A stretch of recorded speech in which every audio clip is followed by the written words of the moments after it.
For 28 years, a sadistic murderer stalked northwest China, preying on women, vanishing into the shadows, and leaving behind scenes so brutal that he was dubbed the Chinese Jack the Ripper. Dozens of victims and countless leads, and yet no answers. Investigators would be haunted for decades by a ghost who always seemed to be one step ahead. And it would take nearly 3 decades and one stroke of DNA luck before the mask of Gao Shengyong finally came off. So before we even dive in to these horrific crimes, which by the way, spoiler alert, they are as brutal as they come, first we need to dive into his childhood, the backstory, the villain origin story that all of these pathetic losers seem to have. And when I tell you that this childhood had the more red flags than a 2000s MySpace profile,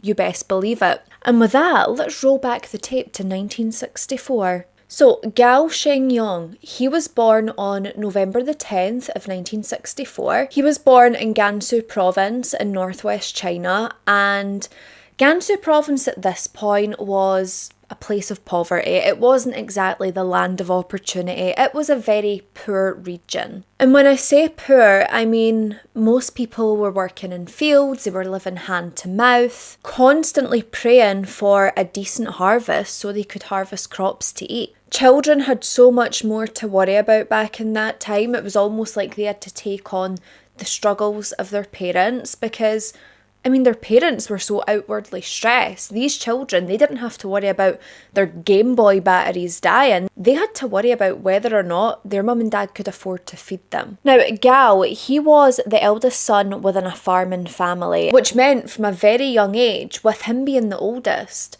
everything was dumped on top of him. He was expected to carry so much more responsibility than any child should. Because at this point, if you're the firstborn within rural China, it's not like, oh my god, yes, I'm going to be the golden child, I'm going to be the favourite because I'm the firstborn. It's more like, congratulations, you are free labour. So Gao, he worked on the land, he helped to raise his siblings whilst his mum and dad were busy, and he lived under a suffocating combination of poverty and also parental pressure. The 3 Ps. 3 Ps that we don't want to know. Now, on the surface, outsiders looking in or neighbours from afar, if they were asked about Gao, they would say he was introverted, he was polite, he was friendly enough. But as many, if not all of these true crime cases go, there will always be a neighbour later on who gets questioned about this neighbour, who then says, he seemed like a nice guy, he seemed like a regular guy, but we all know he's not. He is a psycho on the loose, and this guy in this case was Gao Shengyong. Because already underneath this quiet, introverted little farm boy routine was a young boy who was nursing and cradling some of the most violent fantasies you could ever imagine. By his teenage years, Gao was a walking red flag, if not a bunch of walking red flags.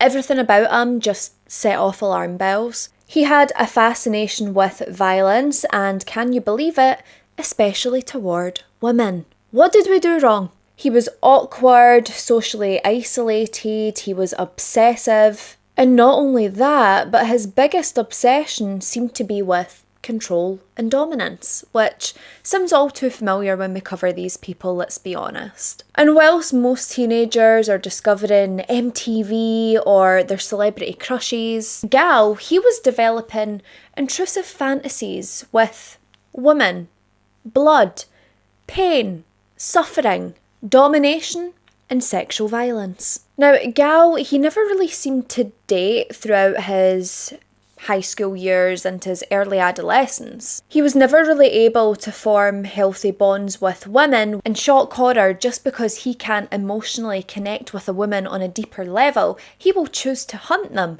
later in life. Not only this, but Gao, he started to develop an unhealthy obsession with knives, and these wouldn't be farming knives or kitchen knives. He was more obsessed with a blade, more within the surgical instrument family. Good cutting instruments, ones that could cut deep through I don't know, flesh? Human flesh? And he was carrying these knives the way other teenagers were carrying around their Walkmans, okay? The knife was his Walkman. He went nowhere without it. If he left home and realised that his knife was still on the kitchen counter, he would run home. He would sprint, he would retrieve his knife, and then off he would go. Now, the thing is, when you are younger and you live within farming towns, it's not really common for people to question why a young farm boy would be carrying around a blade. It's weird, but it's not unheard of. Because farmers, farming, it's all about practicality, and having a blade, practical? Sure. Terrifying in hindsight?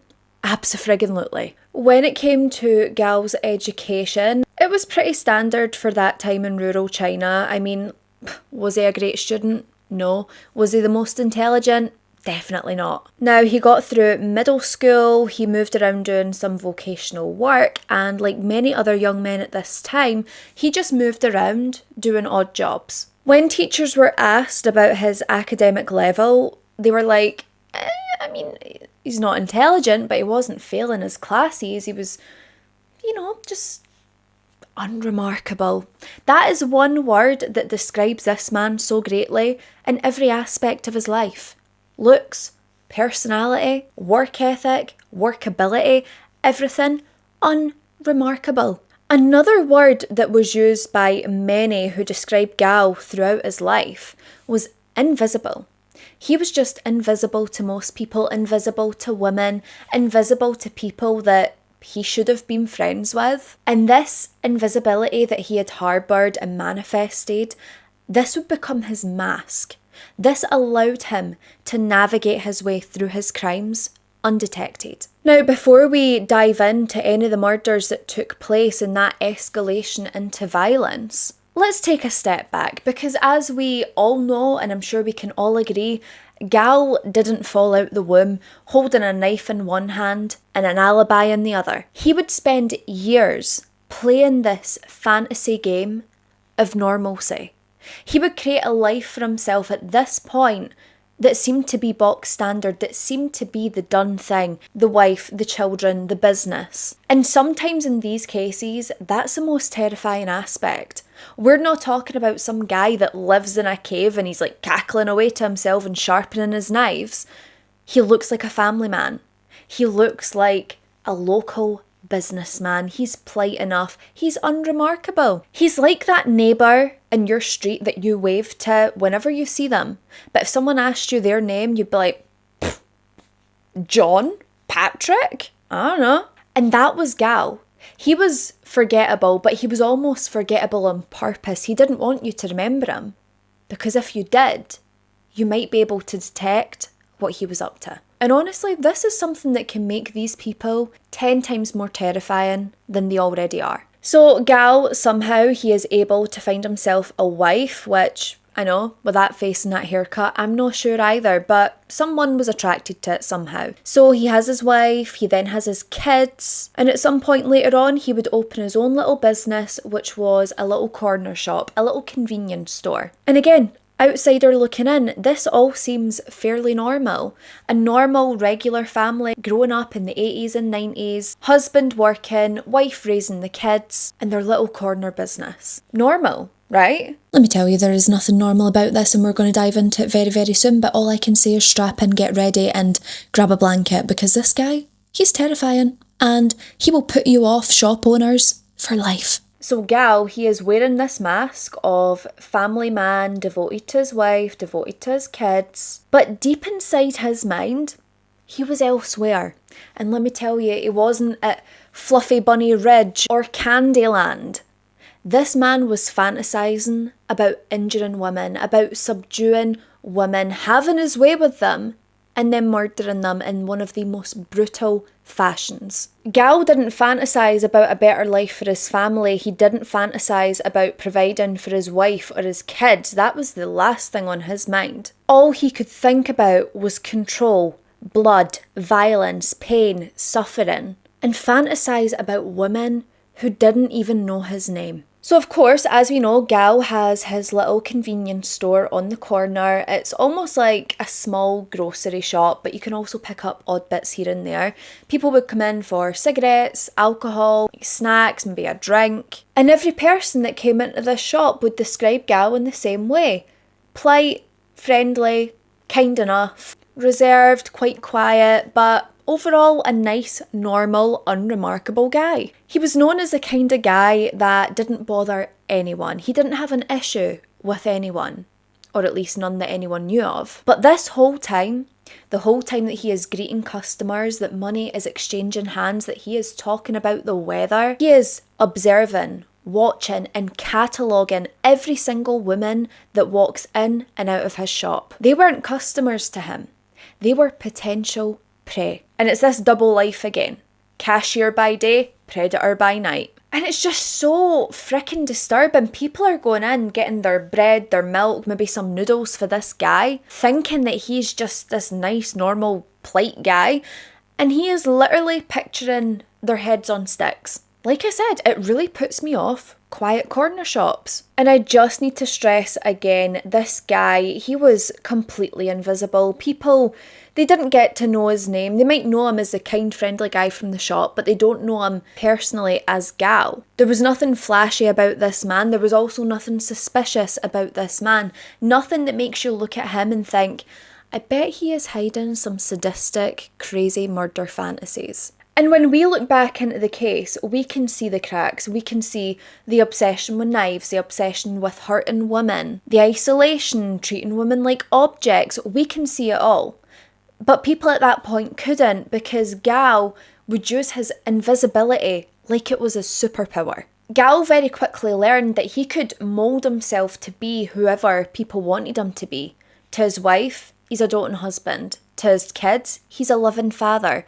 To the locals in the neighbourhood, he's a nice shopkeeper. But to himself, his true self, he was a monster lurking beneath the surface, just waiting for that perfect opportunity. As we know, Gao, he spent a lot of his life waiting on the perfect time to strike, and that perfect time to him would come in 1988. This was the day that Gao stopped fantasizing and started making these fantasies a reality. Now, before we dive into the victims in today's case, I just want to put out a quick warning. Obviously, usually I come fully packed with the details, first name, last name, their whole origin story themselves. I love to do that for the victims to ensure that I'm humanising them as much as possible, for people to know that they're not just a story. They are real people who suffered a horrific end, but more than that, they were someone who was loved, who was cherished, who is missed every single day. And the same goes for the victims in this case today. However, due to the laws within China, they have restricted quite a lot of the information that has been released about the victims, so I will be referring to them by their surnames, and I in no way mean that disrespectfully. I'm trying to respect what's been put out there. I will give as much detail as I possibly can, but just in case you do wonder why it's maybe not as much as usual, that's the reason. So it is 1988 and we are in Beijing City. This was known to be quite a dusty, quiet place, the sort of place where you trusted everyone. You could leave your door unlocked or open at night if it was too hot in the summer. And devastatingly, this trust was something that these monsters liked to take advantage of.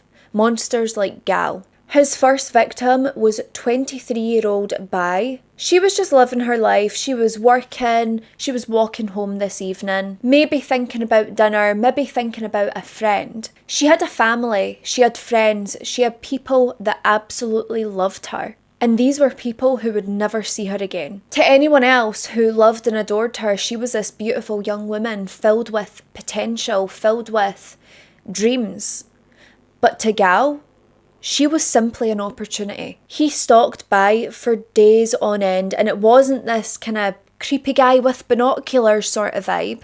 He blended in. He made himself invisible. He just happened to be walking the same routes as Bai, following her route home, noting when she left work and when she would enter her home. He also timed how long it would take her to walk from her work to her home. And if she ever changed route, he would time that as well. Everything was meticulously planned with this monster. And then one night when Bai arrives home and she is isolated by herself, this is when Gal would strike. Gal was able to force his way into Bai's apartment and she tried to fight him back. She tried to resist. She tried to keep him out. But devastatingly, despite this fight, despite everything that she was given in this situation, Gal was still able to overpower her. And then this brutal act of violence would take place. He would rape Bai, calculated and brutal. But he didn't stop there. He would stab her to death, and not only that, he would mutilate her body, and in particular, he would mutilate her genitals. He would focus on the reproductive organs, mutilate them, remove them, cut them off. And this would become his horrifying signature for the next 28 years. Think about it. This man is a shopkeeper. He is a quiet neighbour who would probably wave to you when you're walking down the street, and yet he was capable of unspeakable evil. And the thing with Gal, because he was so calculated, so methodical in his stalking, it made it less likely for any of these women to even stand a chance of survival. Because although it seemed random when these attacks happened, it wasn't randomness at all. This was all pre-planned. He carefully selected his victims and timed everything to his own advantage. Now police, they're called, but they arrived too late. For them, this looks like an isolated incident, a horrific one, but isolated nonetheless. When they're thinking about it, they say, you know what, it's probably just a one-off, it's probably not going to happen again. How you can come to that conclusion from such a horrific murder is beyond me, but, you know, police work at its best, apparently. Meanwhile, whilst this young woman's body is being found, is being observed and checked over by the police and a coroner, whilst a family is being notified that their loved one would never be seen again, Gal goes home to his wife. He helps make dinner. He talks to his kids. He brutally raped and murdered a young woman, and then he just vanishes back into this Family Guy mould that he's created. And he wasn't panicking, he wasn't messy, and above all, he was actually pleased with what he had done. He went home feeling satisfied. He felt on top of the world because he was like, I've executed my plan and no one knows it's me. I can do this and I can get away with it. This first murder validated this man. It told him, I could do this again if I want, and devastatingly he would. Now, Gal, although he is desperate to kill again, he knows that everything has to be perfect, and he would spend 6 years working out his next victim. Premeditated beyond belief, although I will say it is believed he had many more victims than what was found out, so it is possible he did kill in this time frame, but it could also be possible that he just had a very, very long cooling off period. So like I said, 6 years have gone by. It is now July of 1994 and he finds his next victim. This victim would be a 19-year-old woman by the name of Shur. Shur was a worker at a local power supply bureau in Papin, and like I said, she was only 19 years old. 19's barely an age. At this point, she should be figuring out what her career's going to be. She should be figuring out what she wants for dinner that night, thinking about the weekend, thinking about her friends, plans with her family, what shade of lipstick she should wear, possibly even having a quarter life crisis. But what Shur could never have imagined is that very evening, she would be walking into her own nightmare. Shur lived in a dormitory that was attached to her job, and this place was somewhere she was supposed to be safe. This was a place where she could rest, she trusted the people that she worked with, and really, they're the only people she should be seeing around here. There was loads of other young workers who were living in the same dormitory building, but Gal only had his sights set on one, and that was Shur. And on the night of July the 27th of 1994, he was able to slip into this dormitory when Shur was asleep. No one seen him. No one noticed him, and as you can probably imagine, he had been stalking Shur for weeks, watching her every move, learning and memorising her routine. And it's just horrifying what happens next. He wanders into the bedroom, he finds Shur asleep, and then he would launch this evil, sadistic attack. Shur would be stabbed over 36 times. And that's not a kill quick and get out quick. That's rage. That's control, that is sadism, and each and every single strike is complete overkill. And yet again, for a gal, that wasn't enough. Now it was time for the mutilation, his signature. He would cut and tear and mutilate Sher's body while she lay there, completely degrading her even after she's gone. Now, investigators, they did notice that there was a commonality between Sher and Bai. Now, their bodies had been almost displayed in the sickest ways that you can imagine. They noticed that there seemed to be this kill, mutilate and display method that was used, but they still didn't link these crimes together. Hello? Like, is anyone inside these minds of these police officers? Like, lights on, no one's home. How the hell can you be like, oh my god, yeah, similarities they're there, but these are unrelated. Make it make sense. Not too long after Sher's murder, her body would be discovered by fellow co-workers. Could you imagine them walking into that? A friend, a co-worker, lying there, completely mutilated. How would someone ever recover from witnessing something like that? And of course, rumours, they spread quick. I mean, this was a 19-year-old girl who was butchered in her dormitory. People start whispering and saying, you know, we all need to be careful. There's a man out there who's targeting women. And just like always, gal, by the time the police had arrived, by the time that Sher's body was found, he had vanished. No trace, no sign, nothing. The police had absolutely no leads. They have no idea who could be committing these crimes. Have not seen anything suspicious, have not witnessed anyone suspicious. All they have is two young women brutally murdered in a very eerily similar way. And gal, he has this thing in his mind where he's not seeing his victims as victims, he's seeing them as proof. Proof that he can do whatever he wants and get away with it. There would be 3 years that would pass after the murder of Sher. 3 years of silence. But gal wasn't exactly dormant throughout this. He was simmering. He had an itch that he couldn't scratch in the way that we would. And this takes us to our next victim, a 23-year-old woman by the name of Lee. She was a young woman living in Baltu of Inner Mongolia, and Lee was someone who was just starting her life, early 20s, everything's coming into full function, life full of promises and possibilities. She had her own little apartment, her own little sacred space that she felt safe in. But as we know, safe spaces means nothing to Gao Shengyong. On March the 28th of 1997, Gao Shengyong, he would follow Lee back to her apartment. He was able to force his way in or either charm his way in. It's not completely known if he approached her as she was entering or whether he broke into the apartment. But once he was inside, either by force or by charm, a grim scene would take place that was basically replays of the previous murders. Now, it was very obvious with Lee's attack that this wasn't just about killing, it was about complete domination. Lee would be tied up, she was gagged, she was bound, and this is when Gao would finally carry out his sick, twisted and evil routine. He started off by sexually assaulting Lee, he raped her, and this time there was forensic evidence that was discovered, there was DNA left behind, but the forensic advancements within this region at this time, they weren't far along enough that they would be able to identify anyone. After this brutal assault had taken place, he then moves on to stabbing Lee, and he would stab her multiple times. It looked as though she had been attacked in various areas again and again and again, just plunging this knife into her.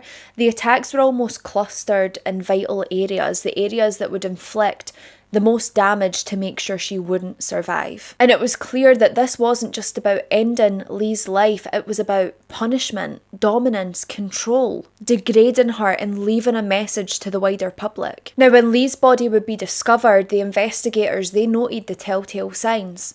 Lower body exposed, bindings, multiple stab wounds. The echoes of Sher's case against Lee's case, they were impossible to ignore. And it's at this point where the police start thinking, you know what, maybe this isn't random after all, like maybe this is actually a murderer. Maybe this is a pattern and maybe there is actually a predator at large. No, Sherlock. But yet again, they are making moves and believing that there is a serial predator out there. But they still have no leads. Because Gao, he is still playing the invisible man so well. There's no witnesses, no cameras, no footprints leading anywhere. Just another young woman whose life was brutally ended. Now for Gao within this, Lee's case, this was his escalation. Because he wasn't just killing now, he's refining his rituals. He's tying the victims up, he's sexually assaulting them, he's stabbing them, then he's mutilating their bodies. These are becoming his trademarks, what he is becoming known for. And it made him bolder. Because every single murder that he got away with, he grew more and more confident. And whilst investigators at this point, they're trying to connect the dots of these crimes, they're trying to figure it out. But Gao, he was calmly thinking about his next victim. Now, by 1998, Gao Shengyong, his killings, they would become more and more frequent. It was almost like there was this dam that had so much pressure on it that it finally burst, it finally gave way and it just overflowed. He went from years of silence to this sudden surge of brutality. And the first victim of this surge would be Yang, a 29-year-old woman living in Bayan. And Yang, she wasn't a teenager, she wasn't this young early 20s student, she was an adult woman. She had her life together, she was working, independent, building her life.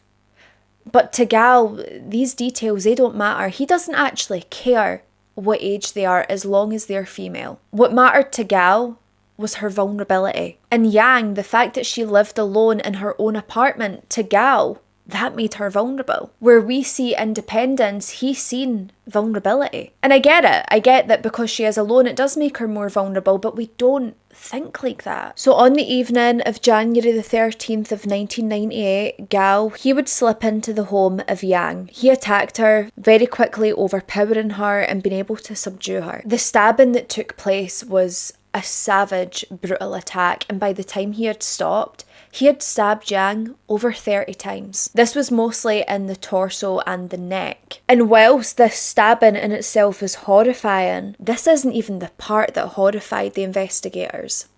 It was the mutilation. Because Gao, although he had sexually mutilated her the way he did the previous victims, he had cut off her ears, he had removed a bit of her scalp. To him now, it wasn't just killing, it wasn't just about the control and domination, this was a collection, it was a ritual. The fact that this man brutally murdered this woman and then her lifeless body was laying there and the only other thing he can think about is carving away pieces of her flesh, that is like different level of depraved. The scene where Yang was found was completely shocking and devastating to all investigators, and as with the previous cases, the rumours start going around at just how brutal this mutilation was. I mean, this was beyond all comprehension to the locals. And it wasn't just another killing, it was a message that this man is going to continue. And not only that, but he is going to escalate every single time. Only 6 days later, after the murder of Yang, Gao would strike again. The next victim was a woman by the name of Deng. She was 27 years old. She was also living in Bayan. It's actually insane when you think about these sadistic evil monsters. I mean, most people can't even get their washing done in 6 days. And here he is, fitting 2 brutal, calculated sadistic murders into 6 days. So it's January the 19th of 1998 and Gao, he would enter the home of Deng. This attack, it did follow the same brutal patterns as the rest of them, the sudden attack, the stabbing, the domination, but the details that we have here, they're particularly grotesque. Deng had been stabbed multiple times, as we know and as we expect at this point. But yet again, what set this crime scene apart from the last was the mutilation carried out in a different way. Because Gao, he had actually bit off one of Deng's nipples. He literally tore away her nipple with his teeth. That's not just sadism, that is degradation on the most primal, animalistic level. And not only had this vile specimen, this monster, bit off her nipple, he had also carved parts of the flesh off of her back. Even to seasoned investigators, this crime scene, it was something out of nightmares. It's something that you hope and pray you never have to come across. This young woman has been carved in her own home torn apart in her own home. And the horror was only amplified by how short a time frame there was between Yang's murder and Ding's murder. Now, by this point, the police, they're in complete panic mode. I mean, this is 2 murders in less than a week. Both young women mutilated in some of the most chilling ways that you could ever imagine. But for Gal, this was nothing to him. He went home to his family. Yet again, he's making dinner. He's helping his children with homework. After mutilating 2 young women, he is literally serving customers in his shop who come in and talk about these murders, come in and talk about how scared they are to live in a community where someone like this exists, all whilst knowing the monster among them is him. And as sickening and heartbreaking as these cases are, the next one doesn't get any easier, because Gao, he would target a 7-year-old child by the name of Yao. This was just a few months later. 7 years old, her whole life ahead of her whole future ahead of her. This little girl doesn't even know that evil like Gao exists. She was said to be full of potential. She was smart for her age. She was empathetic, and she had more humanity in her pinky finger. Tragically, she would become one of Gao's victims in July of 1998, and her murder, let's just say it escalated beyond what we already know, okay? There's the same thing. There's the attack, the stabbing, the sexual assault, and the mutilation. All of these murders chilled the community beyond belief, but to hear that a 7-year-old little girl could be attacked in the same horrendous, horrific, evil way, that terrified communities everywhere, because no one was safe. It wasn't just women that had to worry, it was any living, breathing female, because age wasn't something that this wild animal even cared about. Now we come to November the 30th of 1998, just a couple of months again after the murder of Yao. Now we come to November the 30th of 1998, which is just a couple of months after the brutal murder of Yao. And this is when Gao is really operating full throttle. His next victim was 23-year-old Sui, another young woman living in Bayan. Sui's life, like many other of the victims, was incredibly ordinary in the best way. Life wasn't fancy, it wasn't flashy, but it was fulfilling. She had family, she had friends, she had a job. People in her life just adored her, no matter what capacity they knew her in. But this didn't matter to Gao. It didn't matter how loved you were or how cherished you were. It just mattered that you were female and that he had you in his sights. Gao would break into her apartment, where he very quickly overpowered her. And this assault followed his now standard methodology: rape, subjugation, and extreme violence. But the mutilation in this case is what takes it to an entirely different level. Because Gao, he removed her hands. Not an accident, not a slip, completely deliberate. He cut away both of her breasts, and he mutilated her genitals in the sick, twisted, sadistic fashion that he has done with all his victims. Sui's murder shocked, terrified, and disturbed everyone. Investigators, even the most seasoned detectives, they were horrified. It was clear that the sheer audacity of the mutilation that this man was carrying out just kept escalating. The longer he was operating, the more brave, the more confident, the more sadistic he was becoming. He was very comfortable when it came to committing these crimes, and that was terrifying. There was women who were too afraid to leave their home, but these same women were also too afraid to stay in their home. Families were barricading doors, they were barricading single bedrooms within the house. They can't sleep, they can barely eat.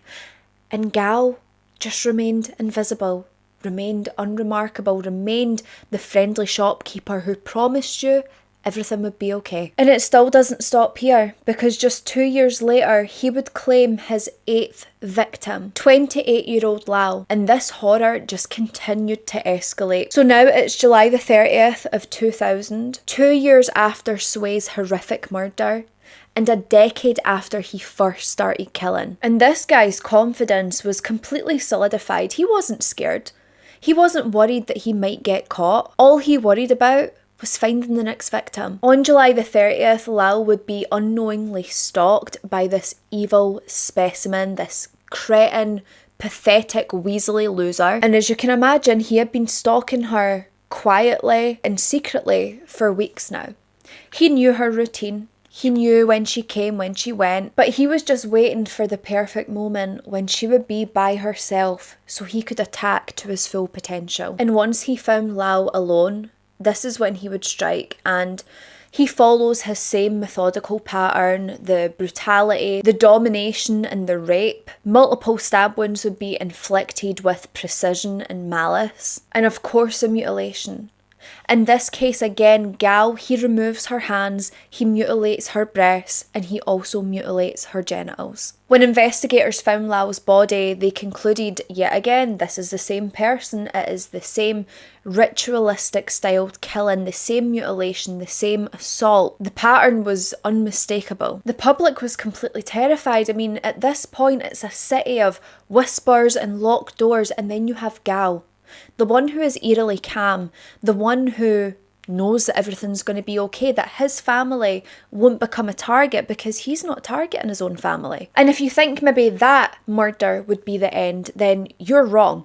Think again, because we have yet another victim, a victim by the name of Zhang. She was only 27 years old and she would be murdered in 2001. Yet another case that would cement Gao's reputation as one of the most sadistic murderers in Chinese history. So it's May the 22nd of 2001, and this is the day that Gao decides he is going to attack Zhang. Zhang, like I said, 27 years old, she worked as a nurse. Her job was all about helping people. It's what she had dedicated her life to. It's what she dedicated every single day to. But yet again, Gao didn't care less. Gao stalked her. He learned her shift pattern, her routine.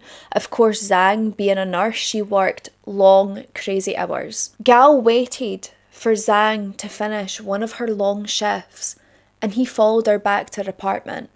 When she's winding down for the evening, this is when he breaks in. This is when he attacks her. She would be tied up. She was sexually assaulted, she was stabbed, and she was mutilated. And we're really speeding up here because the very next day, May the 23rd, 2001, he would target his next victim, 21-year-old Chang. And yet again, like the rest, Chang's murder would follow the same pattern. Overpowered, tied up, gagged, raped, stabbed, and mutilated. The horror these young women went through is unfathomable, it's unimaginable, and I can't even think of the terror that they experienced in their final moments. Now we come to February the 5th, 2002, and Gao's last confirmed victim. This victim was 28-year-old Zhu. She was currently staying within a hotel. It was stated that Zhu was either visiting the city or she had travelled here for business when Gao would see her as another opportunity. Gao would stalk her throughout the city. He followed her back to her hotel, and when all was quiet, when no one was around,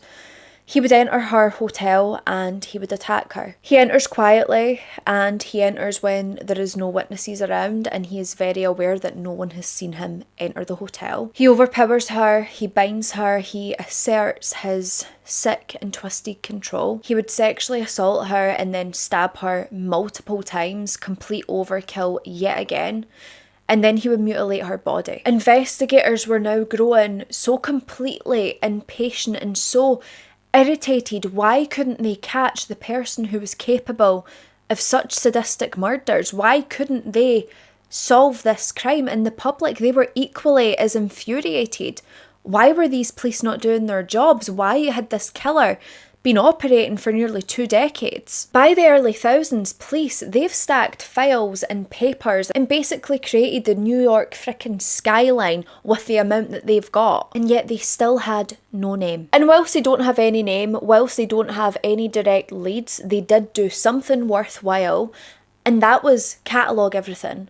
Keep everything that was important, the DNA evidence, latent prints, biological traces. And then they had to wait patiently. They waited on science growing teeth, on science expanding. Because when better DNA testing came rolling in, they were waiting there with all the evidence to put through. And when DNA had started to elevate, when it was making waves, police, they were testing hundreds of people. They were testing hundreds of people's fingerprints, their DNA, and yet there's no matches. But they had a team who at this point, they were completely unwilling to drop the baton. They wanted to catch the sick freak. They had even announced a public reward of 2001. This was announced in 2004 when the police had sort of like formally linked all the murders together. Unfortunately, even announcing this award, it didn't bring much luck to the police. The case still wasn't being solved, but the pressure was high. So then 2016 happened, right? And a relative that had the same surname as Gao,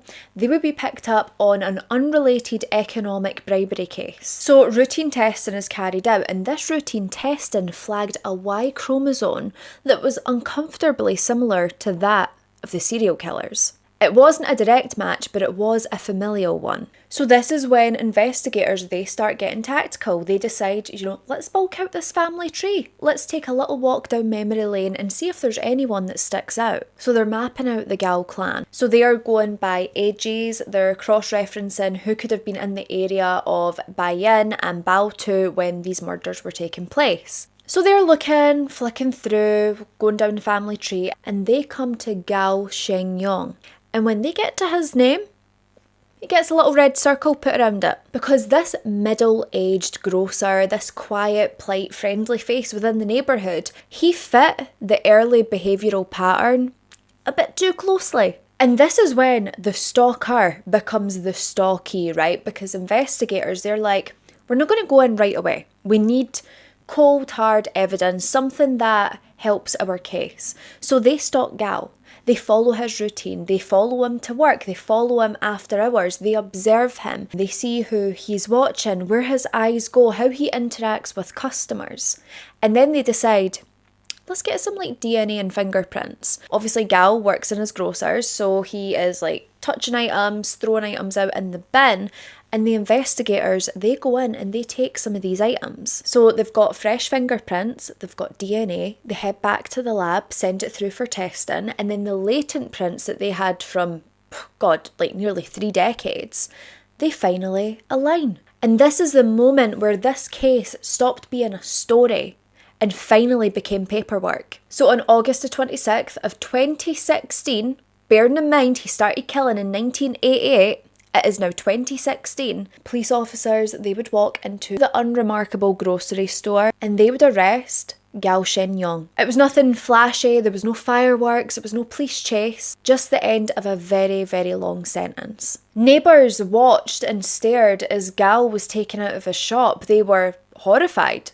Half of them just had blank expressions. They couldn't believe this polite, kind guy could be capable of something so heinous.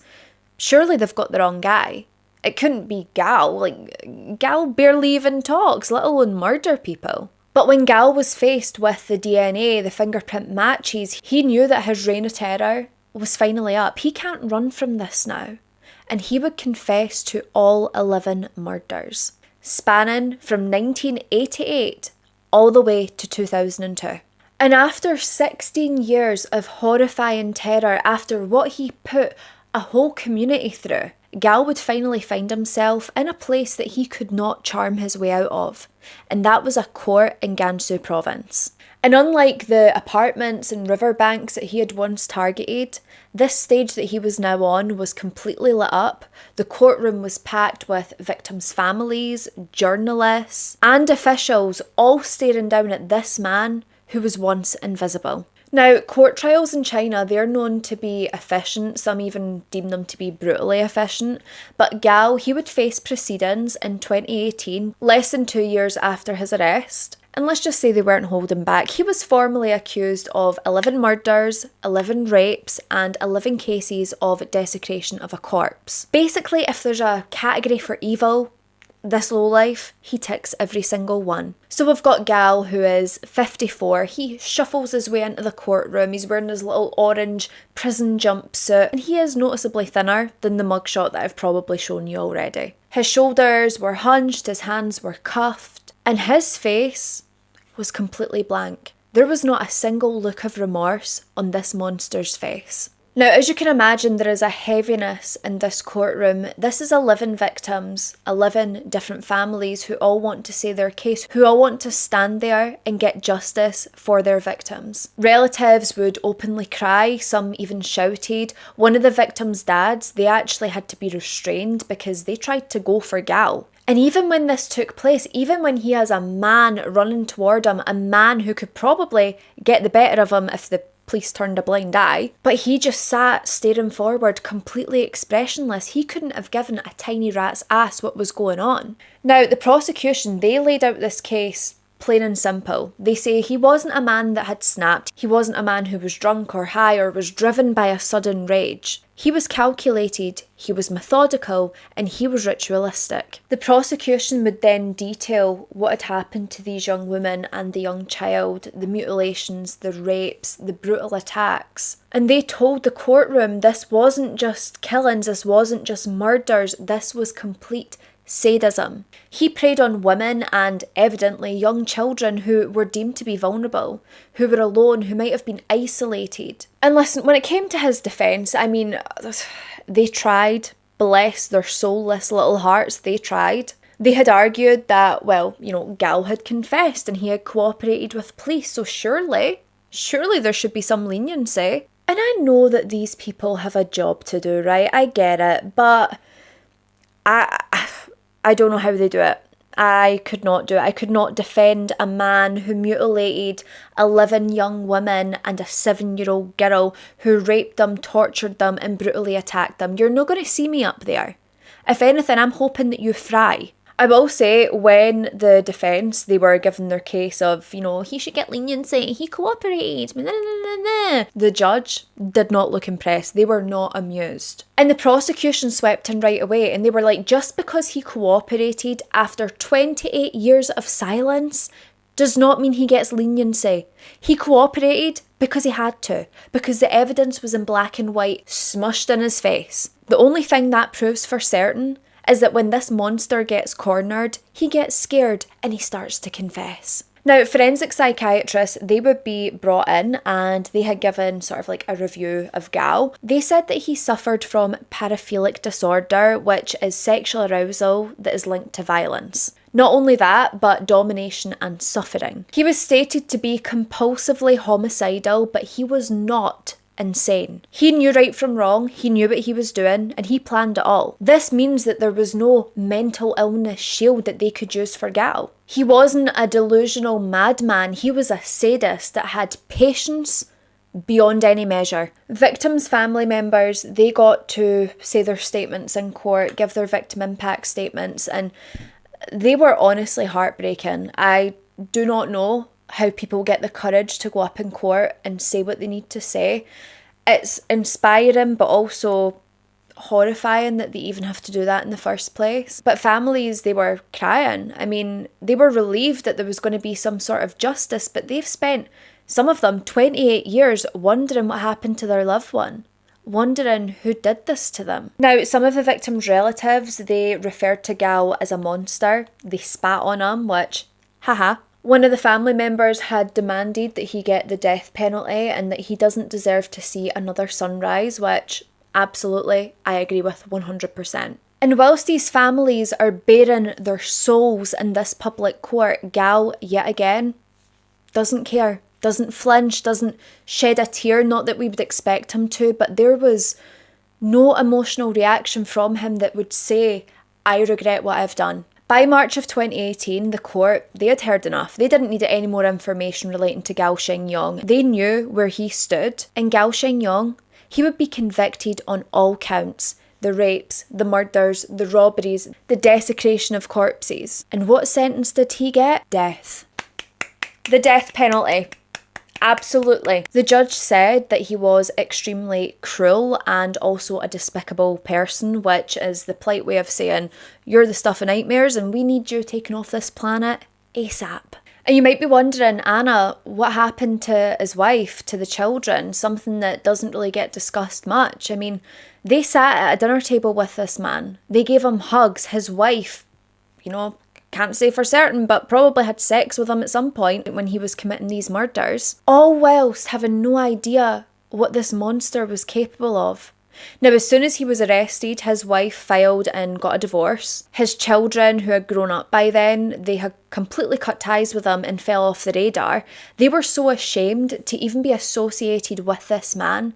They basically hide themselves. So then on January the 3rd of 2019, less than 1 year after his sentencing, Gao would be executed via lethal injection. And there was no grand speeches, he wasn't given any opportunities, it was just clinical finality. A small news report that would confirm his death, but the media, people of the town, they didn't drag it out, they didn't make it something sensationalised, they wanted it to be him gone, deceased, deleted from the earth, goodbye Gao, and that's it. And whilst this takes a monster off the streets, it takes a monster out of the community for the families who lost someone, there is no erasing that. They spent decades in agonising emotional pain, hoping that one day this day would come, the day where this monster would be found. And for them, his execution, it wasn't closure like everyone thought it would be. It was just the end of a very, very, very long nightmare. Or at least of the nightmare's villain. Because for every day for the rest of their life, they have to endure some sort of nightmare by knowing that their loved one isn't here anymore. And Gao, this man who thought he was invisible, who thought he was this great monster, who thought he was the perfect serial predator, all he is now is a headline, if that. He's just another statistic, another criminal profile, another weirdo for us to just drag through the mud. And whilst this monster might be erased, he might have been deleted like a spam email, right? To the people of Bayan and Baotou, this isn't the case. His actions echo. People are still afraid because if one person like that exists, surely another could too. Daughters were dragged everywhere by their parents. Parents didn't want their daughters out of their sight. Locals from that time still remember the fear that was constantly felt. Some people within the community still feel as though when they step outside on a sunny morning, are they signing their death warrant just by going outdoors? Now, the capture of Gao, this would change things on a national level as well. His arrest was one of the very first high-profile cases within China to be solved via familial DNA. So Chinese authorities, they noticed this and they pushed for more genetic databases. Many people in China have argued that the government's want for these genetic databases is another way to have Big Brother's eye on them.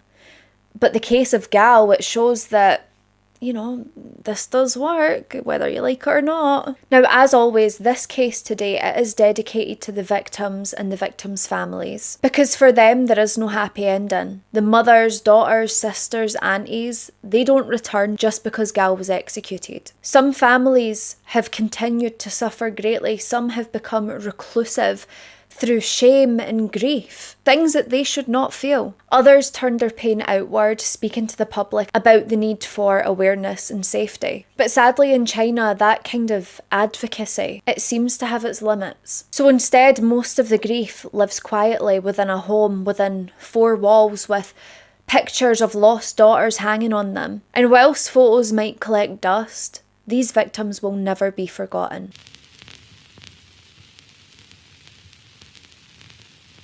For almost 3 years, young women were disappearing in Luoyang, not because they were running away, but because one man was dragging these women into a torture bunker that he had built in his own house. 6 captives, 2 murdered, 4 that were forced to serve him on camera.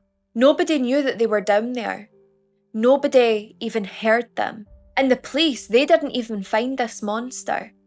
One of the captives were able to escape long enough to report him before being dragged back into that torture bunker.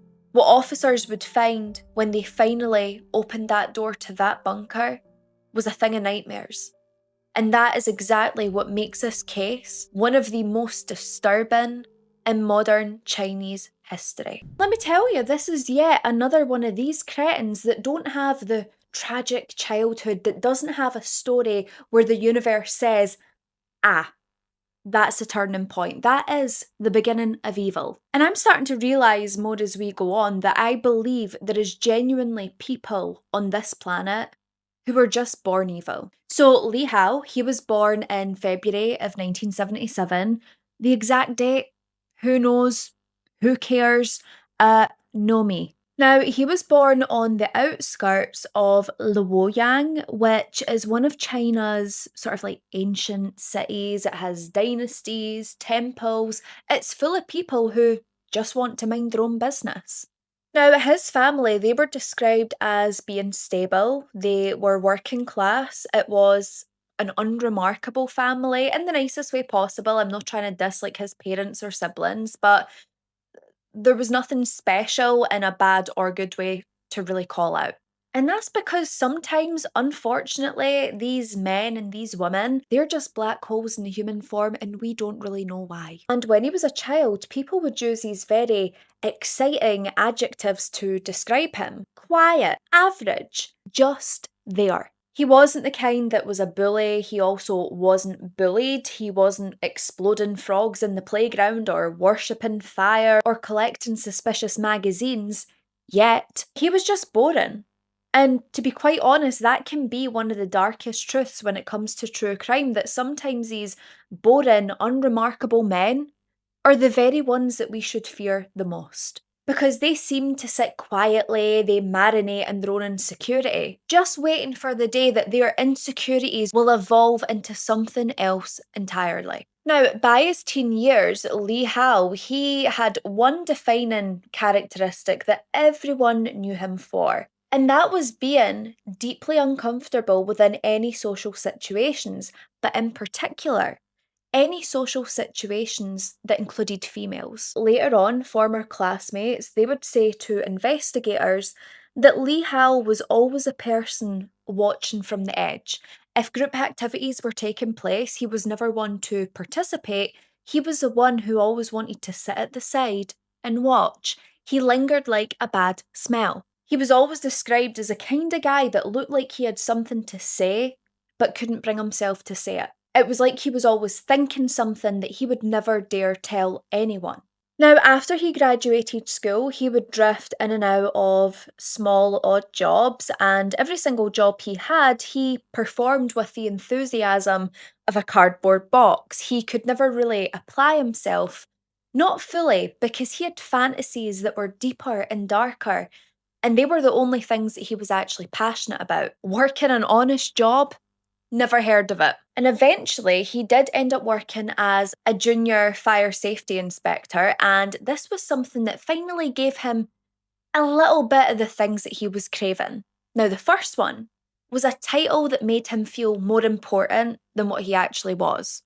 And the second was access to buildings, construction sites, and also structural plans. And this is knowledge that, in hindsight, should be enough to make everyone's skin crawl, because there was a reason he wanted this type of work. There was a reason he wanted this type of access. And it was this period where Li Hao, he starts to cultivate these small seeds of dominance that would later bloom into this full-scale captivity fantasy. And at this very time is when he starts to consume violent pornography, BDSM, and obscure online stories about confinement, about women who are trapped against their will. And the thing is, in China, they heavily restrict this kind of content. So if you're going to view it, you're surfing the web with intention, because it is not easy to come across. But Li Hao, he was nothing but motivated when it came to feeding his sick, depraved fantasies. And he wasn't browsing out of curiosity or morbid curiosity. He was researching. This was his version of studying. He was learning how control worked, how fear worked, and also how isolation worked. Now, when it came to his dating life, it didn't exist. And I don't mean like it barely existed or he had like one or two dates but creeped the woman out. I mean like point blank, wasn't there. No one wanted to date this man, and that is because he had the social presence of a fart in a spacesuit. No one wanted to be trapped in a small room with him. Co-workers said that he was stiff, he was pedantic, and he was very quick to irritability or anger, especially when someone disagreed with him, when someone challenged him, and more importantly, when that someone was female. Lee Howe said that he craved control in this element of his life because he didn't have any in his day-to-day life, and he resented every single person who made him feel small, not realising that there was a reason these people avoided him, there was a reason he received constant reject, and that is because he was a frickin' weirdo and people seen through it. Now, around 2007 to 2008, he became obsessed with the psychology of obedience. He started becoming obsessed and reading up on persuasion, hypnosis, fear conditioning, and breaking resistance. And unlike many of us who would probably go down a rabbit hole researching this to profile, or at least do our version of profiling these weirdos, this for him wasn't an internet rabbit hole. It was his manual for domination. Then Lee decides he's going to switch things up a bit. He's going to get outside, and this should be a great thing. Be at one with nature, smell the fresh air, sniff a flower or two. But he decided he was going to go to nightclubs, and this wasn't to socialise, it wasn't to let his hair down, try and pick up a lady. This was very much so he could observe. He didn't go there to drink, he didn't go there to party or to dance. He would sit in the corner in complete silence and just watch people. Someone actually described him as looking like a security guard that hadn't been hired by anyone. Just a weirdo in the corner. And the thing is, doing this at a nightclub, an environment that is loud, is sociable, he was noticed. He thought he wouldn't be because it is such a loud environment, but when you stick out like a sore thumb, people take note. But that didn't matter to him because he was there to analyse, to watch how women behaved, to watch how much they drank, to see who looked the most vulnerable, who left alone, how long did it take them to walk from the club to their house? Did they walk with someone else? Which routes did they take? Did they ever switch it up? This man was mapping vulnerability the way other people map bus routes. From there, it would be some point in 2008 when this man decides he is going to build his own underground prison. Those BDSM and domination content that he's watching, he's going to recreate it. He's going to live that life for himself. Now, another thing to know about Lee Howe is whilst he was consuming this domination BDSM content, he was becoming obsessed with pornography in general, and not in the sexual manner. But he realised just how much money could be made off websites like this. And to him, that meant that there was an opening opportunity, a way that he could earn money if only he had women, actresses, to perform for him. And instead of trying to go down the honest route, instead of trying to get contacts and find people who could help him do this consensually, this man, because he has the emotional maturity of a frickin' stapler, decides that he's going to do it in the most depraved ways possible. And thanks to his fire department job, he knew what areas of the city had lax inspections, which neighbourhoods had older houses with unmonitored basements. He also knew what kind of landlords would rent to anyone who paid cash that wouldn't ask questions. And after months and months of searching, trying to find his perfect prison, he eventually finds one in Bayuen district. This was a modern home, it had an unfinished basement, the neighbourhood was quite quiet, they kept to themselves, and the landlord, he lived far enough away that he wasn't just going to be turning up for random inspections. It was perfect for Lee. He knew this was a kind of place where he could operate exactly how he wanted, and no one would bat an eye because no one was paying attention. So by early 2009, he was now renting this home from the landlord. When the landlord asked a brief question of, so what's your plans? Like, what you planning on doing with this? Are you going to fix it up? Are you moving in? Do you have a family? Do you have a wife? We'll crack the jokes, Mr. Landlord. Does this freak show have a wife? Of course not. But Lee Howe tells him that he needs this place for storage. He's got his own home, he's got his own life going on, but there's just not enough room in the house to store his goods. So this weirdo, he starts construction on the house, and it started quietly, it started pathetically. He was digging during the night, he was moving small bags of soil at a time, so no one could really tell what was going on. He started to reinforce the walls with construction materials that he had either bought or borrowed, aka stole, from his job. He had also learned how to create sound dampening by layering different materials together. He was installing ventilation tubes under the guise of them being air filters. And when it came to spacing out his prison, he didn't have just one open space, one chamber for one woman. He would create multiple chambers.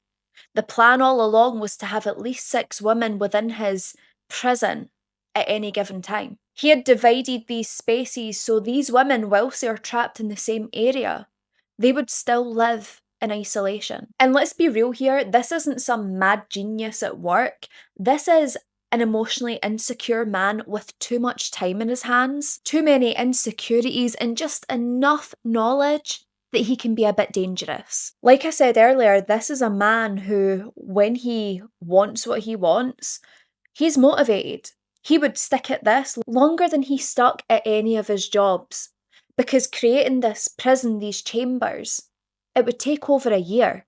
Over a year of him doing all this work himself, digging tunnels, building walls, reconstructing, soundproofing where he could. And the entire time he was fantasizing, he was obsessing. And when that dungeon was finally complete, he could move on to phase 2, the part that seemed to excite him the most. And this is when he would start studying women that could be his potential victims. He would stalk nightclubs. He was watching the hostesses to see how they interacted with customers. Were they good dancers? Did they work late nights? Did they live in dormitories far away from their work? And this man, he wasn't going after the woman he thought was the most beautiful, the one who, tickled his pickle the most. It was all about predictability, perceived vulnerability. He wanted someone that he knew their routine to a T, and he could take them. Now, don't get me wrong, every single one of these women are beautiful, absolutely. But all I'm saying is that he wasn't seeing them for their beauty. He was seeing them as who would be the easiest opportunity in his eyes. And not only was he watching them and stalking them from a distance, some nights he was actually following them home. He was timing how long it took them to get from the club to their homes, or tracking who walked through the streets that were the darkest, which women took paths that were more isolated, that were quieter, which women lived in areas that were far less patrolled. And that is how he would target his victims. So by late August of 2009, Lee Howe, he had finally chosen his first victim. He had watched her leave work at the same time nearly every single night. He followed her at a distance. He had studied when she was walking home roughly how many cars would pass by.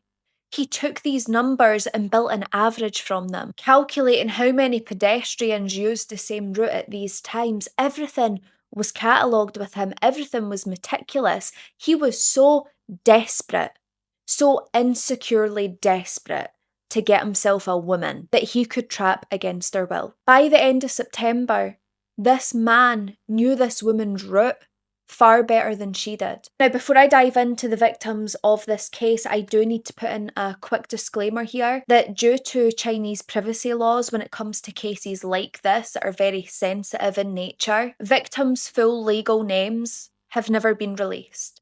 Now, some victims are known by their initials, some are known by their surnames, and others are known by aliases.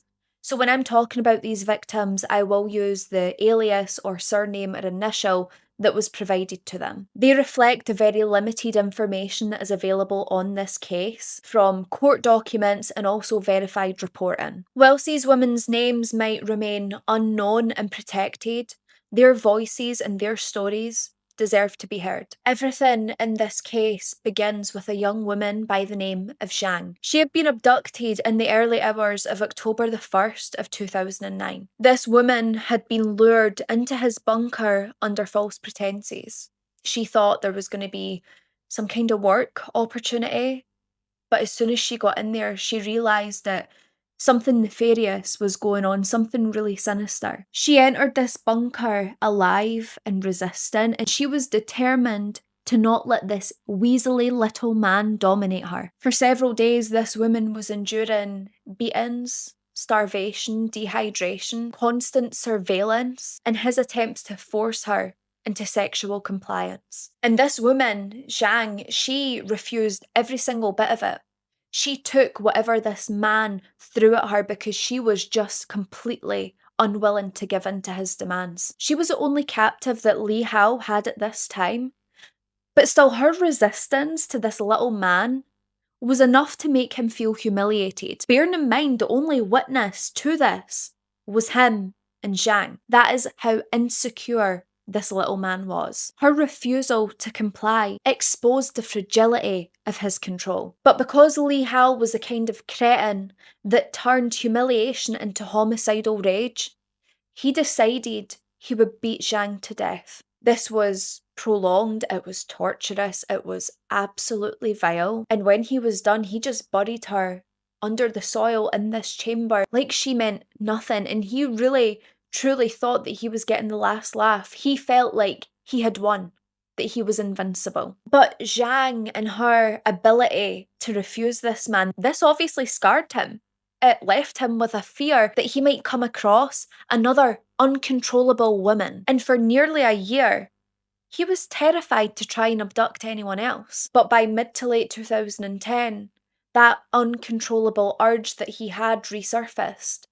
He decided it was time to try again. And it's so eerie, but the second woman that he would abduct was also a young woman by the name of Zhang. But this Zhang, she was younger. She was barely out of adolescence. She was working as a nightclub hostess, she was new to the city, and she was financially vulnerable. And another thing that made her vulnerable was that every single night, she walked home alone, and it was around a time where no one else was really present. And this to Li Hao made her the perfect victim, the perfect target, because he didn't have to worry about anyone else fighting her corner.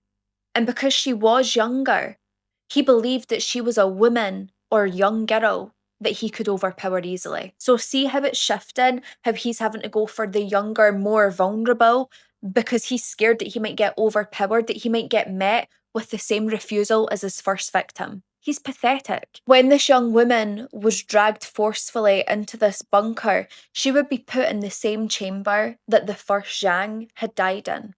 Now, of course, at this point, she doesn't know the details. She doesn't know what took place, what happened. She didn't know that someone else had died.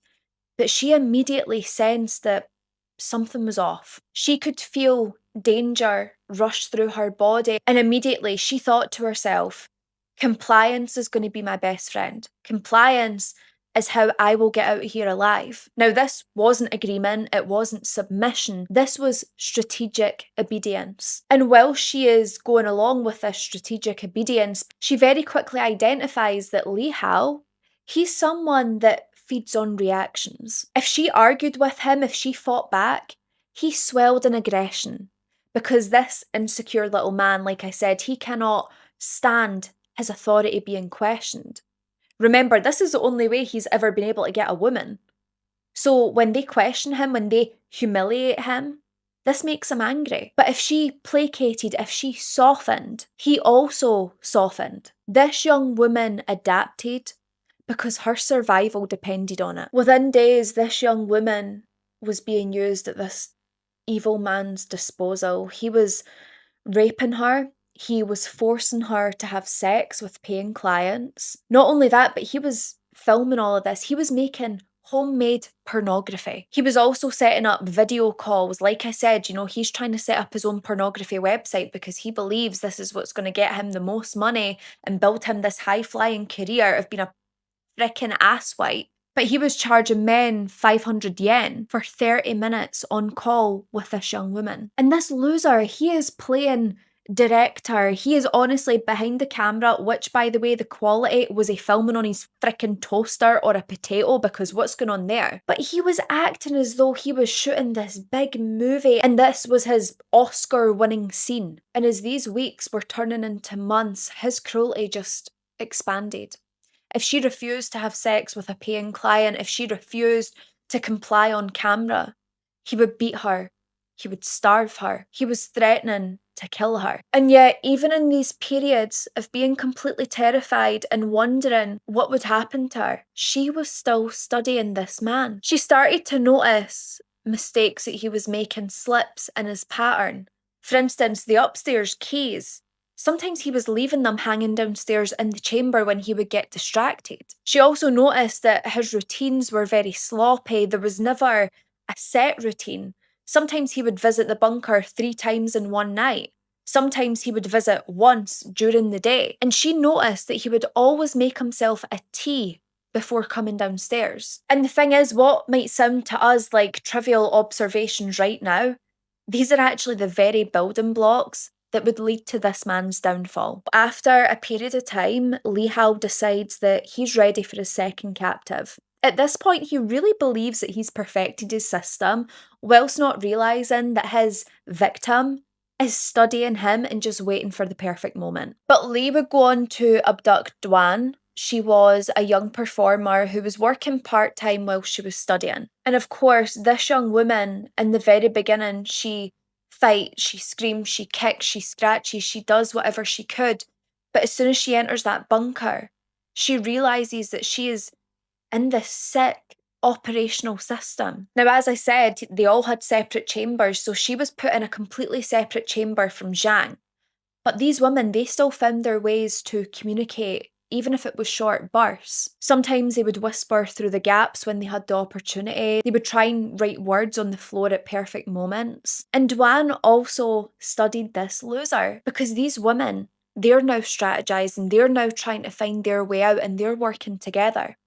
She noticed the thing about Lee was he loved to brag. He would constantly boast. It was his bad habit. He would boast about his abduction tactics, his routines, even his work hours. This was a kind of loser that loves the sound of his own voice and his own authority. Because finally, in his head at least, he believes that he has women listening, women obeying. He's not realising that his captives want him to keep talking because they are storing every single detail. Soon after Li Hao, he would abduct a young woman by the name of Jia Yang. This was a young, soft-spoken woman who was just working in a service job when this idiot targeted her. When her abduction had taken place, she fiercely resisted. I mean, she put up one hell of a fight to the point where she almost got away. But Li Hao was able to overpower her, but you could see the struggle that she had went through because by the time he gets her into this bunker, when he throws her to the ground,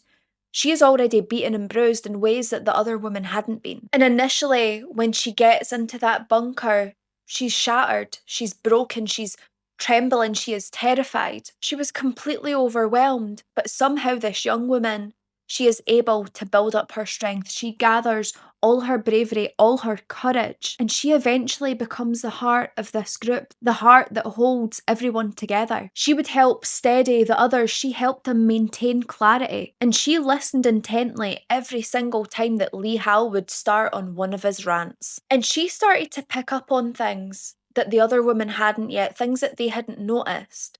One major factor was the fact that Li Hao, he only ever double locked that door when he was angry. She also recognised just how badly this man craved validation. It was very clear to her that when he felt like he was in control, when he felt as though his captives were obeying him, he relaxed because he feels like he's fully in control. But what he didn't realise is when he relaxed, it made it dangerous for him and essential for these women because this man's greatest weakness had been exposed. It wasn't a physical weakness, it was an emotional one. Now, once Li Hao has these 4 women in his captivity, he starts having them on this rotating basis. So one woman would be filming, the other woman would be coerced into sex work. Others would be kept in periods of deprivation of food and water, something that was meant to keep them dependent. This man did control everything in a sense. He controlled their food, their bedding, their air, even their sleep cycles. And because this loser just loves the sound of his own voice, he would often give them lectures about how they were being reborn underground, that he was giving them structure that they should be thankful of. He thought that he was showing even more control, even more domination the more women that he abducted. But what he didn't realise, because let's be honest, he is one dumb motherfucker, because every single new captive that he brought in meant that these women were no longer isolated. It meant that these women were banding together. These women were building strategy. They would compare his routines whenever they were left alone. They became unified without ever being in the same room at the same time. Now, when Lee had kidnapped Sai, a young teenager, the dynamic within that bunker, it would change again. She was so young, she was so vulnerable, she was confused as to why this horrific thing was happening to her. Why was she a target? Why was she now a victim? And she was eager to comply at first because she thought that would guarantee her safety. While she is confused, while she is terrified, while she is desperate for survival, again, she brings something else to that group because she notices something with the ventilation system, and that was that it was never fully sealed. She had said that during certain hours when the noise outside had aligned just right, she could hear faint voices, she could hear scooters going by, she could hear traffic, even voices. And that meant that there was at least one structural flaw in his otherwise airtight fantasy. She had also told the other captives who had been held there longer that she noticed at one point the door wasn't latched fully, and this would be a detail that was crucial to them later. Finally, we have the sixth victim. That is a young girl by the name of Ma. She was the youngest and most fragile of them all. She had slipped into the city's nightlife illegally. She was seeking work to try and support herself. When she entered that chamber, she looked as though she was paralysed with fear. She was shaking constantly. She could barely calm down, and the other captives, they became so fiercely protective of her. They would speak to her gently, they would guide her, they would offer her reassurance whenever she needed it. And in her own way, as time goes on, she is also able to contribute to the observations of these women. She was able to contribute crucial details. She had noticed just how long the upstairs light would stay on before Lee Hal would make his way downstairs into that bunker. This told her that he was either cooking, cleaning, or pacing. And these kind of details, they were crucial to the women because it revealed his kind of emotional state at that point. Was he relaxed or was he pacing? Was he agitated? Was something going on? They were trying to pinpoint when he was most vulnerable. She also noticed that sometimes he left the upper door unlatched for several minutes, especially when he was juggling multiple tasks. Like every other woman in this chamber, she was watching him with the same hypervigilance that their life depended on. And together, these captives, they piece him from the ground up. They build up his profile. They catalogued every single inconsistency. Inconsistencies that he believed they couldn't see, that even he wasn't aware of. They were cataloguing his neediness, his disorganisation, his inability to maintain routine, his emotional volatility, because he was up and down like a freaking yo-yo. Every single one of them had noticed his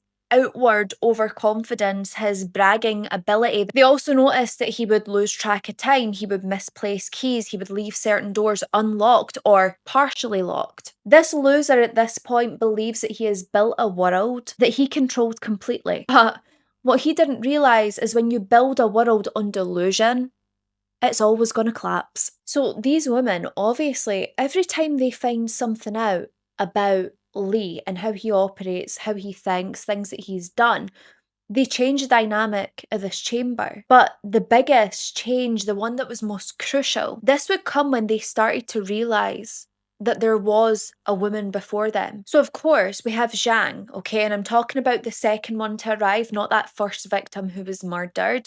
But Zhang, when she arrived, she immediately sensed that something was weird. Things weren't adding up because there was an unused chamber. There looked to be fresh bedding that had changed over. There was a patch of soil that Lee Hal would always step over or walk around. Not only this, but there was this sweet, sour smell that just didn't belong in that chamber. And as you can probably imagine, Lee Hal, who just loves to brag, he loves to give away all his dirty little secrets, he bragged in that smug, self-satisfied way that only a narcissist with a shovel in hand and a god complex could. And he had coldly stated that his first one didn't cooperate, and that meaning was unmistakable to these women. They knew exactly what that meant. But potentially, the most disturbing moment for these women would come when a second murder would take place. And this would be one that would completely rewire any survivors in this chamber. Now, this was a young woman who had been abducted after Zhang, and unfortunately, due to the privacy laws, I'm not entirely sure which one of the women it was that would become this victim, because different sources say different things. But what we do know for sure is that one of these young women would be murdered. This was one of the young women that had fought so bravely during the abduction, who had fought once she was brought into the chamber, who would scream until her voice shredded into pieces. Apparently, she had continued to defy every wish of Li Hao, something that he hated, something that made him feel humiliated, and something he had to get control over. Because what if all these other women started to think that they could defy him and get away with it? He had to show them that this wasn't the case. So he's trying to force her to make these recordings. He is beating her, he is starving her. She spits in his face and he gets even more humiliated. And Li Hao hated this because this was the kind of woman that terrified him. Someone whose inner core could not be broken, whose hatred for him was far stronger than any fear she had. And because he was too much of a coward to carry out this murder himself this time, he forced two other of these captives to murder this young woman. He forced them to take blunt objects. They were then thrown into this woman's cell with her, and when they failed to comply, he threatened them with violence.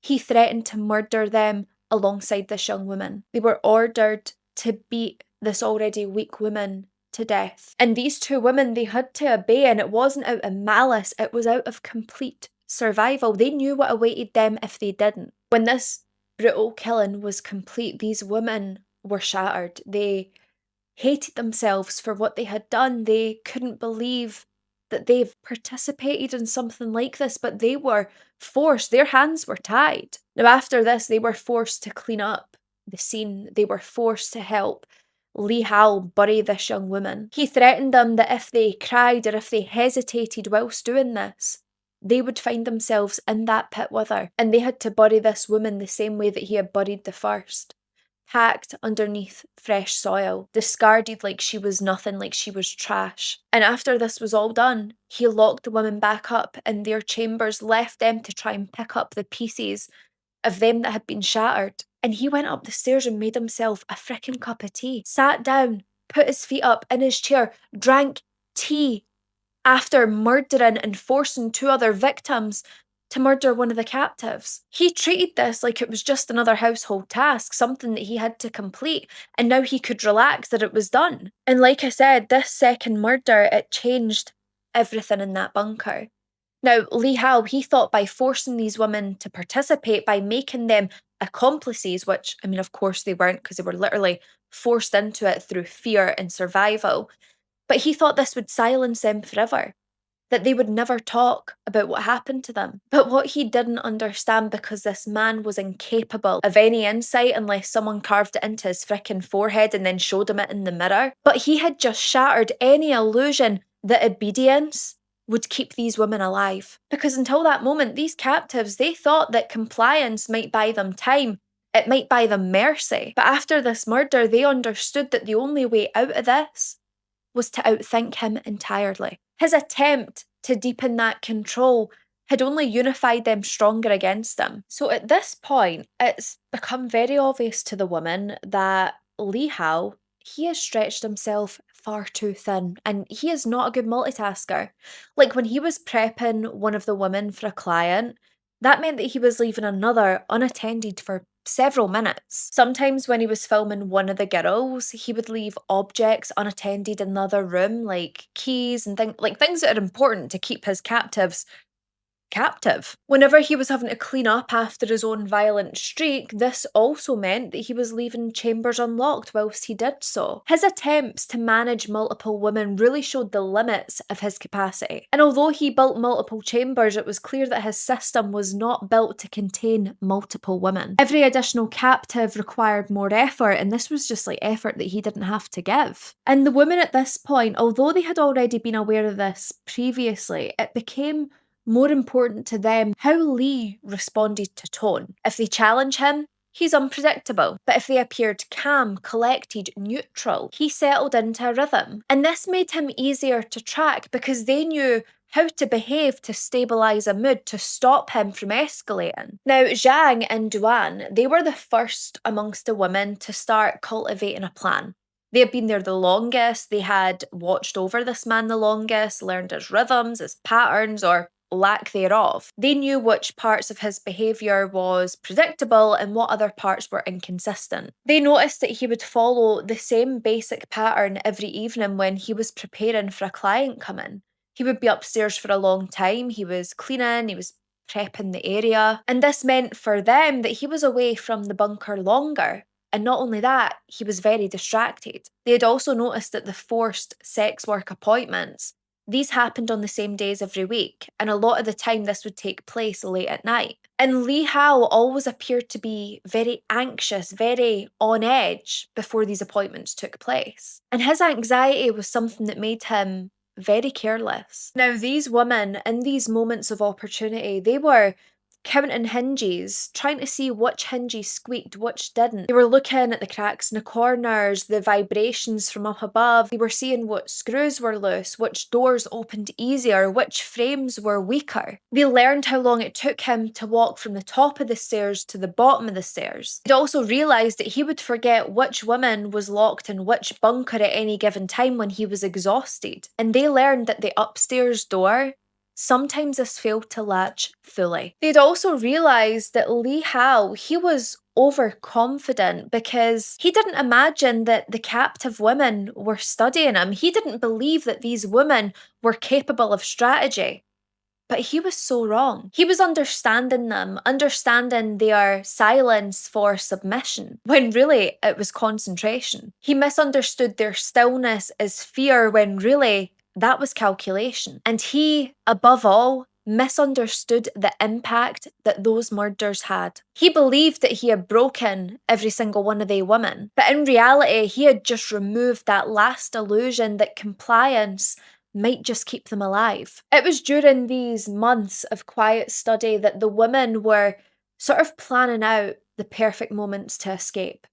They knew it wouldn't be quick, they knew it wouldn't be easy, and every single one of these women had discussed the fact that they didn't believe every single one of them would make it out alive. But that didn't matter to them, because at least if some of them could, they could get justice for the others. Like, that part makes me so emotional because these women, they were really risking their lives. They didn't care if they made it out, they just wanted someone to make it out and make people aware of what was happening here. The understanding amongst them had shifted over time, and they realised wherever there was an opportunity, whoever had that opportunity, it had to be taken, and that person had to take it, even if it meant leaving the others behind. Now, outside, the world had also started noticing young women disappearing. Friends of Xiang had realised that she stopped turning up for shifts. People were saying that she's probably just left or moved away, but her friends didn't buy it. And it was clear that Li Hao, he thought he was targeting the most vulnerable women, the ones that no one would come looking for, but what he didn't realise is he had abducted women all from the same social circle, the same work environment. It was clear that they were disappearing, and people were eager to find out why. So, days go by and Lee returns to the house, and the women immediately notice there is something different about him. His footsteps upstairs appeared rushed, and usually this meant he had a temper. Something had pissed him off somehow. And this emotional state that he would get in, it almost always affected his diligence, how he would check locks, how he would check doors. He usually became quite lax. Now, when he descended into the bunker, he only half secured the upper door. He had then moved two of the captive women whilst he was distracted, and this distraction caused him to leave one of the interior doors unlocked. And these women, they knew, do not react, do not draw attention to this, just be as you always are, be calm, be neutral, do not give him reason to suspect anything. And every single one of them were so aware of the sounds around them that that sound was unmistakable. That lock had not engaged. So when he returns upstairs, the women, they are listening intently, they are paying attention. They hear the kettle go on. This usually means that he's gonna relax, he's gonna settle for a bit. So the kettle starts to boil and they hear something being slammed down, which in their minds must be a cup. You know, he's making a tea, obviously. And the women knew that what this meant is that he wasn't going to be coming back down the stairs. Not for a while. And this is the moment that Zhang decided she was going to move. She pushed the door and she felt it give. She then motioned to Duan, who silently joined her. The pair of them, they're able to slip out into the adjoining corridor and they stop. They listen. Because they have learned this man's every move, every step, every sound. They know what it is, they know what he's doing. And so they listen for it. It was clear that he was still occupied upstairs, that he hadn't heard anything. So they whisper to the other women whose chambers are still locked. They promise him that if they get help, they will ensure that they come back and save them. And the women trusted it. This was their plan all along. They would do whatever they could to save each other. So as they climb up the stairs, they see the second door. Now, this second door, like I said, it wasn't locked, but it also wasn't fully unlocked. It hadn't been latched correctly. So there's a chance now it might squeak, it might make a bit of noise when the women try to open it. But at this point, they're willing to take any chance they have to. So they start to unlock the door. And thankfully, it doesn't make a sound. They then step out onto the top floor of that house. For the first time in months, and for some even in years, this was the first time they had been in a room that didn't have concrete walls and bars for doors. The only issue that they had, though, is that the entire house was silent, bar from that kettle boiling. As they moved toward the front door of the house, seeing that glimpse of freedom, they realised that the door had been bolted. This didn't mean by any means that their plan was over, it just meant that they had to move stealthily now more than ever. But as these women try to unfasten this lock, there's a sound from the kitchen. And that sound is the kettle clicking off. It had finished boiling. That little bit of cover they had, that sound was now gone. Footsteps then start approaching. This was obviously Lee going to go and make his cup of tea or whatever the frick he was drinking. But the women got scared. They're looking around, seeing if there's a place where they can hide, and they panic because there's nowhere. They can only stand at this door. But they take a moment, they have to try and calm themselves down. They realise they're likely not going to get out that door. So Zhang, she runs over to the window. Now, the window has bars covering it, but she could push this window open and fit her arm through. And that's exactly what she does. In desperation, she starts waving her arm around outside, getting the attention of a woman who is passing by. When she knows that that woman has seen her, she starts shouting for help. She begs the woman to get help, bring it back to the house. And this woman takes off. She is going to go and get help. But by this point, Lee has spotted Duan and Zhang, and they are dragged back down into that bunker. When he drags the woman back down, he is panicked, he is frantic, he is freaking out because he is feeling the walls close in on him. Moments later, there's banging at the front door. That woman had ran away, got two others, and returned.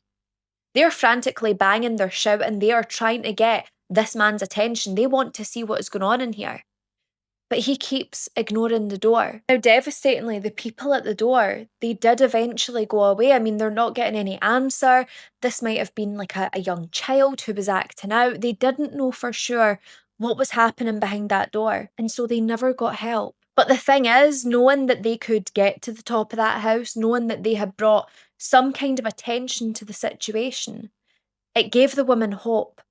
A hope that they hadn't felt ever. And it created fear in Lee Hao. For the next several days, Lee barely slept. He was pacing the floors, he was constantly checking the windows, just wondering when the police were going to show up. He would also come down to the chamber more frequently.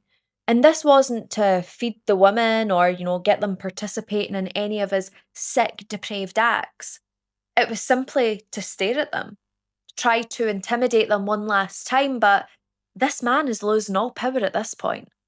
They had already outsmarted him once, and they were just waiting to do it again. And the thing is, the woman had obviously noticed before that fear or panic had made him sloppy.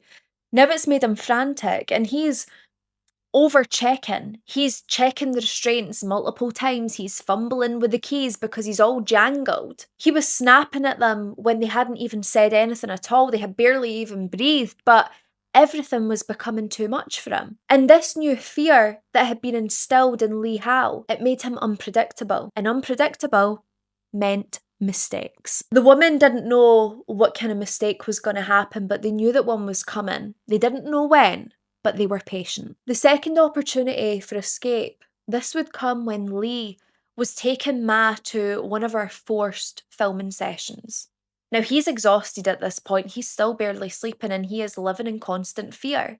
So when they're doing this filming session, he's directing it really shoddily. Like he forgets what lines he wants her to say, the camera's not steady, he can't get the frame proper. Like it's just clear this man is losing control of everything. So the session ends and Lee is taking Ma back to her chamber because, he's tired. He needs his rest. He needs his beauty sleep that clearly doesn't work for him.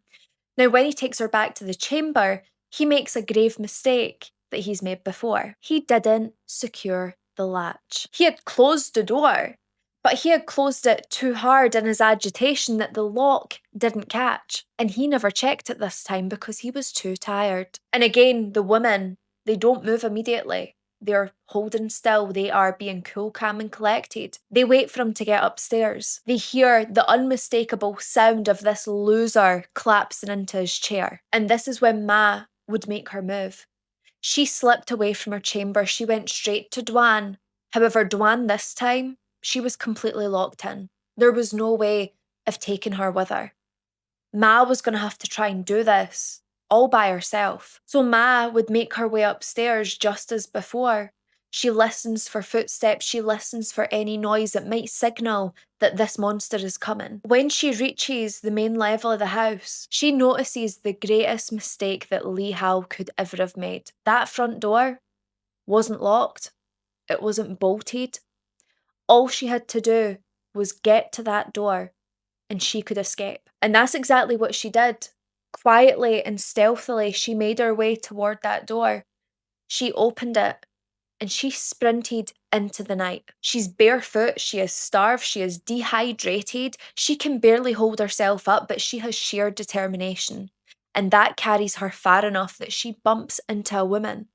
This woman can see that Ma is clearly filthy, she is dirty, she has bruises, it's clear that she is being starved. And Ma is begging her for help. This woman, she runs and she gets others. She brings Ma water and these men all gather around to protect Ma. They call the police and they surround her to ensure that she cannot be dragged back. But before the police could arrive, Lee Howe would appear. He had realised eventually that the bunker door hadn't latched and he realised that one woman had made an escape. And so he sprinted out into the night in a complete panic, determined to bring her back, hoping and praying that she hadn't found help.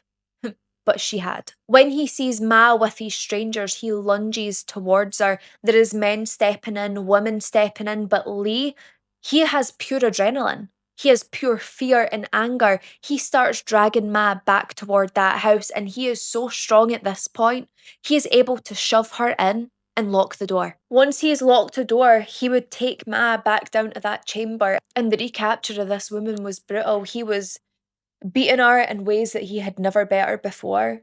He was depraved and you could tell that nothing was going to stop him this time. However, he's sloppy, he's tired, he's a bit disorientated and he makes a very strange decision, and that is to leave the house again. I don't know if he had a moment of thinking that he would be better to run or whether he just wasn't thinking at all because he's a complete idiot, but by the time he returns back to this house, the police were already there. Now he panics. He's trying to say to these police, like, I have no idea what you're on about, officer. I don't know what's going on. There's a bunker in my house with women. What? I didn't put them there.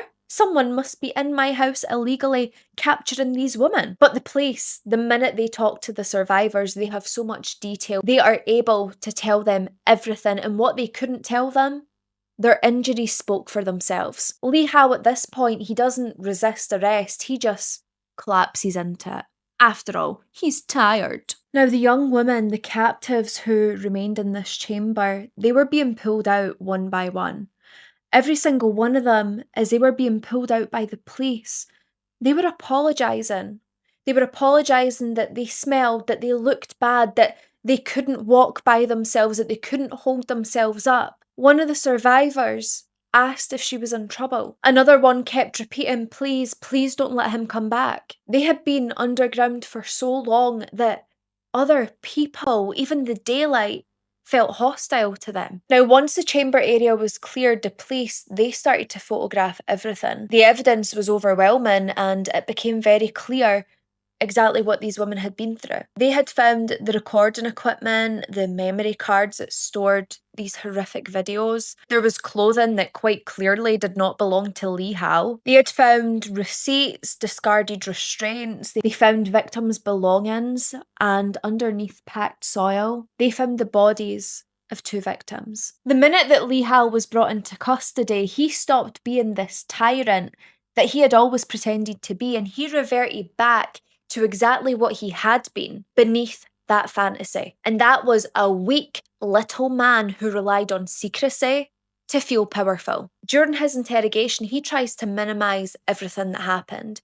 He said that the rapes were all consensual, that they weren't coerced into sex work, and that they had agreed to be filmed. He even stated that the deaths of those 2 women were accidental. Explain that accident to me, Lee, because how the hell does that happen? But it only took investigators less than half of that interview to completely dismantle his lies. The evidence, and in particular the filmed material, that left no room for speculation. That told the story. As you can imagine, the women's questioning and interviews was absolutely harrowing. They had to describe the months or over a year of torture that they had endured, the constant rape, the constant coercion into forced sex work, the murders that they had witnessed or that they had to endure, the terror that they lived with every day, thinking that they possibly might be next. These women might have been quiet, they might have been terrified and broken to a certain extent, but they spoke with absolute clarity. They had maintained those details that they had catalogued over all that time. The hardest part of the interviews for the police was the 2 women that had to detail what happened during that murder that they were forced to participate in. The investigators quickly realised that these women had to operate under extreme duress. Their own lives had been at immediate risk, and still the legal process, that would treat them very different later. Now, when the case was referred to prosecutors, the charges were comprehensive. I mean, Lee was going to face multiple different charges.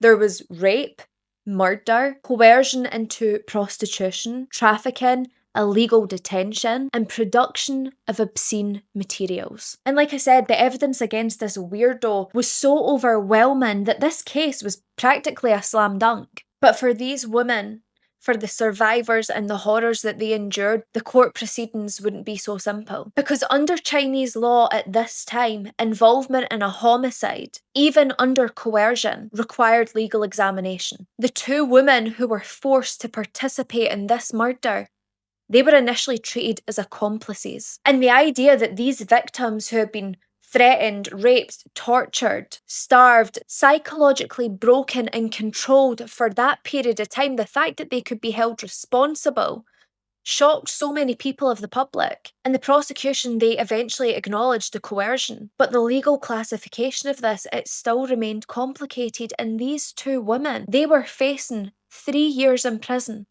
They would be convicted and imprisoned for this period of time. And the other surviving women, they were put on probation. What does that tell survivors and victims? Where is the justice? The other layer of trauma that this would add to them is unimaginable.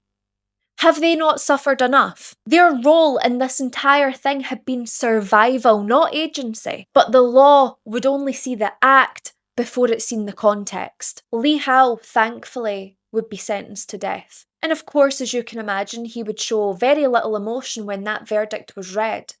In his final statement, he tried to say that he was a misunderstood man who never intended for things to escalate. Yeah, but spending a year building an underground chamber with restraints and chains and bars kinda tells a different story. You pathetic scumbag. After the trial, the surviving women, they made the decision to disappear from the public. They wanted to protect themselves, shield their families, and try to recover and repair their lives by themselves. What is known is that most, if not all, of these women had to undergo medical care not only for their physical injuries, but the mental scars that this whole thing left behind. The youngest survivor would struggle the most. Entering that chamber as a young teenager, it caused a fracture in her development. The other women, they would have trauma therapy for years, some grappling with the guilt from the actions that they were coerced into. Now, thankfully, on January the 21st of 2014, Lee Hal, he would be executed. The bunker would be destroyed and that house would be emptied and the world would move on. But for those women who endured that trauma, who endured that suffering, they carry a lifetime of repair ahead of them. His execution would never erase their trauma, but it did mean that he would never decide ever again who lived or who died. His story ended the way that every single story like his should, with finality, accountability, and the impossibility of return. Bremen, the 1820s. A grieving widow who is beloved by her neighbours. She is weeping over yet another funeral. She's been called the Angel of Mercy, a woman who selflessly nurses the sick. But this town, they didn't know her hidden secret. And that secret was that every meal she brought over, every meal she kindly prepared was dosed with a huge amount of arsenic. Over 15 people, including her very own family, would die before anyone would even realise that their angel was actually their executioner. Now listen, before I dive right into this case, I do need to do a little disclaimer, and that disclaimer is the fact that my voice may go in and out. My voice may sound deeper and more raspy than what it normally does because I'm very much unwell at the moment. I've blew my nose, so hopefully I'm not too nasal, and I've also tried to cough, so hopefully I'm not too raspy. I've took cold and flu tablets, so we're going to make our way through this, but I refuse to miss an upload, so if I'm nasal, if I'm a bit raspy, let's just say I'm trying out a new character. Who knows? Anywho, on that note, let's picture the scene, okay? It's Bremen. It's April the 6th of 1831. Oh, we going back. Now, picture this. There is 30 to 35,000 people all jammed shoulder to shoulder. Now, when people are jammed shoulder to shoulder, it usually means there's something good to see. Like, everyone wants a sneak peek. And, what they were going to witness was something quite fascinating. Was it a West End show? No. Was it the best stand-up comedian in the world? Also not. They were lining up, basically elbowing each other in the face to witness the last public execution in Bremen history. And the person who was facing the last public execution was a woman who was deemed to be Bremen's angel. And we picture executions and we picture these people who look like sadistic evil monsters, but the people who were lining up, they would be shocked to discover that what they were witnessing wasn't some raven, mental, crazy-ass monster. It was this little, tiny figure that looks like she just stood up from a church pew. And this was 46-year-old Geisha Margarita Gottfried. This was a little widow, this little woman. She was small boned, she was wearing white gloves, a dark shawl that was tucked right into her neck. Eyewitnesses who were standing at this public execution stated that she seemed very calm, very devout. And this composure that this woman had, this is what would rattle people, because people have read pamphlets and it's talking about this monster who's killed many. They're expecting some wide-eyed woman muttering to herself, shouting to the crowds. But instead they're getting this little woman who looks kind, who looks compassionate, who looks caring, and looks like she's nursed a whole army of children through a fever. And in ways she had, or, at least she looked like she had, because, is it really nursing children and relatives through a fever if all the relatives die? But for over 15 years, this little woman, she had been present at a multitude of mysterious deaths. Officially, she would be convicted for killing her husband, killing her children, killing her parents, friends, neighbours, you name them, she's killed them. And her weapon of choice wasn't the kind of weapon we would all expect. She utilised arsenic. Now, many people had whispered that the death toll that this woman had must have been higher. Operating over 15 years, surely those numbers just keep growing and growing. Now, Geisha, she would be the first widely documented serial poisoner within Germany. And like I said at the start, she would also be the last public execution. So, standing up by the scaffold was the executioner. They were dressed in a black frock coat, and his name was Friedrich Rüttger. And this guy, he looked pretty happy to be standing there with a blade that he honed the night before, because this public execution wasn't going to be via guillotine. It would be by a hand-operated beheading sword. Old German style. Because in this day and age, many people believed that creating a public spectacle of execution was another form of justice. And this whole thing was a spectacle. There was vendors who were selling beer, pretzels, snacks, to watch the execution. Children were being put on the shoulders of parents. Like I said at the start, people are barging by trying to get a prime spot to watch this woman be beheaded. Now, there was many thoughts throughout the city, and many people felt like there was just so many contradicting statements, because this woman, she was deemed to be a caregiver.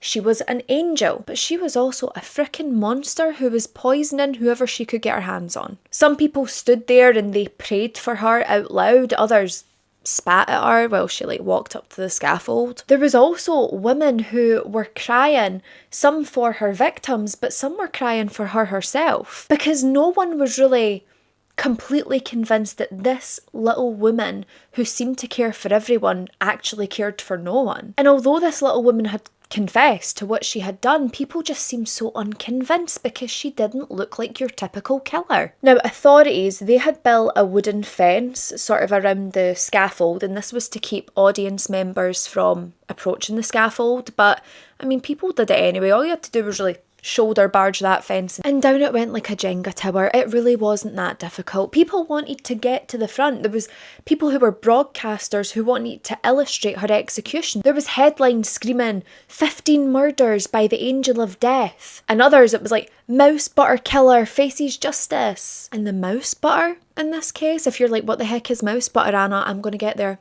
in literally 2 seconds. Because she had basically confessed to these murders, right? And she had said she used arsenic, but it was described as Mäusbutter, which means mouse butter. And back in this day and age, arsenic was basically pest control. It was used to kill vermin, rats, mice. And this was openly sold in apothecaries, so it was so accessible to the public. Just so happens that Geisha, she wasn't controlling the rats or the mice. She was getting rid of people. So by 11 a.m, Geisha, she had climbed up onto the scaffold and she was as poised and calm as ever. The crowd went completely silent. You could hear the seagulls yelping, but that was about it. She had spoken very briefly, but she wasn't pleading for her life and she wasn't praying to God. She simply spoke and then lay her head on the block. The executioner then lifted his sword and in one clean strike, her head rolled off, for lack of a better word. The crowd exhaled, but they didn't cheer. They didn't think this was a great thing. Again, people were still unsettled, just trying to wrap their head around the fact that this little widow, this little 46-year-old fragile woman could have been capable of something so heinous. Almost immediately, her body was taken away for burial. She was buried in an unmarked grave, and there was literally one stone that was left near the execution spot that, represented her life. Now, the city, they had embedded a cobblestone that they referred to as Spuckstein, or spitting stone. Tradition said that you would spit on it to ward off any evil, or also to reject her memory. And that ritual actually exists and survives to this very day, because tourists who go to Bremen, they will find this darkened stone and they will just hap at it. They will just start spitting on it. It's almost like this act of like communal exorcism 2 centuries later. Now, the thing that makes this whole entire scene and case so powerful isn't just the fact that this woman was executed, it's the fact that she was the nurse that you would call to a bedside with prayer, soup broth, and her whole public image was one that was built on charity and kindness. She visited the sick and she comforted the dying. She even raised funds for orphans. People believed that this woman was actually safety incarnate, but turns out that she was a frickin' devil. So anyway, I know the case we've kind of started off like not in the childhood and the whole whodunit type thing, but in the fact that her kindness was a camouflage. And also that evil can weave itself seamlessly into the rituals of everyday care. The biggest shock to this city wasn't the fact that there was a murderer. It was the fact that the woman that had done this was someone they all wholeheartedly trusted. The woman that they had cheered on when she was raising the funds for the orphans or coming to people's bedsides to comfort them in their last days. How could this city ever trust again? But if you're panicking, thinking, oh Anna, are you not gonna go back to the childhood? Pump the brakes, I'm gonna go back to the childhood. We're gonna rewind because I can't do these cases without visiting where evil spawned. So we've already witnessed this woman lose her head in front of 30,000 or 35,000 people who loved the spectacle. But this woman, she couldn't have just woke up one day and thought, you know what, I'm going to become like a prolific poisoner just for laughs. Surely the whole thing started somewhere, and with this we're going back to Bremen in the 1700s, way back. Now, it was said back in this time that Bremen was a port city that smelled like fish, coal, and also damp rope. I'm not sure how, but apparently it did. Now, Geisha Margarita Tim, which was her maiden name, she was born around 1785. Her dad was said to be quite a well-respected workman. He was a saddler.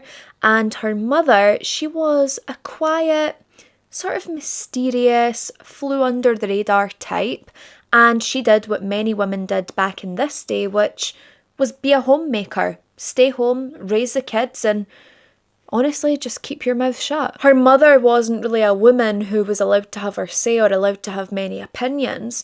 She just had to be at home with the children, make sure there was a meal on the table at the end of the day for her husband, and not only that, but try and make sure that the children in the household didn't starve to death. Now, at this time in Bremen, if you weren't rich, you know, life wasn't very simple for you. You had to make sure, like I said, you were able to put food on the table every day, and you had to hope and pray that the next outbreak of typhus just skipped your street. From what I was researching online, Geisha, she was actually thought to be quite attractive.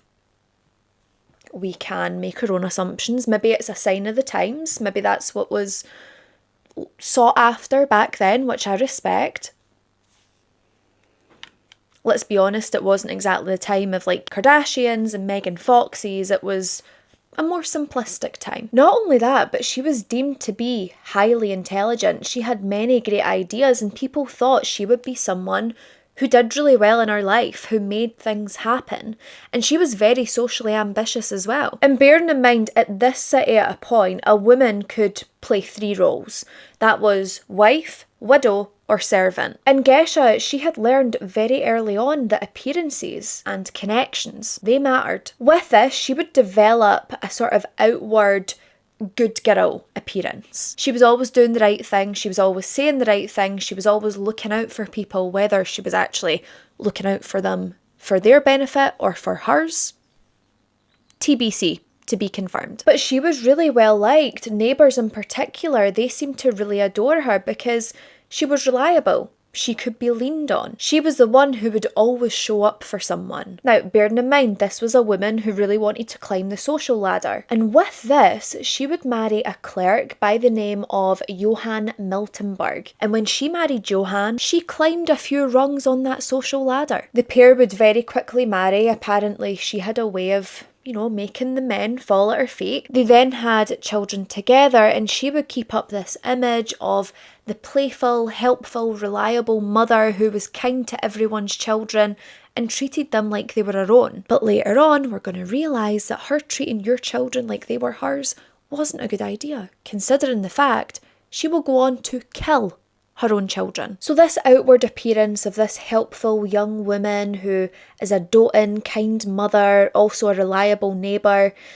that was just hiding a multitude of sins, because like I said, this was a time where arsenic was sold as rat poisoning and you could practically buy it anywhere. And this is a really important part to the case because yet again, it creates that normalcy. It's not a woman who's sneaking into a frickin' lab at night and stealing chemicals. She could literally go to the apothecary to buy dish soap to do her dishes and just pick up some moist butter while she's there, and no one thought anything of it. And I don't want to criticise the medical people of that time, but medicine was a complicated thing, and back then it was kind of guesswork with hints of Latin sprinkled on top of it. So these doctors, if they ever seen a poisoning incident, they would say, oh, that's gastric fever, or the bad air's got to you, which is perfect cover for someone who's got enough patience to play the long game. And what makes this young woman's early life so fascinating, and by early life I mean early adulthood as well, is the fact that she basically created this reputation where she was Bremen's Florence Nightingale decades before Florence Nightingale was even Florence Nightingale. If someone fell ill, if a child was ill or your mother was ill, you would send for her. You would send for Geisha. And again, she shows up. She's got soup. Suspicious. She brings prayer, a calm demeanour, and this halo that you could practically see of goodwill. And the thing that made it so believable for her, the thing that made everyone buy into what she was selling, was the fact that she didn't just throw this together at the last minute. It wasn't this act that she was underprepared for. She had literally built a brand, and this brand would act as camouflage for what was truly coming. Now, there is also the social pressure angle that we can talk about, because for women back in this time, your power wasn't really what you could do. No one was really interested in what you had to say or moves that you could make by yourself. It was more who you married, who you nursed, who you charmed, what family you were born into. Money didn't come because you built a business, it came from inheritance, dowries, favours. And if you could hang on to your reputation, which in this case for Geisha was a reputation of kindness and healing, people were quite happy to open their wallets and flash a couple of Benjamins at you. And this is something that she figured out early on. Now, the thing that is a bit strange about this case is there's not really a moment where something terrible happens to Geisha that makes her think, twirling her moustache at the edges, like, I'm gonna poison everyone who comes into my life. She starts off as someone who wants to help, who wants to heal, and then it's almost like she realises this is an area where she could hold power. She could play God. And surely that was the most important job in the world. Surely that meant that she was powerful. She couldn't tell anyone about it, but she knew. And she would later try and say that she was more an angel of mercy, putting people out their misery, being greeted with gratitude. But this gratitude soon becomes addiction, because the attention that she's getting, she's not used to. So you've got a woman who's finally getting the attention that she wants, but she's also getting the power that she wants as well. And that in itself is a deadly combination. So by her late 20s, she's got a husband, she's got children, and she has some of the easiest access to arsenic we're ever going to see. And she is now perfectly positioned to test just how far she can push that trust that she's earned. Now, something that a lot of people just could not wrap their heads around at the time when all of this happens was the fact that Bremen at this point, back then, people could really only gossip. There wasn't that much else to get up to. So anything they heard would go through the rumour mill, heard through the grapevine, and it would spread like wildfire. And yet this woman, her reputation stayed spotless. Despite the multiple deaths that would happen under her watch, no one once raised an eyebrow toward Geisha. And this is because people thought she was devout, she was generous, she was saintly. But as we know with this woman, her act of goodwill isn't just an accident. It was perfectly cultivated. This is exactly what she wanted. So now at this point, we've got this picture. It is a woman known for kindness, generosity, caring for people, and she is just wrapped up in this reputation. So it's like she builds her character, and then it's time for her to choose her prop. The prop is going to be arsenic. And this is when she would start her chosen career path as Bremen's quietest killer. Now, people do wonder, when they revisit this case, how the hell was this woman not caught? How the hell were people not suspicious that she was buying this arsenic? But the thing is, because rodents and things back then, they were kind of notorious within households. So everyone was buying it. Everyone was buying moist butter. It's not like Geisha was the only one walking into these apothecaries and buying the arsenic. There would be like a queue of 20 behind her. Now, I did wonder back then with the arsenic, why was it called moist butter? Or mouse butter, as I would say, and many of us would say who aren't from the area. So what this was, it was almost like this greasy paste, and it would be mixed with arsenic trioxide, and then they would smear it on like stoves and things like that, anywhere where they would see vermin. The vermin would then lick at this paste and, you know, they would die. And not only this, but even if you lived in a time where you didn't really have any money, most people could afford to buy this mouse butter because it literally costs pennies. And if you're looking for a sort of equation, like what does this equal to in modern day?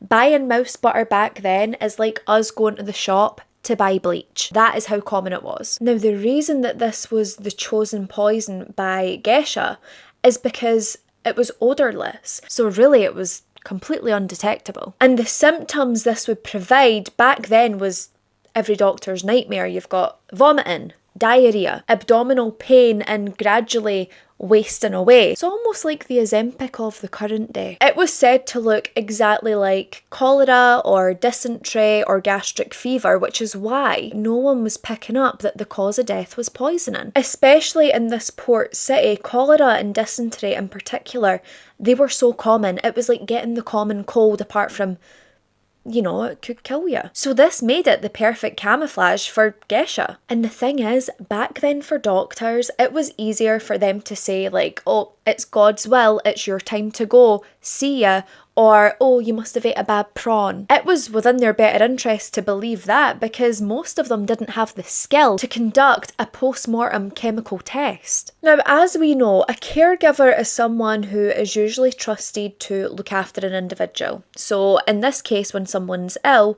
they can be trusted to bring soup, food, medicine. Some might even spoon feed this restorative drink or food to someone. And if they just so happened to get even sicker after this was given to them, everyone assumed that it was fate. Everyone assumed their illness had progressed. Even the victims themselves of Geisha, they thanked her for looking after them.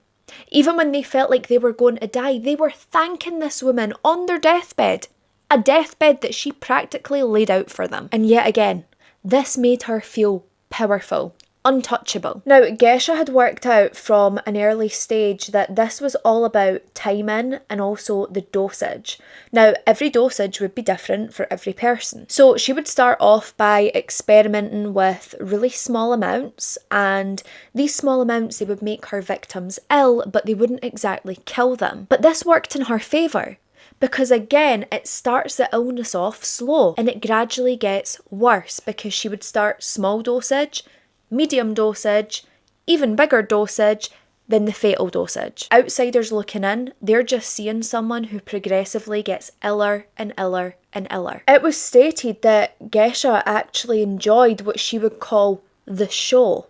this slow progression to death, and this is where the sadistic element comes in. She's not a woman who is putting someone out of their suffering. She is a woman who is extending it, who is watching them get progressively worse, who is watching them suffer even more every single day, and she's enjoying it. And then eventually, when these people would die, people would have so much gratitude toward Geisha.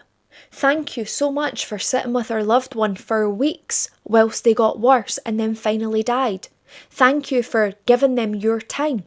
Not knowing she is the reason their loved one's not here anymore. Now, another thing that made her method of killing so efficient is back in this time, there was what they referred to as a medical blind spot. Because forensic toxicology back in the 1830s, this was barely being born. And Marshey's arsenic test, the first reliable one, this wouldn't be invented until 1836, 5 years after this woman would be executed. So whilst we can look back at this point and say, oh my god, it was so obvious that she was poisoning people, at that time, it was like trying to catch like a computer hacker without firewalls. Now, the cultural backdrop at this moment in time, this really matters as well, because in Bremen's conservative society back then, they believed that women were nurturers by nature. No one could ever believe that a woman would be this serial poisoner. It just didn't fit the template that had already been established back then. And this is why people should never underestimate each other. So even when there was multiple tragic deaths surrounding this woman,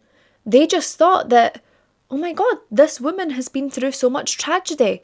That poor little widow, that poor daughter, that poor mother. No one ever thought, oh my god, what a sadistic bitch, she's quite clearly doing something. She was just seen as this perfect friend to the sick, and she reinforced that illusion by showing up at every sick person's bedside. And when Geisha was at the bedside of these ill people, they weren't thinking like, holy crap, she's gonna make me worse. They were thinking, how lucky am I? I've got the town's angel at my bedside. She is giving me her time. She is trying to make me better. And then 2 weeks later, well, you're not really thinking anything anymore. So by the time that Geisha is in her late 20s and early 30s, she has 3 things that most serial killers never have access to all at once. So she has unrestricted access to a very reliable poison, a social role in society that let her deliver it without any questions, and also a cultural environment that was just completely blind to the possibility of her guilt. And when people were looking at these deaths back in the day, it wasn't how we see it now. To them, it didn't look like this crime spree. It looked like normal lives falling apart, coming to an end, and Geisha was just there to help. Offer a helping hand, spoon feed you your soup that may or may not be laced. And by now, Geisha, she's got the perfect setup for what she's doing, okay? She's got mouse butter on one side, and then on the other side, she's got the title of Angelic Nurse Angel. So now we're getting into the victims, and this is where she starts to test the waters. What dose makes them sick? What dose makes them vomit? What dose makes them vomit and have diarrhea? What dose almost sends them over the edge? And what dose puts them in the ground. And because she has this unrestricted access to the poison and the people, this means that she's basically getting to try this out without anyone blinking. So first of all, let's start off with Johann Miltenberg. If you remember from the start, this is her husband. He's a clerk, steady job, reliable man, respectable marriage. But tragically, by the late 1810s, this man is incredibly sick. Chronic stomach pain, chronic vomiting, and on top of that, he is losing weight quicker than someone on Ozempic. Now the doctors, they examine him, they look at all the symptoms, they feel his fever, like, oh yeah, temperature's really bad, and they decide, Johann, you have gastric fever, good luck. And who's at his bedside, crying whilst he gets his diagnosis, spooning soup into his mouth, here honey, eat that, it'll make you feel better? Geisha. Now the worst part is, okay, fair enough, he became ill in the late 1810s, but he would die in 1815, so just how long was this man struggling? And at this point, the neighbours, they're sad that he's dead. They're sad that they've lost a good man, but they're not shocked because disease was everywhere. So then Geisha, she inherits this big chunk of money, okay? She's feeling like Mrs. Moneybags, and she just moves on. and no one calls it murder. And now she's thinking, right, okay, I've took out Johann himself, I'm getting this big chunk of money, but he does have family who might try to make a claim. So who's she going to take out next? Johann's brother, her brother-in-law. So he's spending some time with Geisha, supporting her through the loss, and she's supporting him. And he suddenly falls ill. Who looks after him? Geisha. Who's given him medicine? Geisha. And then who dies in 1816? Johann's brother. And she was conveniently listed as his caretaker on the way up to his death. At this point, we've got two men who are dead, linked to Geisha, and no one bats an eye because she's seen as this poor widow who's tried her best to take care of her dead husband's brother, and now look, now she's lost her brother-in-law and she is just a mum who is struggling to make ends meet, with Johann's big chunk of money that she inherited, but hey, who am I to judge? So then comes her parents. So her father, the saddler by trade, he would start showing the same symptoms. Dead by 1819. Her mother, she would then follow the exact same pattern and she would be dead by 1823. And as you know, today, if this was looked into modern investigation style, people would see the red flags everywhere. But back then, people are saying, oh, this poor woman, she is cursed. How is she still coping? How is she moving on in life? Everyone around this poor woman dies, and Geisha herself, she would cry in public, like, why is this happening to me? And then, once the show has finished, once the public crying has come to an end, she would just swoop up her inheritance, and off she went. And we're not going to stop there, because in 1823, the same year her mother dies, / was murdered by her, she would poison her fiancé, Michael Christoph Gottfried, the same name that she would later go on to be known by. This man was a prosperous, wealthy businessman. He moves in with Geisha, everything seems good, they're having a nice life together, and then he becomes sick, and the sickness gets worse. And then he dies. And then he's got this grieving fiancé, this poor widowed fiancé. And then another small windfall and another funeral where this woman is the tragic centrepiece. And at this point I'm like, is this Munchausen's?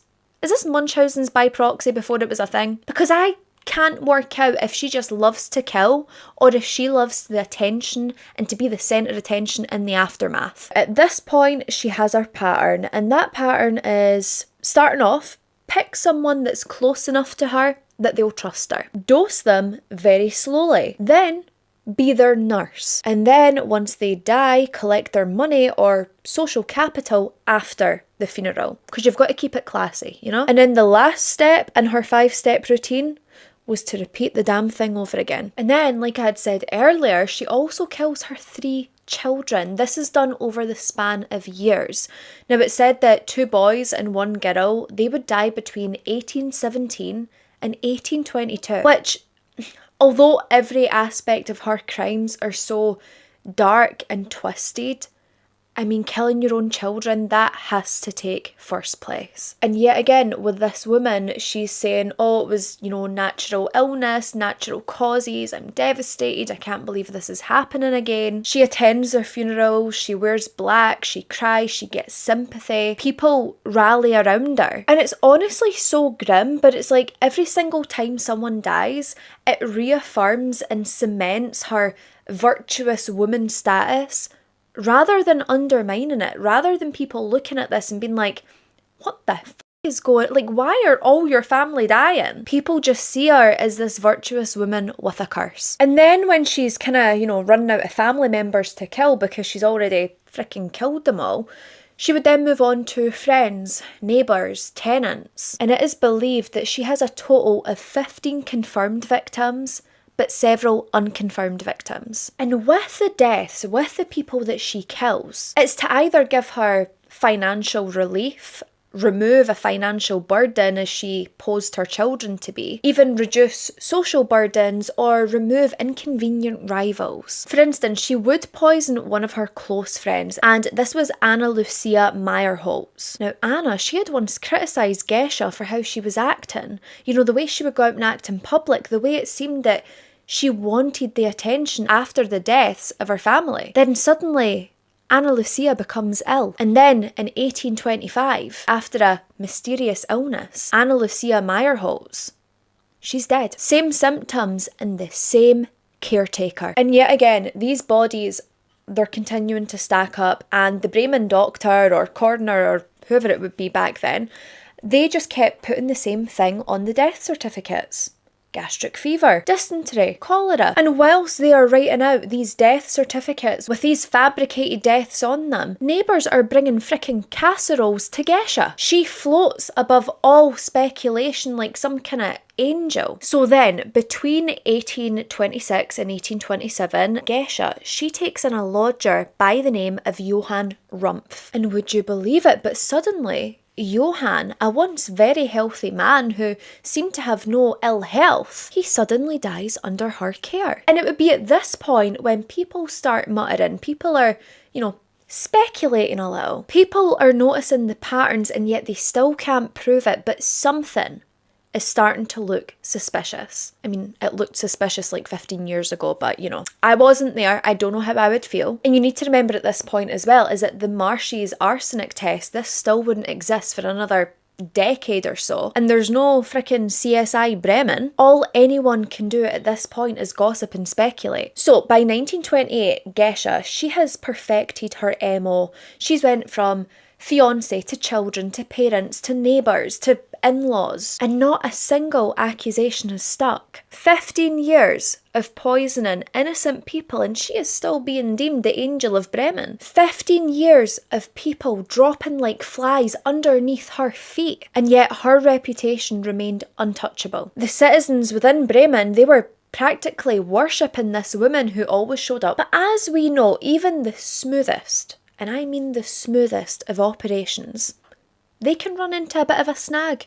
Or in this case, a survivor. Enter the scene, Johann Thocke. Kind of feels like everyone was called Johann at this point. Or maybe she just liked to go for the Johanns, I'm not sure. But he was a friend and a neighbour who eventually got too curious for his own good. So it is around 1828, the same kind of time where everyone else is suspecting a pattern. But he really notices that the friends are going missing, the family's going missing. It's always people close to Geisha. They were always getting sick, and most of the time they were dying as well. And she is always right there, fussing, crying, nursing them, and always earning praise. But the twist would come when Thocke himself, he would survive a very suspicious illness. And could you possibly harbour a guess at who was bringing him the special remedies? Oh yeah, Geisha. And the thing is, a surviving victim, that changes everything. Because this victim, he remembers details. He complains, he goes to doctors. And suddenly what starts off as whispers become serious questions. Local physicians who had once shrugged these deaths off as dysentery and cholera, natural death, etc., etc., they start taking notes. They call in their colleagues and they talk in hushed tones. 15 deaths. Then someone finally says, hold on, 15 deaths? And this woman has been at every single frickin' one of them? The math ain't mathin'. And this is where early forensic science would come in, or, what they classed as forensic science back then. So in the 1830s, the doctors within Bremen, they start testing powders and leftovers that they can find in Geisha's home. And of course, because this is the time before the Marshy's arsenic test, everything is painstakingly slow. They have to be analysed at a very slow, detailed pace. However, once this test reveals that there's at least trace amounts of arsenic, this is when the authorities decide that they can get involved. This is enough to convince the authorities that these deaths, there was nothing natural about them. So with this, Geisha, she is brought in for questioning, and yet again, she's calm, she's composed, she's pleasant. There's no tears, there's no panic, there's no pleading with police, no crazy explanations. She appears to be so calm that she actually seems bored. And then suddenly, it happens. She starts recounting names, dates, dosages, all 15 victims. Everyone she killed, she just recites it like it was a ledger. It was stated that she sounded like a bookkeeper rather than a serial killer. And that's pretty terrifying, because this woman had went suddenly from this weeping, mourning widower to suddenly flipping. She's just spitting these names like she's spitting bars, calmly admitting that she is in fact the killer. It's almost like she's never denied it. She was just waiting for someone to ask. So the news spreads like wildfire. People are like, I knew it, I knew it. I knew she was a killer, despite never saying anything before. But the newspapers, they would print her confession, they would illustrate her wearing a halo with this very sinister glare. And the city of Bremen is scandalised because the Angel of Bremen actually turned out to be the Angel of Death. And it's at this point where the city's obsession reaches a fever pitch, okay? Hundreds of people are gathering outside her home, shouting obscenities. Pamphleteers, can we call them that? The people who make the pamphlets? Well, they were giving out their sensationalised accounts anyway. The clergy, they debate morality, gossip is flying. And this was the first time where people actually started to question themselves. How could we be so gullible? How could they have been so blind? How could they have missed what was staring them right in the face? How could it be that this beloved neighbour was actually slipping arsenic into people's frickin' tea? Now, the investigation, it was deemed to be slow but incredibly methodical. They had found witnesses that they could interview, they collect evidence, and they even speak with other survivors. Because it turns out, Johann Focke, he wasn't the only survivor. There was quite a few. Authorities also examine death records and they track back inheritance payments and property transfers that all went over to Geisha. And this confirms the ugly truth that Geisha Gottfried was calculating, deliberate, and terrifyingly good at hiding in plain sight. Now, by the time her trial comes around in 1831, the entire public, they're primed to see this woman not as a human being, but as this legend living in real time. 15 confirmed murders, several others speculated, and years of trust that has been weaponised into death. People stated that her composure in the courtroom was unsettling. She's not begging for mercy, she's not sobbing for forgiveness, she honestly couldn't give a tiny rat's ass. This woman simply sits and answers questions, enumerates her victims and waits. And that, my dear friends, is a point where the story pivots from horror film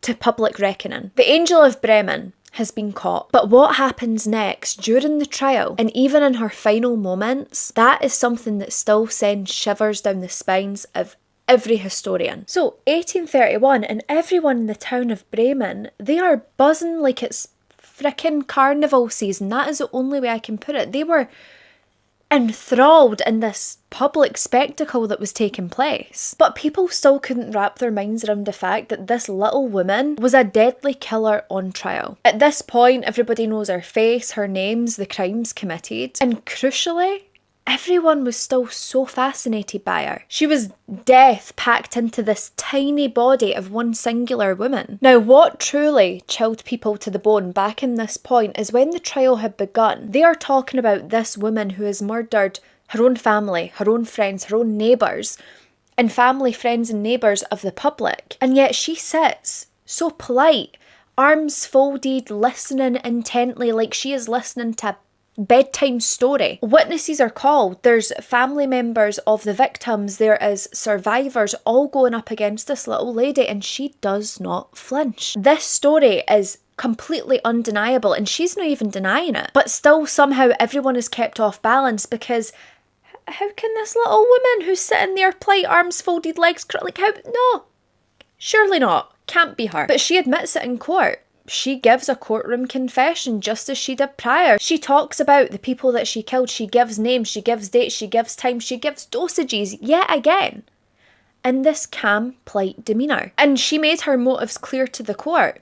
Money, convenience, removing obstacles in her life. And while she's admitting this, there is still no remorse, there is still no regret on this woman's face. There is not a single tear in sight. Unlike before, when she was practically putting on a Hollywood movie, crying her eyes out when people were dying. The courtroom itself was crammed and outside was no better. People just wanted a glimpse at this little lady, the little deadly poisoner lady. Now, people who do pamphlet illustrations, they were going to town. Some would have her as like an angel. Then others had her in like a demonic pose, like on all fours. Like they were just really taking this to the next level. The sentencing came in really swift. Of course, as we know from the beginning, she was given death by beheading. As we said, April the 6th comes around, 1831, and it is a frickin' public spectacle. Everyone is lining up to see this woman lose her head. Now, there is some people who state that when Geisha had stepped up onto the scaffold for her beheading, when she looked out into the crowd, some people could have sworn that they seen a smirk on her face, like her job was done. She didn't look scared. She wasn't begging or pleading. She was content with the decisions she made and also the consequences of her actions. Could you imagine watching someone who is going to be beheaded smile out into the crowd like they are proud of what they've done? There is something so freaking chilling about that. Once this beheading takes place, the audience, the public who are watching, they exhale with relief, but there is also that unease that, do they truly know the people they surround themselves with? Can they truly trust their family, their friends and their neighbours? Because if this little woman could do something so heinous, what stops it being the next person? As stated before, even in her death, this woman has never ceased to exist. People still talk about her daily. The Spukstein, the cobblestone thing, people are still visiting and spitting on it. Some are actually bowing down to her, respecting what she's done, which is mad. People of Bremen had said that this stone represents to them how you can never fully trust what you see, because appearances aren't everything and people hide behind the shadow of their appearance.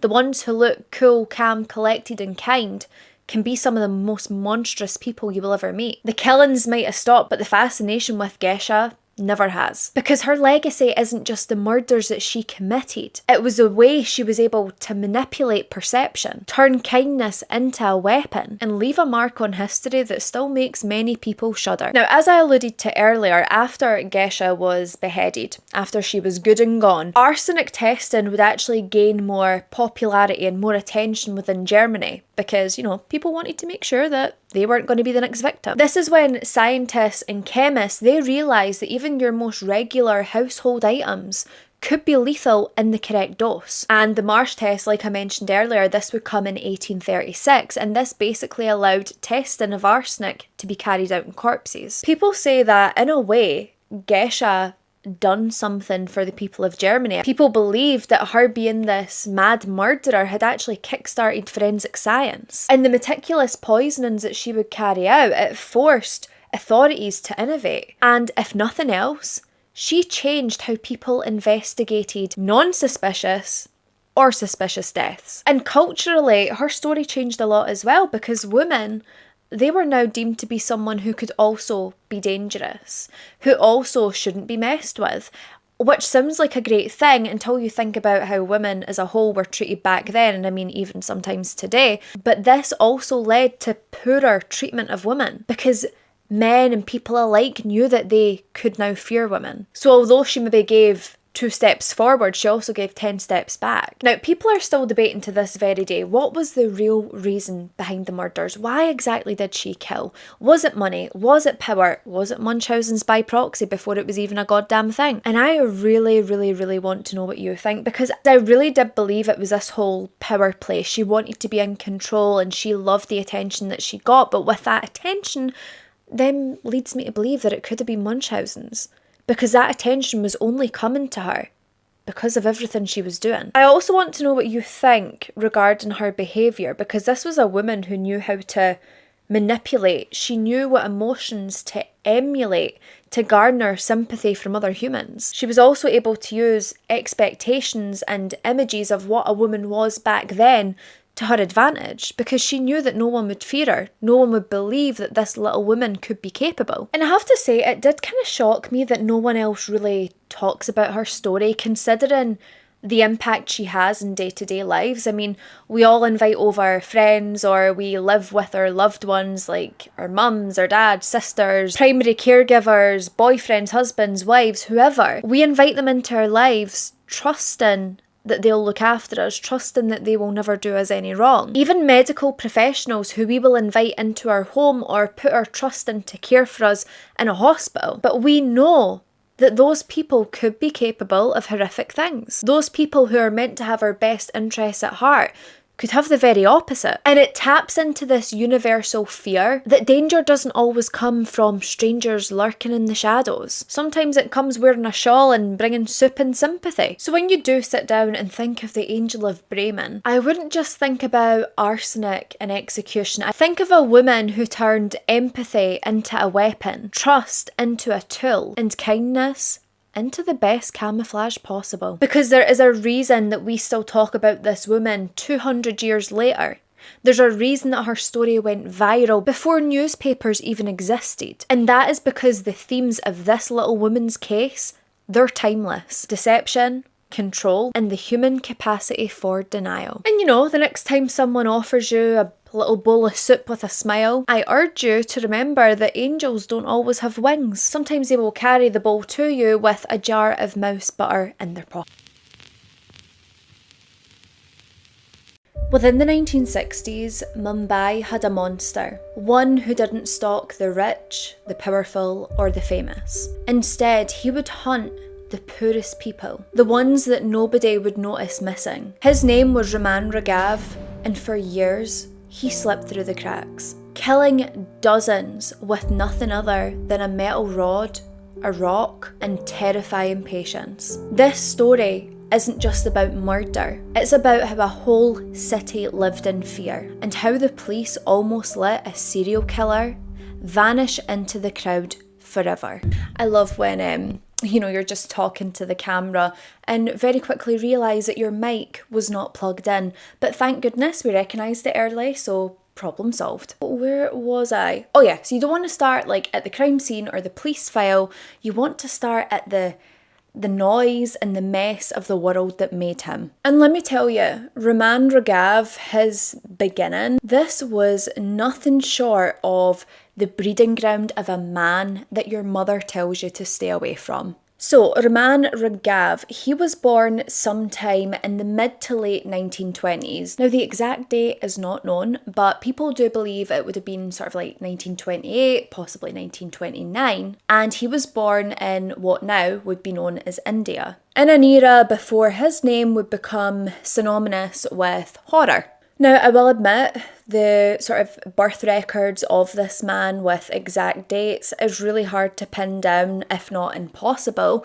And that is because back in this time, families who were really poor, they didn't have the privilege of having birth paperwork, birth documents, birth certificates.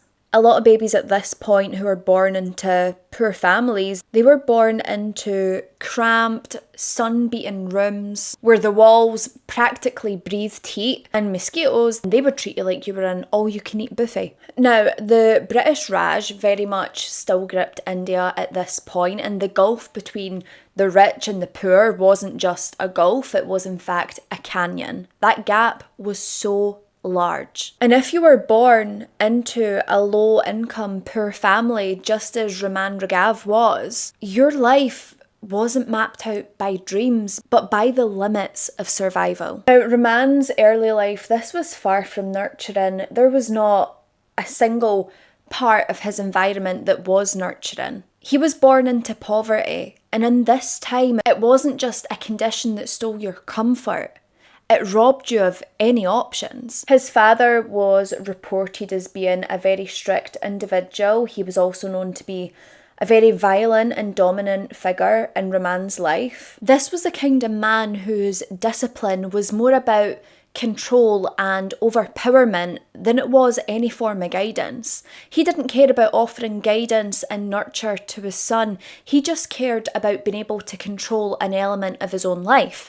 And for Raman's father, that was controlling Raman. That was the only element in his own life that he had full control over. And unfortunately, this monster would abuse his power and in turn abuse his own son. Now, Raman's mother, like many other women at this time in India, she was overworked, underfed, and her whole life's purpose at this point was just trying to keep her family alive. She didn't have a spare moment to be a cushion for her son. She didn't have a spare moment to play the nurturing mother. Raman was never the centre of anyone's world. He wasn't the centre of anyone's affection. In fact, he was just believed to be another mouth to feed and another problem to take care of. And in households like this, where survival trumps affection, empathy is usually the first casualty.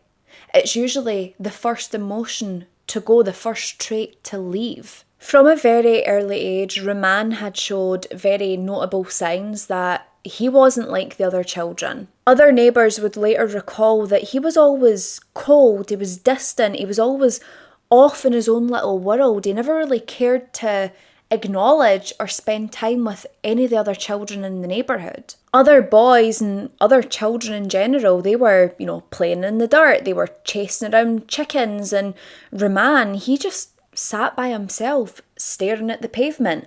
And listen, for all we know, there was a big army of ants carrying one of their leaders back to their anthill or something like that. There might have been. But Rahman was just so distant. His lights were on, but no one was home. People very quickly began to notice that the staring off into the distance or staring at the floor and withdrawing from everyone else in society, it wasn't the kind of bored daydreaming that you and I might do.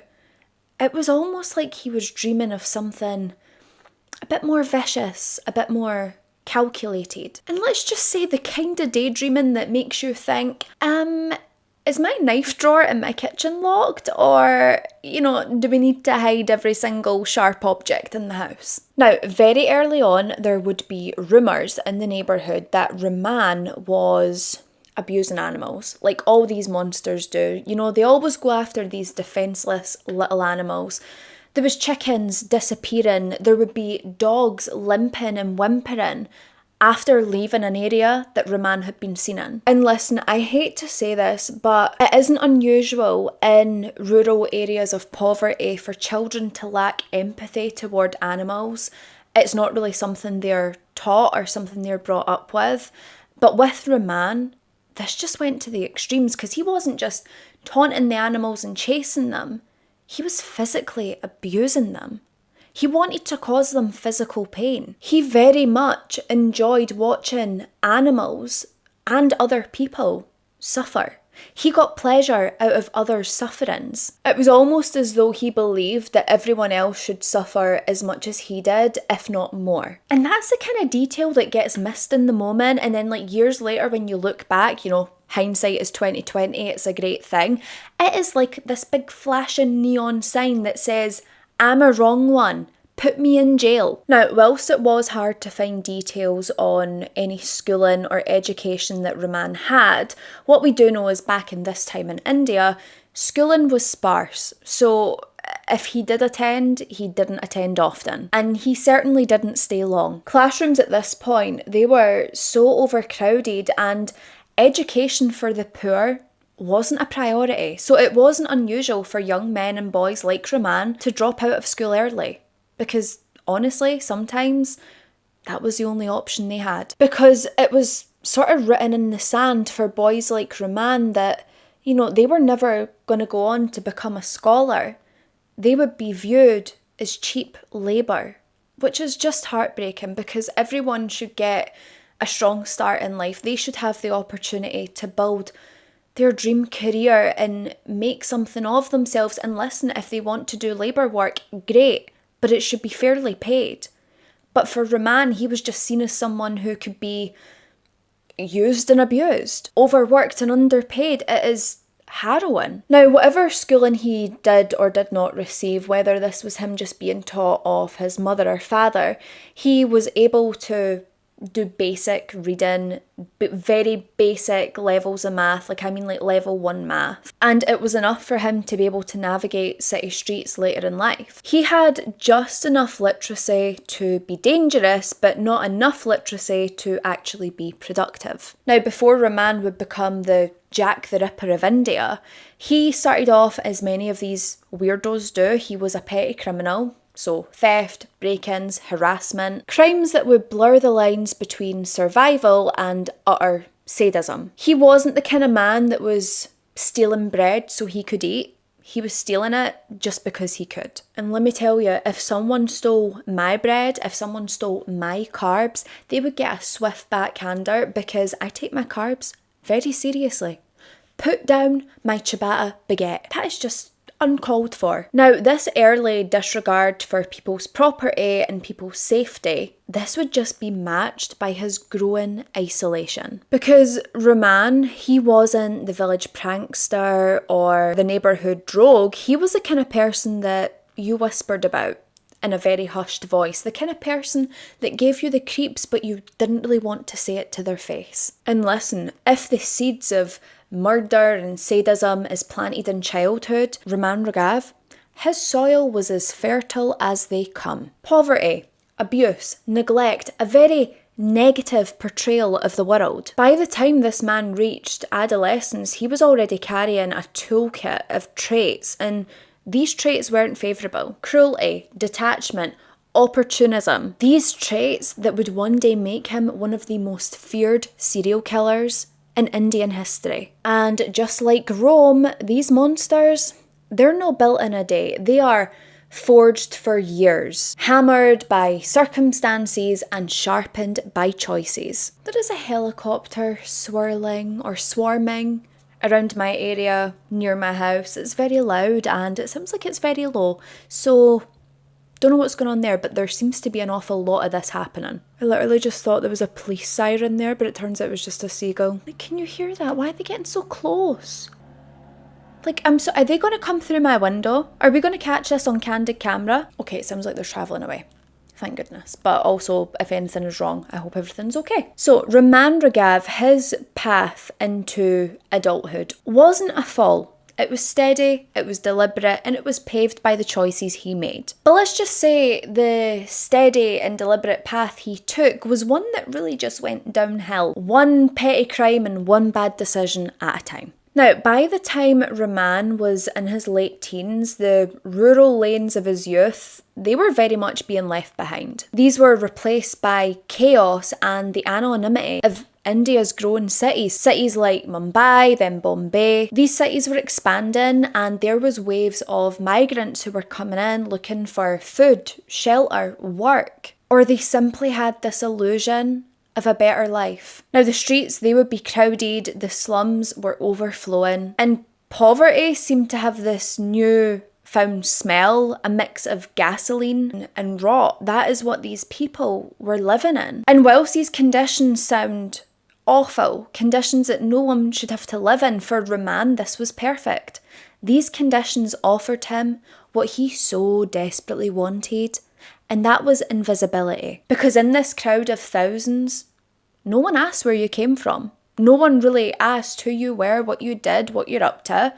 And that was perfect for Raman, especially because no one cares where you were last week or what you did. And I'm sure you can probably imagine it did not take long for Raman to find trouble, because theft and crime, that was his bread and butter. He would start off with small bits of criminal activity like pickpocketing, stealing tools, breaking into tin-roofed houses and stealing whatever he could find in there. But what was notable about Raman's crimes is that it wasn't about profit, it wasn't about the goods. It was all about control.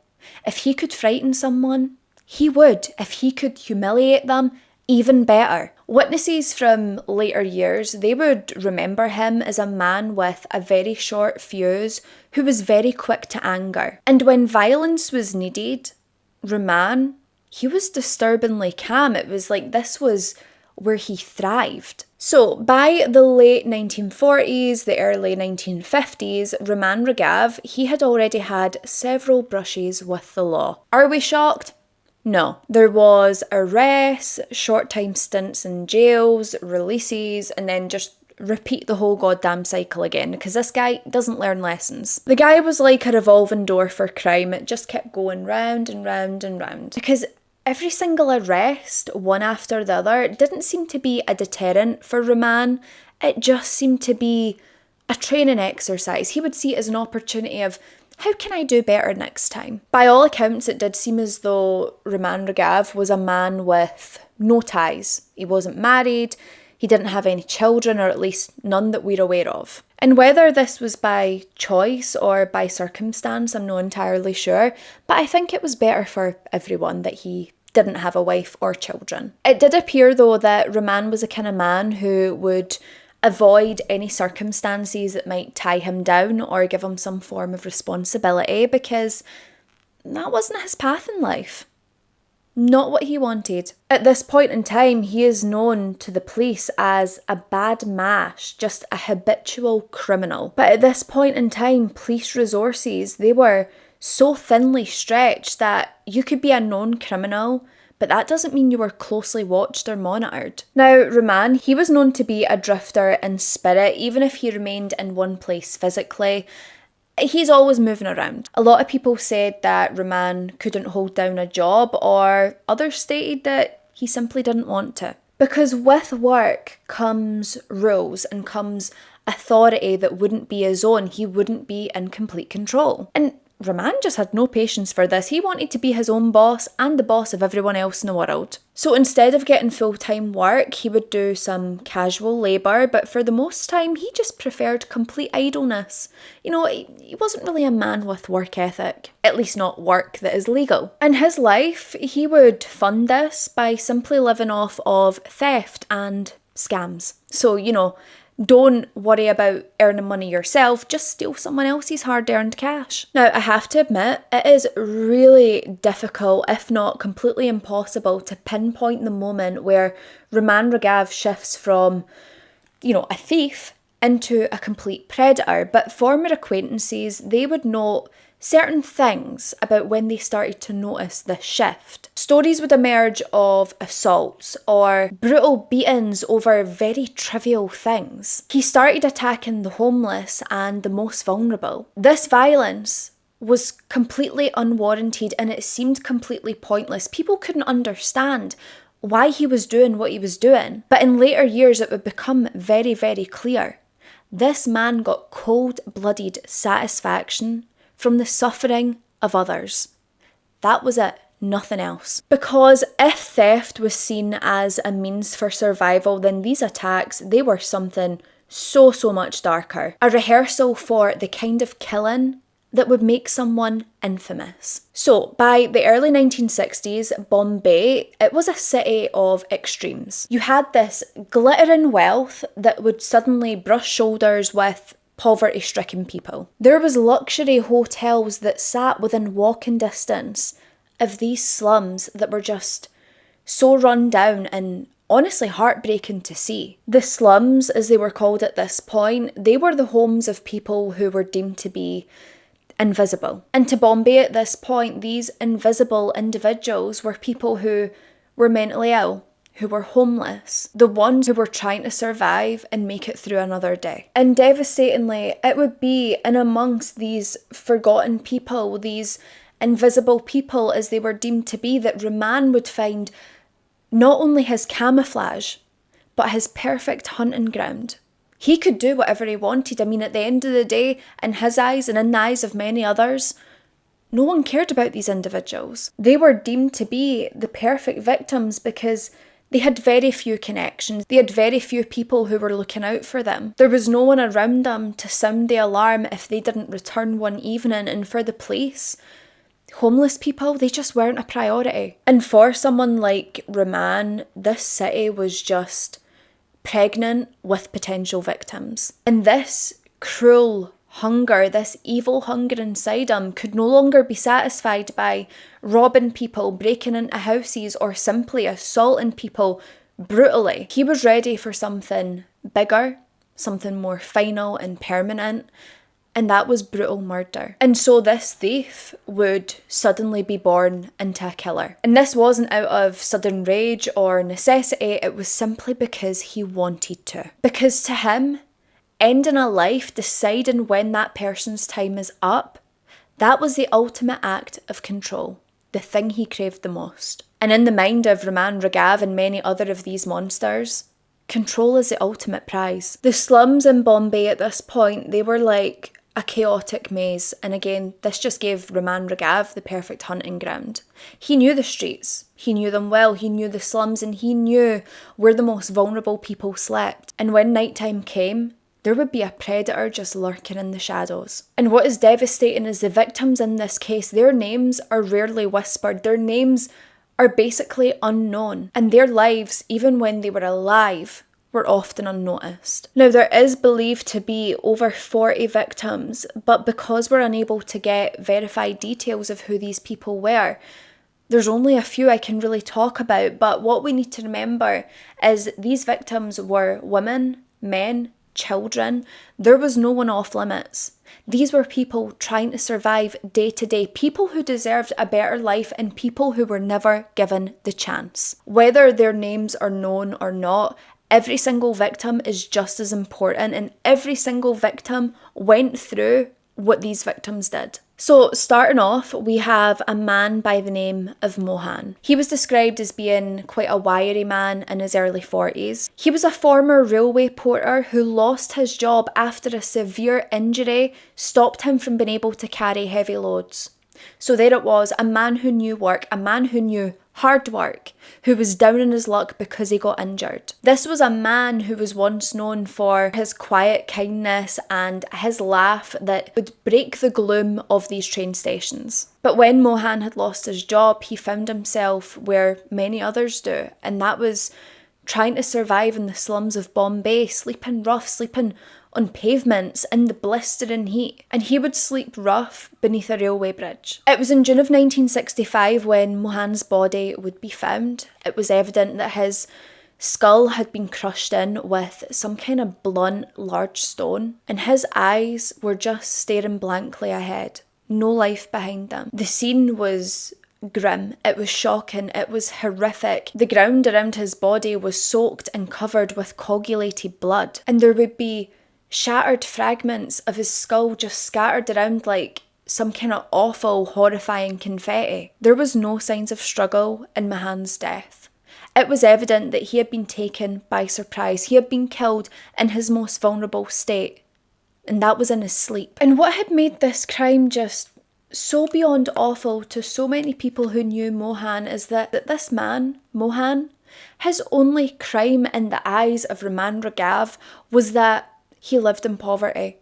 And it's not a crime, of course, but that is how Raman had viewed it. I mean, Mohan, he didn't owe anyone money. He hadn't crossed a dangerous gang. The only thing that he had done was go to sleep on the street, in the wrong place at the wrong time, where he would be found by this monster. Then we have a young woman by the name of Fatima. Now, Fatima's story, I'll be honest, it's harder to piece together. She was a woman who was barely 20 years old. She had fled an abusive home in a distant village, and she had been sleeping rough on the streets because sleeping rough on the streets felt safer to her than the abusive home that she had left. So just imagine the terror that she was living in to see sleeping on the streets as a safer option. Locals remembered her as being very soft-spoken, very timid, but she was resilient.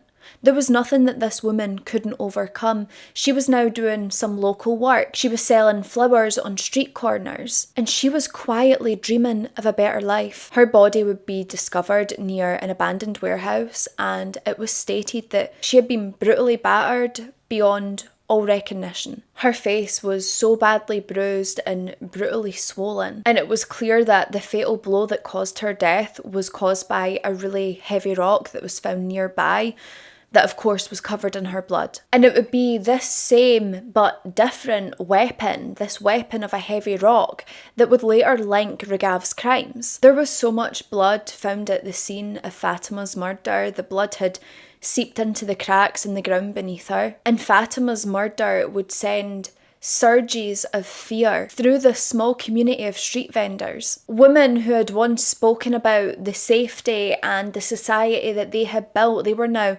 whispering in hushed, terrified tones, afraid of who might be listening, who might use this to their advantage. Was this the work of a madman on a one-off? Was it the work of a serial killer, or was there simply a devil that walked among them?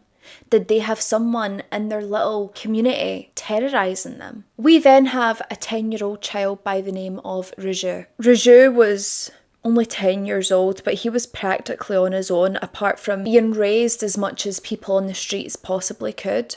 His parents had died when there was a big cholera outbreak, and this left this little boy all by himself. Ever since his parents died, he was living on the streets, and he was basically having to scavenge for scraps or beg for food. He was sleeping in shadows where the humming of trains never went quiet. Raju's body would be found near railway tracks, and his little body had been completely mutilated. And as you can imagine, this would shatter what little innocence still remained within these slums. People were horrified because quite clearly this maniac, this monster, he would go after anyone and everyone. This little boy's skull was fractured and his tiny frame had the most brutal markings of a monster. It was clear that he had been the victim of a savage assault. The scene was completely horrifying. There was bits of clothing that had been torn off and just strewn all over the area. There was broken pieces of brick and stone that was stained with his blood. And what is just soul destroying is victims nearby, they had actually stated later that they had heard faint cries the night before, but no one went to check. People were too scared, and people hoped that maybe it was just a baby crying during the night, something that happens all the time. But as we know, and they now know, this wasn't the case, and what was actually happening was an innocent child was being murdered just yards away. Now, as bodies continued to emerge over the years, it was very clear that this chilling pattern was emerging. These victims, they were almost always found near railway tracks, under bridges, at abandoned warehouses, places within and outside the city where outcasts would gather, which also just happened to be the same sort of places where authorities would ignore. Now, the killings, they did seem random, but they were also methodical. Each blow that was administered with precision, intended to kill quickly and silence these victims before they had the chance to scream. And despite the grisly nature of these crimes, despite how brutal and horrific they were, it took the public a long while to actually realise the scale of these murders. There was many people who was chalking it up to gang violence, gang involvement, and also petty crime gone wrong. But how the hell can you say that when a 10-year-old boy has just turned up mutilated? There was actually people who almost had a who cares kind of attitude because it was homeless people, because it was people deemed by some to be invisible. It was almost like they mattered less. And they don't. Everyone matters. Everyone is created equally, apart from these monsters. But you know, everyone else, the good people, the normal people. Now, as you can probably imagine, the rumours, they would spread like wildfire. Some people were saying this is a work of a serial killer. Ding, ding, ding, you are correct. But other people were saying it was demons or evil spirits who were coming to punish the wicked. Listen, I believe in the paranormal, but I don't think this is chalked up to the evil spirits or demons. Many people also started speculating that this serial murderer, you know, the ones who believed it was a serial killer, that they were targeting these vulnerable people because these vulnerable people couldn't fight back, which told them that the killer themselves were a bit of a weakling.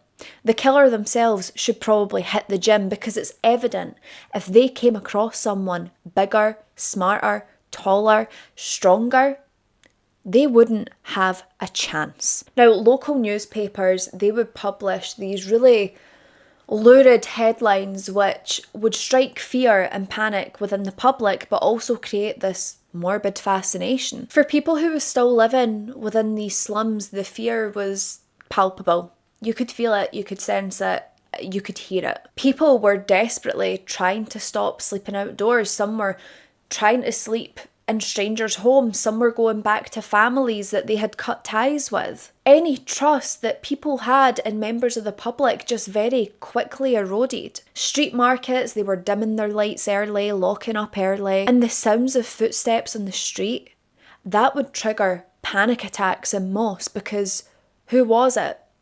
Was this the murderer? Were they about to be the next victim? Now, the police were under pressure, but they were also constrained by the very nature of the victims. Because according to police, the homeless aren't reliable sources or witnesses. Why? Riddle me that. It kind of sounds like you are judging someone on their circumstances. Police even tried to dismiss these homeless people's murders as inevitable tragedies. Really? If it was your family member, would you still say it was an inevitable tragedy? I think not. And with police saying this, other homeless people, people who are struggling, they start thinking, I might be the next inevitable tragedy. The fear, you could honestly smell it. Now, there comes a point in every single murder case where denial becomes impossible, and this would happen in 1966. At this point, the body count had become far too high, and the similarities in the murders were too precise. The police were at a point where they couldn't write these off as random street killings, no matter how much they wanted to. They were now hunting for something that was far rarer, far more dangerous than anything they've ever faced before. Until the late 1966, police had been handling these murders in isolation in individual police stations. Each precinct was chalking it up to gang violence, drunken street fights, disputes, or crimes of opportunity. But there would be one man, a man by the name of Alex Fiallo. He began to notice the repetition, the location of the blows, the types of wounds, the way that these victims were positioned, and he pushed for a centralised review of all these murders. And when these files were placed side by side, the picture became clear. The victims were almost all from the city's most vulnerable population. The blows, they were consistent. It was a crushing strike to the skull with some kind of blunt, heavy rock or brick. No valuables were stolen. There was no sign of sexual assault, thank goodness. And it was clear that these murders, they weren't vengeance, they weren't robberies gone wrong. This was cold, calculated predation. And then in early 1967, a man would stagger into the police station in the Matunga district. This man was bleeding profusely from a head wound, and his clothes were completely stained with a mixture of dust and blood. He claimed that he had been sleeping rough when this crazed man came up and tried to bludgeon him to death. And in the dim light, before he lost consciousness, he seen his attacker for the first time. We have an eyewitness account. He said that the man was medium height, he was of a wiry build, he had unkempt hair, and he said that he had the eyes of a wild rabid dog. Now, this description was the first tangible lead that the police had, but still this wasn't enough to identify a suspect in a city of millions. But still, it told them something critical, that this killer wasn't a ghost. It wasn't this gang. He could be seen, he could be recognised, and potentially he could be caught. So by mid-1967, the police, they had started mapping out the murders on this grim city board. A grim cluster would emerge in Bychula and also Matunga. There was outliers stretching to Kurla and even further afield. Now, the police had theorised that the killer was transient, that he was moving between these different communities, never staying in one area for too long and always ensuring that he blended in with the public. Now, officers, they were instructed to patrol the area where homeless people were sleeping, so, under bridges, next to railway tracks, near abandoned warehouses, edges of construction zones, underpasses, and all of this was in the hopes that if someone was going to attack, they would be ready to arrest them. But honestly, it was thankless work. It was hours of walking in these different communities, telling men, women and children to stay in groups and be aware, like that stops anything. They were telling the public to keep an eye out, let us know if you see anything. Like, I'm sure they would, but even with these warnings and the walkabouts that the police were doing, the bodies kept appearing, they kept piling up. And as you can probably imagine, by now, the press, they've decided to give the serial killer a huge ego boost and give him a nickname. And they went with the Psycho Killer. Is it original? No. Does it cover the work? I suppose. Headlines would scream, "Another senseless killing, madman on the loose." And of course, this just invoked fear into the public, into the homeless population, but it also helped them because it made them realise this danger was real. this was happening, this was going on. Now, men who were sleeping rough, they started carrying sticks and bricks and sleeping with these close to them, basically cuddling into them at night. Families were then sleeping in shifts, keeping an eye out, making sure there was nothing dodgy going on. Some citizens, they had demanded curfews in the areas where the crimes were happening. Others accused the police of doing next to nothing because the police believed that the people who were being murdered were just slum dwellers, which is horrible. And this was quite a dangerous criticism to have, considering the city was already bristling with class divides. Now, it was a simple but overlooked observation that would start zoning in on the suspect pool. And this was the timing of the murders. Now, the timing of the murders, they were occurring between 2 and 4 a.m. This was a time when even the city's sleepless bustle would fall quiet. This told people that the killer operated at night. They were probably moving on foot, and they must live close enough that they're able to walk back to their base before dawn and before their victim being discovered. So undercover or plain-clothed officers, they would start working between these hours. They were watching alleyways and public sleeping spots, and they knew that they weren't hunting a man in a mask or a man in a costume. They were hunting a man who probably looked like every other individual in that area. So there's one point in mid-1968 when the police, they see a suspicious looking man loitering near a railway platform long after the trains had stopped. When they approached this man and asked him some questions, he had given them very evasive answers and then suddenly bolted away. Now, this incident was logged and a description was filed because the police are thinking, holy crap, this might be our guy. And they didn't know it yet, but the man that they had spoken to was a man by the name Roman Regav. That's our guy. That is our guy. By the end of 1968, the murders had slowed, but they hadn't stopped by any means. The police had believed that maybe this meant that the killer had moved, or they might have been laying low. This could have been due to illness, or maybe they've been arrested for another petty crime. But in July of 1968, there would be a new murder in the exact same style, and this would reignite the manhunt. This time, the suspect would be spotted again, but this time, the police were ready. The stage was practically set for the arrest of one of India's most infamous serial killers. For 3 years, this monster had moved through the streets of Bombay like he was just travelling smoke, unseen but very much deadly. The police now knew his face, but all they needed was the opportunity to get close enough to put hands on him. And when they finally did, this hunt would turn into something even darker. Why had this monster killed in the first place? So, July 1968, the police, they spot a man who was hanging out near a railway side shanty. This man was standing very unnaturally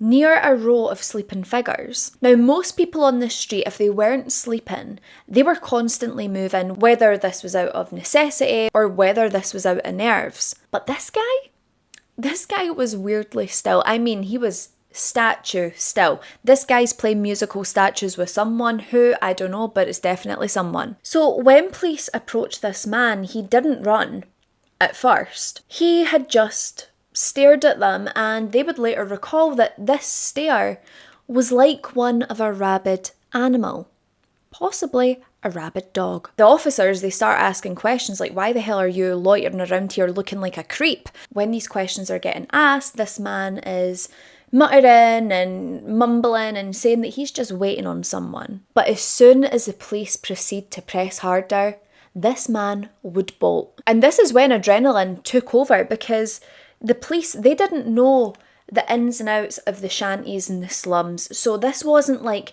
a Hollywood police chase where the police are on their tail and tackle them to the ground. It was kind of like watching some sort of slapstick comedy. I mean, the police, they were tripping over chickens and tripping over people who were asleep, trying to catch this man who was basically in a labyrinth. But at this point, the police have the upper hand because they have something now that they didn't have before, and that is the drive and stubbornness to catch this monster. So the police, they are chasing him down, and this killer would find himself in a dead-end alleyway. And at this point, I was thinking, oh crap, he's going to climb a fence, he's going to climb a wall, and they're going to lose him. But no, the the man, the killer, the murderer, Roman Ragav, he just stares the police down. I don't know if he thought he had like a powerful stare that if he just stared at the police, they would disappear or run away. But they didn't. So the police, they are arresting him, and when they go to frisk him, they don't find anything particularly incriminating. In fact, the only incriminating thing about this man was his stench. The guy stunk. But there was no bloodied weapons, there was no stolen goods, there was no murder souvenirs. But his appearance had matched the previous survivor's description to a T, and this was the guy the police had seen previously. The guy even had the wiry frame and uneven teeth that had been spotted before. And when they asked this man his name, he was forthcoming. He stated that his name was Roman Ragav, but he refused to offer any other explanation of why the hell he was creeping around sleeping people at 3 a.m. And that was enough for the police to haul him in. Because listen, if you're creeping around the town's most vulnerable area at murder o'clock, might we add, looking like you've just crawled out of a crypt, you're at least probable murder adjacent. Now, inside the police station, things get weird, right? Because of course the police ask Roman if he knew anything about the murders, like had he heard of the murders, and Roman just turns around and he's like, do you know, I'm actually being followed by a secret society. And the police are like, all right, do you know about these murders though? And Roman's like, in this secret society, they communicate to me telepathically. The police are just like, what the hell does this have to do with our questions? Like, talk sense to us. But then Roman just goes on this rant about how people were poisoning his food, stealing his thoughts, and also interacting with him through machines in the air. And I mean, listen, this isn't exactly the confession that they were hoping for, but this definitely tells them, this guy, he thinks he's special. And all the serial killers do. Now, for days, the police, they were questioning him in what can only be described as marathon sessions. Now, he refused to admit anything directly, but occasionally when a victim was mentioned or a name was mentioned, he would slip up, he would smile, or he would mutter things under his breath, or he would give details that had not been disclosed. Like sometimes he was even given the location of the murder before the police had even mentioned it. So, guilty. Now the real turning point, this would come when police decided to play a little game with him, shall we say. So they would walk him through the neighbourhoods and they would take him through the murder spots.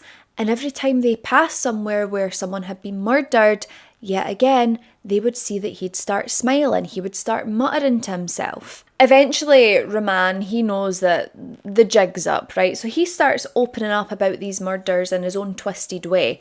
He didn't talk about them with excitement or remorse. He just spoke about them very matter of fact. You'd honestly think that this guy was just shopping for vegetables at the market. It was so casual and calm. And to him, these weren't murders that he was committing, these were cleansings. He said that the homeless were impure and dirty, and he believed that he was doing some kind of holy work. Now, and I'm just spitballing here, right? But this is a guy who is also homeless. So is he dirty? Is he impure? If so, should he not have himself? Just throwing it out there, what makes him so special? But he's truly thinking that the police are going to believe this whole holy work nonsense that he's on about.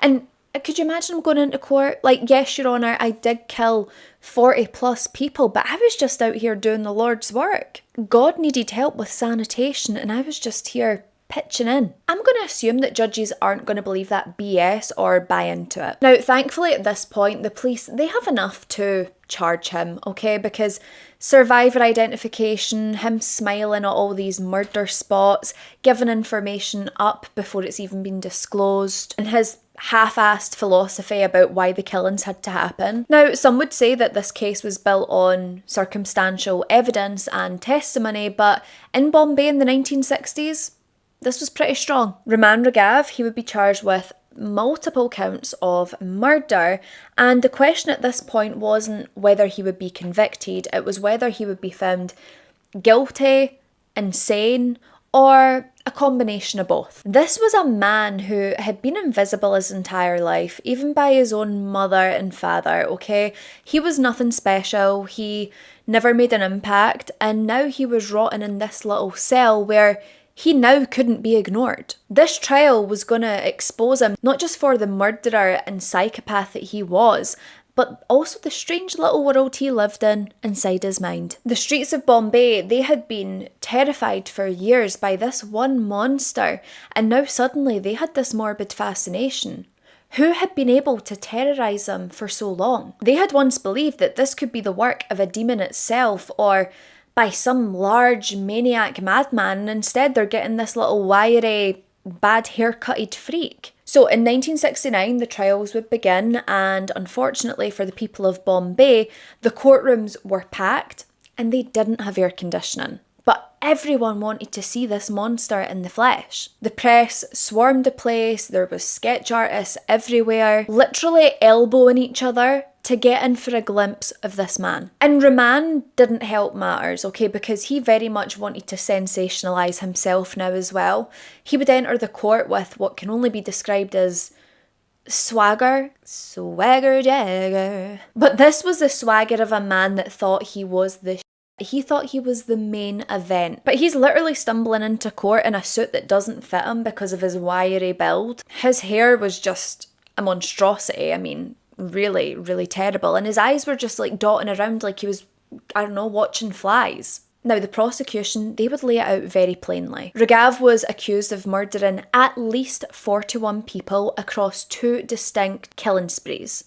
One in 1965 and another in 1968. The victims were mostly homeless men, women, children, bludgeoned to death in their sleep with blunt objects. Each count had come with details that were so grim that even your most seasoned reporters and investigators, they flinched at the description. Because we were talking heads crushed beyond all recognition, skull fragments scattered around the bodies, blood seeping into the ground. This wasn't the kind of thing that you could hear about and still go out for lunch afterward. Survivors of Rahman, they would give their testimony in court. They would describe waking up in the middle of the night to see this man standing over them, this evil, wild-looking creature. The witnesses would recall that exploding pain that they would feel in their skull when they were struck with what they could only describe as an iron rod, before then blacking out and somehow miraculously living to tell the tale. Another woman had come forward and said that she recalled seeing Rahman Raghav lurking in the alleyways where these murders were occurring. The police who had helped arrest them, they had gave their own very eerie account of the lead up to this and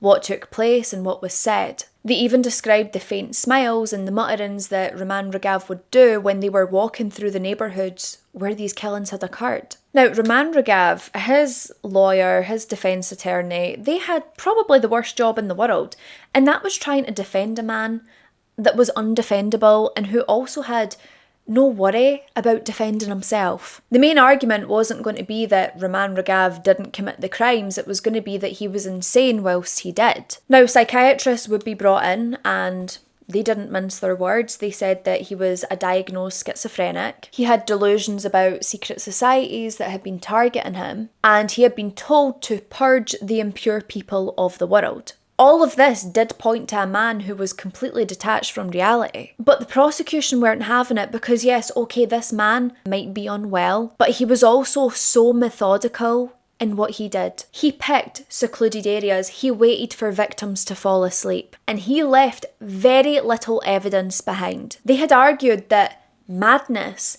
doesn't usually come accompanied by this sort of tactical patience that this monster exhibited. They painted him as not this confused wanderer that his defence were trying to claim, but as a predator who walked the streets looking for a victim. One who knew exactly what he was doing and exactly how to get away with it.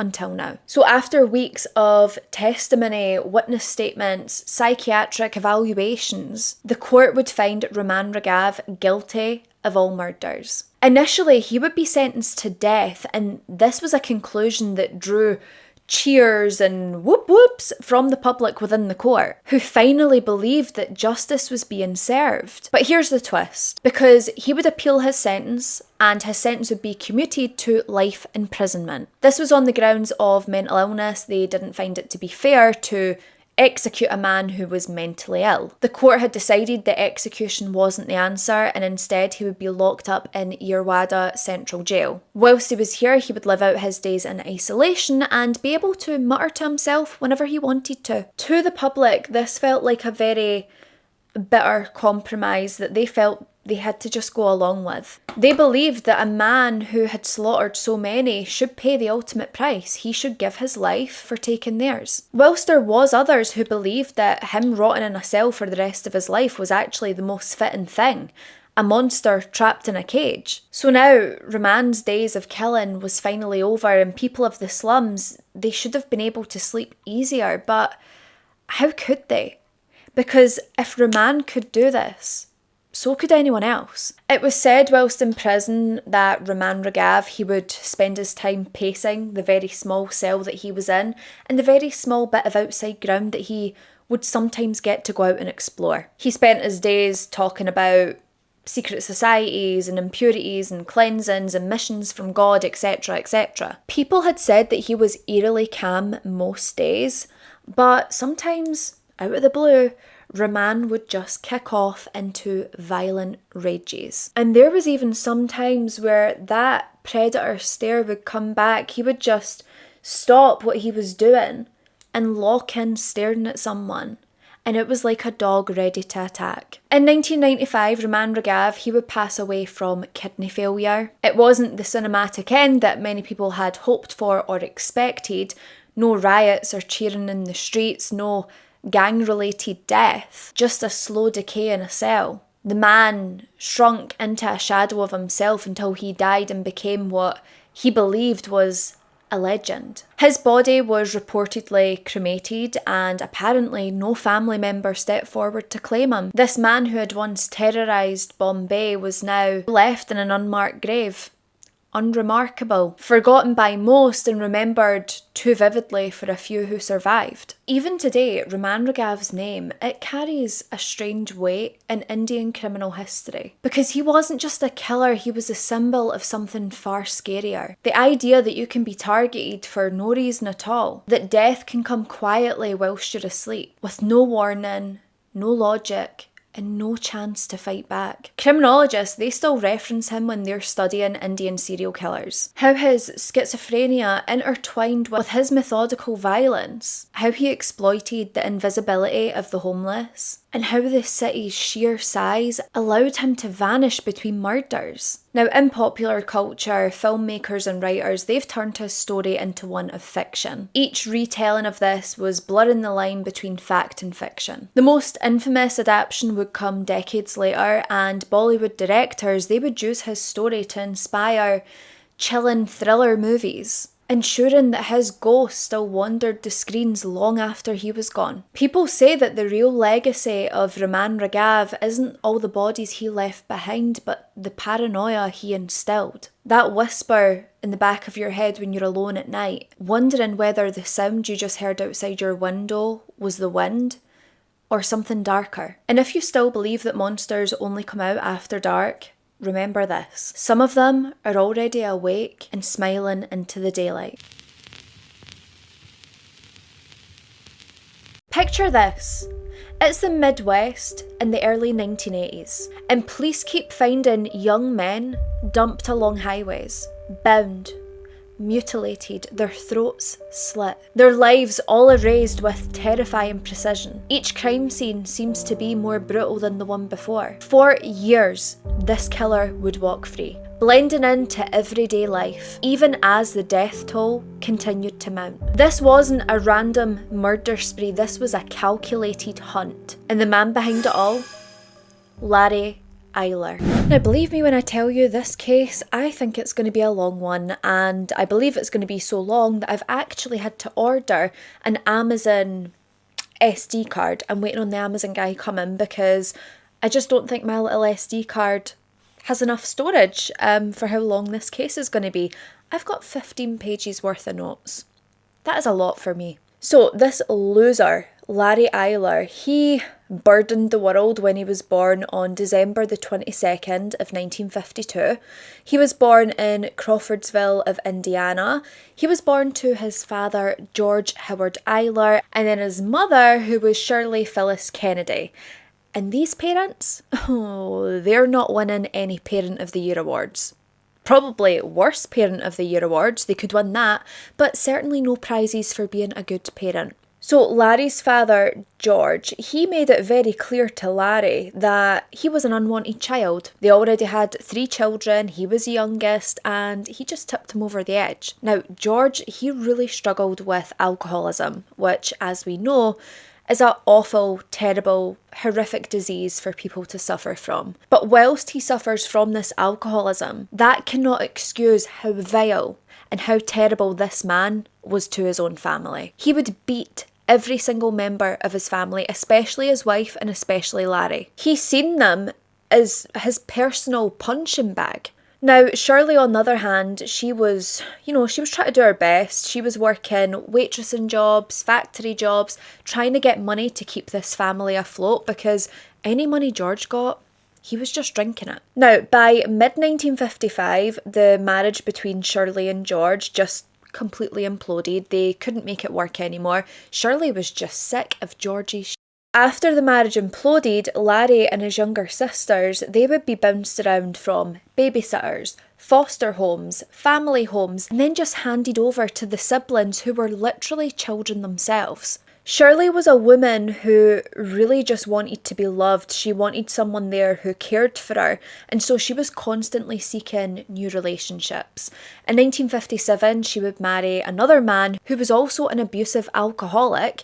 They divorced a year later because, well, of course they did. She then married again in 1960. This would also result in divorce for the exact same reasons. She would then marry again in 1972, and do you think that one worked out? No. And if you're keeping count, that is 4 weddings and a load of hangovers. Every single stepfather that came into the lives of Larry and his siblings, they were always alcoholics who were abusive. They drank hard and they hit harder. There was actually one evil monstrosity of a stepdad who would discipline Larry by holding his head under scalding hot water just to teach him a lesson. That was that man's idea of discipline, which, if you ask me, is complete sadism. That is a parenting strategy lifted right out a horror novel. By the time Larry hit grade school, he was practically fluent in all things neglect, trauma, and rejection. He went on to attend St. Joseph High School in Lebanon, Indiana. He was tall, he was socially awkward, he was broke, he wasn't wearing the best clothes or the best shoes, and this just made him catnip for bullies. Now, his sister Teresa, she would often have to step in because Larry was someone who couldn't really defend himself, so Teresa steps in as this unofficial bodyguard, having to ward off all his bullies. And that in itself was a humiliating thing to Larry, because why is it that his sister could ward off these bullies but he couldn't do it himself? It made him feel weak, even though Teresa was just trying to help and protect him. Now, teachers at the time, they had stated that they thought he was a very quiet, likeable child. He was polite enough, he was well behaved to start with. But of course, as time goes on, there's only so much you can take within school before you start acting out as well. And when he finally did act out and become stubborn, Shirley immediately shipped him off to a school for unruly boys, because God forbid you stick up for yourself against bullies. Now, this happened in 1963, and Larry, he would beg, sob and plead to come back home. He hated this school that he had been shipped off to. And to be fair to him, his crying and whining, it did work because he would return home, but not before psychologists could get their hands on him. Psychologists had stated he was a young man with average intelligence, he was severely insecure, and not only that, but he had this extreme fear of abandonment. And I mean, who can blame him? He's been abandoned his whole life. These psychologists, they had recommended that Larry go on to attend this Catholic boys' home, which was in Fort Wayne. And Larry did as was suggested. He went off to this Catholic boys' home. He would spend 6 months there, but again, he just pinballed and boomeranged his way back home because he can't really stick anything out. So then good old puberty hit, one of the most confusing and emotional times in any developing child's life, and for Larry this was no easier. Larry had very quickly realised that he was in fact gay, and this was something he resented so much about himself. This is something that should be celebrated. People should feel comfortable and confident being who they are and loving who they love, and yet this young boy, he hated himself more than anyone else could possibly. Now, he did come out to some of his closest family members, and 1960s Indiana, how much support did he really get? I'll tell you, wasn't much. And although he came out to his family trying to be confident and carry himself with pride, he was constantly marinating in this self-hatred. In high school, he did try and date some girls, but of course, none of these dates with these girls would stick because he wasn't attracted to vaginas, and that's okay. Now, he did confide in a few people regarding his religious guilt and also his sexual confusion. But again, this was a time where people weren't really empathetic toward that. So although he's trying to open up, people would just get really awkward and shut down the conversation before he could really fully open himself up to them. When it came down to academics, our boy Larry, he is on the struggle bus, okay? Academically, he was a bit of a mess. He completely flunked high school, although he was able to snag a GED, and he wore that like a badge of honour. He would drift throughout odd jobs. The first was a private security guard at Marion General Hospital. 6 months in, he was fired. Wasn't very good at the job, and he was actually kind of creeping out the very people he should have been guarding. Then he decided he was going to work at a shoe store, which, wasn't much better. And it was around this very same time where Larry, he starts haunting gay bars the way ghosts haunt old houses. But the reason he was doing this is he wanted a place where he could just be himself and, test the waters with some casual hookups, get with some guys, maybe try and become more confident and secure in who he was. But this didn't work for him because the more casual hookups he was having, the more sex he was having with men, this shame just seemed to intensify, which is really, really awful. I mean, listen, this guy is a complete scumbag monster. We can't defend him, but we can have sympathy for the struggles that they have growing up. Doesn't mean we sympathise later in life, because I definitely don't. I hate this freak, but I can empathise with the struggles in his childhood and his adolescence. Now, men that he would have casual hookups with, they would later claim that Larry, when they were having sex, he couldn't look them in the eye. He couldn't look the direction they were on, and again, this was all shame related. But not only this, Larry would start shouting stuff. They're in the midst of a heated frenzy of love, and he starts shouting "You're a slut, you're a bitch, you're a whore." And the guys were just kind of like, oh, I mean, this is the same guy that can't even look me in my eyeballs. And he's, calling me a slut and a bitch and a whore. So by mid-1970s, Larry is a well-known figure and face within the gay community, especially around the gay scene within pubs and clubs, things like that. And he was especially known in the leather crowd. Yeah, baby boy likes his leather. When we picture Larry, picture this. A guy strutting into a club. He's got a tight leather t-shirt on. He's got a smirk across his face. When he's not there, he's pumping iron at the gym. And not only that, but he's acting like he is God's gift to the Midwest just because he has a little bit of muscle on him. Now, a lot of people around this time, they did actually see him as this good-looking bodybuilder. Good-looking is, debatable. I've seen the moustache, but hey, different time. But many people believed he was this good guy who was so devout to his mother and his sisters and wanting to protect them. And then there was other people, those who had once got close with Larry, and they said that behind closed doors, it was a nightmare. They seen something far darker in him, and they would describe how Mr. Chill would very quickly turn into Mr. Psycho. And it was evident that Mr. Psycho would come out as soon as the bedroom doors were closed. This man, once that bedroom door closed, he became a fully fledged sadist. He didn't care what his partner was comfortable with in the bedroom or what his partner wanted. He would just do everything he wanted. He would beat his partners, he would use knives and razors to slice open their flesh. And this sadistic streak, that wasn't some kind of rumour. This was a preview of the later show. Now, by day, Larry was working as a house painter, and by night, he would cosplay as a Marine, despite never serving a day in his life. He would strut around in camel print as if that hid the fact that he was a fully fledged creep predator. And it was around this same time that he moved into a condo in Terre Haute. He moved into this condo with a man by the name of Robert David Little, who was a 38-year-old library science professor who, you know, if we're describing him very generously, we would call him a lonely creep. And that is me being very generous. I could go harder. The pair had met at ISU in 1974, and Larry would later state that Robert Little was somewhat of a father figure to him, like the father he never had.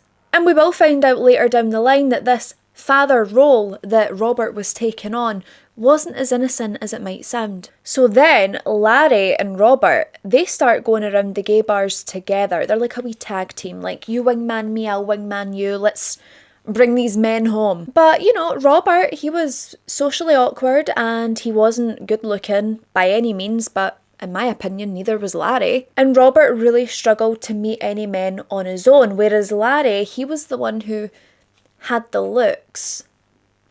And make sure if you're listening, you know that I've put this in air quotes. So it would usually be Larry that was, you know, front and centre, trying to meet and greet these men and bring them home to their little condo. And he would bring them home under the pretense that they were going to have a fun time. Now, the thing is, it's unknown to this day with all of these interactions that he had.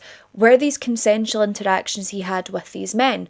Were they pressured? That is one thing we may never ever know. But what is very clear in this story is that this condo that Robert and Larry had shared, this almost became the base for their predatory stalking nightlife style. And it was here in this very odd couple arrangement that Larry's fantasies, his violent, sadistic fantasies, would be fed, reinforced, and given a place to grow in private. It was then on August the 3rd of 1978 when creepy cretin Larry, he would go from creepy guy at the bar to attempted murderer. On this night, he would pick up 19-year-old hitchhiker Craig Long. And he would use the standard predator blueprint, the lure, proposition, intimidation. And when Craig started to feel like this situation was dangerous, when Craig tried to make like a tree and leave, Larry didn't just let him go.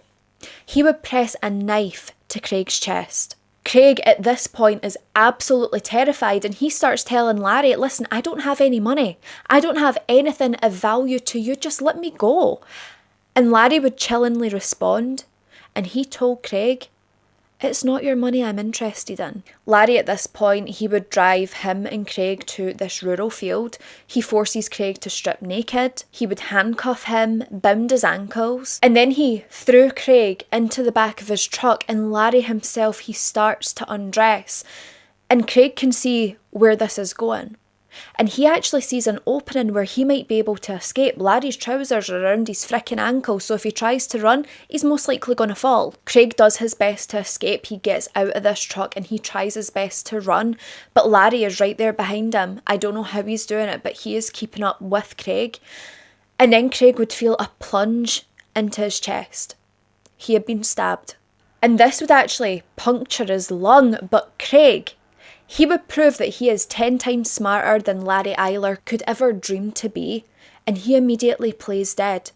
Larry at this point, he assumes that he has in fact murdered Craig. And when Larry takes off, Craig then makes a run for it. He is bleeding, he is exhausted, like near the point of passing out. Of course he is, he's losing blood. He makes it to a resident's house and he tells the resident what's happened to him and that they need to phone the police. And you're not going to believe the audacity of Larry Eyler, because he catches on that Craig has made his way over to someone's house and he goes over to this resident's house and acts like he's there to pick up a lost and found missing wallet. Now, police very quickly arrive and Larry, when he's talking to them, he's like, oh no, the stabbing was simply an accident. Here's the keys to the cuffs. Like, we were just playing and it got a bit heated. I don't think this guy realises, but that is not how accidents work. Now, the police, they would immediately search his truck, and what they find in there is basically a starter kit for a serial killer convention. A hunting knife,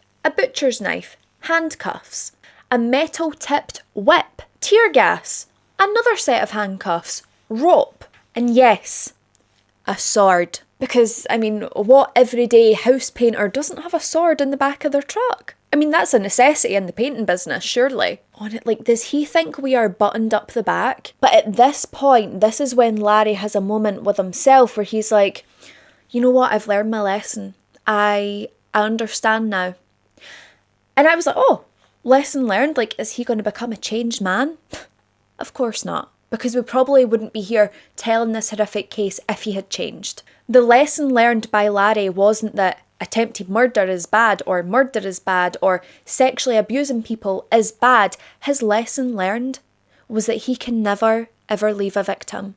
He can never ever leave a witness. So when he strikes again, and he will, every victim must die. Not only that, but he has to be sure that they are in fact dead. Now, the legal aftermath of this horrifying incident that Craig had suffered, that trauma that this young boy had went through, it was a freaking legal farce. So Larry Eyler, he faced charges of aggravated battery, and initially he pleads guilty to this, right? So friends, family, whoever else, they seemed to condone his behaviour. They would raise the $10,000 bond, so then Larry was released on bail. Then Larry's lawyer, he would offer Craig Long $2,500. Where did this money come from? It came from Robert Little. And this would be in exchange for dropping the charges. Craig Long at this point is traumatised, okay? He is living in fear and terror. He just wants to be able to move on from this. He wants to be able to get on with his life. So he took the deal. At this point, Larry then switches his plea to not guilty. And in November, he would walk out of that court with an acquittal and a $43 court fee. Can we even call this a slap on the wrist for attempted murder? Because it feels even lighter than a slap on the wrist. So then we fast forward to August of 1981, and shockingly, don't know how it happened, Larry was able to get himself into what appeared to be a real relationship, but it was definitely as toxic as you would expect. And this is when 20-year-old John Dobrovolsky, he enters the scene. Now, he's a married man, he's living in Chicago, he has children, 2 kids of his own and 3 foster kids that they have also taken in. But this was a man who outwardly appeared heterosexual, but he was actually a gay man. Now, his wife Sally, shockingly, I mean, she definitely loved this man because she was tolerant to the fact that he wanted to have gay relationships whilst maintaining their marriage together. Sally would even allow for Larry Eyler to crash at their place at the weekend like a live-in lover. Not just that, but he paid 1/3 of the rent.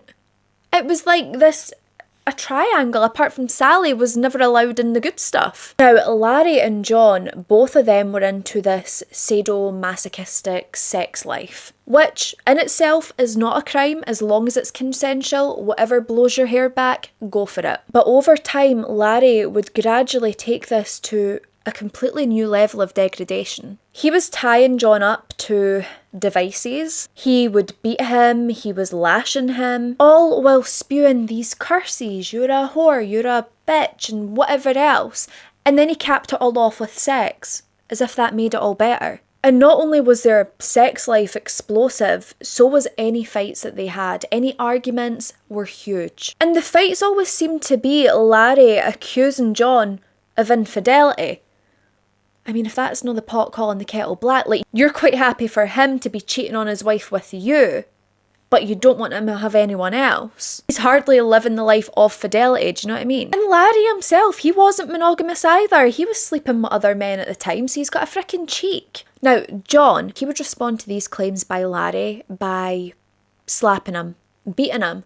And weirdly enough, Larry never ever used to hit John back.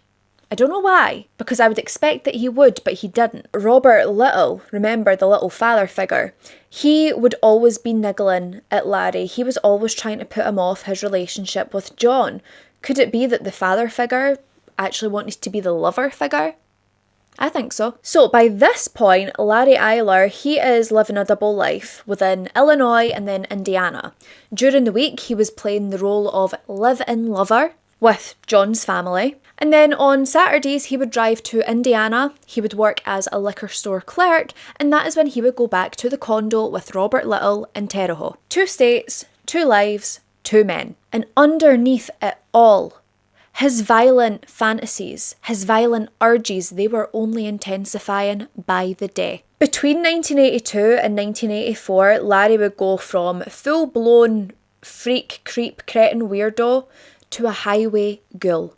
He would be tied to at least 21 murders of young men. It is debated that no one truly knows what that real number would be, and many believe that it would be well over 70. Now, the MO that he would use, it was always consistent. He would lure these men. He would usually knock them out with booze or pills or a combination of both. After this, he would bind them, and then this is when he would release his sadomasochistic rage before then stabbing them to death. He would mostly attack them in the chest or abdomen area. And it seemed to be that his place to dump these young men's bodies was near interstates. He would leave their pants and their underwear down around their ankles, and usually their shirts and their wallets would be missing. Some of his victims were even disemboweled. He had also dismembered at least 4 of his victims, and every single case, every single young man was discarded like trash. Now, it's stated that October the 12th of 1982, this would be the first time that this killing spree would reveal itself. Larry Eyler would lure 21-year-old Craig Townsend into his vehicle in Crown Point of Indiana. Once Craig was in this vehicle, Larry would then drive him to this rural field where he would drug, beat and slash this young man. He then dumped Craig's body in this field. He was comatose and freezing. This young man probably should have died, but thankfully he would live. By some miracle, this young man pulled through. And this is yet another reminder that Larry Eyler is a pathetic, weaselly little loser who is as sloppy and reckless as ever. His system, as he would call it, he still couldn't get it perfect. However, 11 days later, Eyler would try again. He would abduct 19-year-old Stephen Crockett, and this time, this young man, he wouldn't get away. His body would turn up 12 hours later, abandoned in a Kankakee County cornfield. He had been stabbed 32 times, 4 of them being in his head. Then just 1 week later, after the murder of Stephen, Larry would strike again. It was October the 30th, and 26-year-old Edgar Undercloffler, he would vanish from Rantoul, Illinois. This young man's body wouldn't surface until March of 1983. The following month, Larry would kill again. 25-year-old barman John Johnson. His body would be found a month later in Lowell of Indiana, and he was killed in exactly the same way. And then November the 20th would bring the abduction of a 19-year-old boy. This young boy was William Lewis. He was hitchhiking at the time when Larry approached him, and he would be stabbed to death and buried near Rensselaer. Larry's pace of his murders was very quickly escalating. He is trying to kill on a weekly or monthly basis, truly killing whenever he can, whenever he sees an opportunity. So then we come to December the 19th, and 23-year-old Stephen Egan, he would be taken from Terre Haute.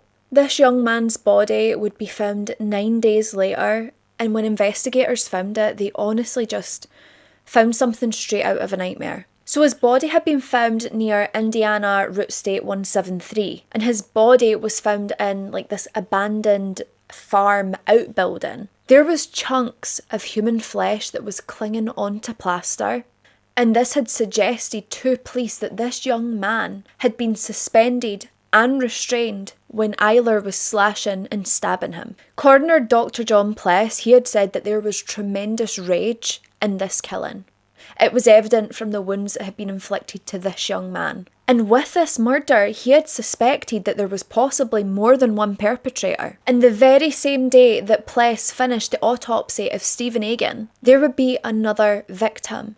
And that was 21-year-old John Roach. His body would turn up near Interstate 70, and his injuries were eerily similar to that of Stephen. By December the 30th, Larry Eyler, he had then snatched a 22-year-old Yale graduate by the name of David Block from Highland Park. Now, David, his case actually made the headlines because he was a Yale graduate.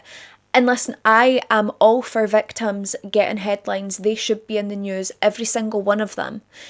But the young hitchhikers, why were they not making headlines? Why is it because someone is a Yale graduate that their case gets to make the headlines? Every victim is equally as important. And it's heartbreaking to think that these other young men, because they were hitchhikers, because they were maybe drifting around, they weren't deemed as important, and that breaks my heart because every single one of them are just as important as each other. Now, this young boy, he had been en route to a friend's house when he just randomly vanished. Devastatingly, his body wouldn't be found until May of 1984. Then on January the 24th of 1983, Larry Eyler, yet again, this cretin, he goes after another victim.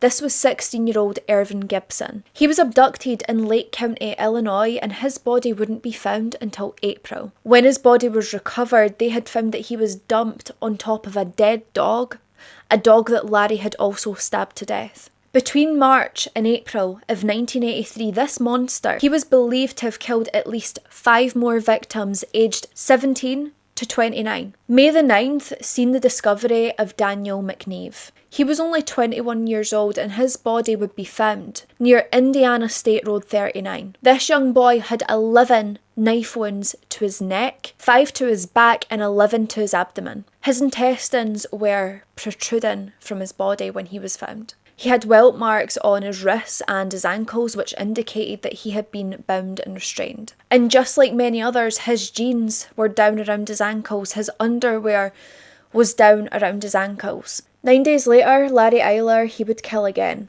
This time it was 25-year-old Richard Bruce, and he would be murdered in Effingham of Illinois. This young man's body was tossed off a bridge, disposed of like he was garbage, and it would lay in a creek until December. By early 1983, the people within the gay community, they were connecting the dots before the police were even connecting the dots. It was very clear to them that there was a predator going after gay men to murder and mutilate them. Now, there was a newspaper, and it was said to be a gay newspaper, correct me if I'm wrong, but it was called Work7. Now, they had set up a hotline and they were offering a $1,500 reward for anyone who could come forward and offer some information that would help catch this predator and keep other young men safe. They had speculated that this man, he was a self-hating man who couldn't deal and come to terms with his sexuality, and so he punished the ones who could. In the meantime, police were raiding these bars, they were videotaping the patrons, and honestly, it seemed like they were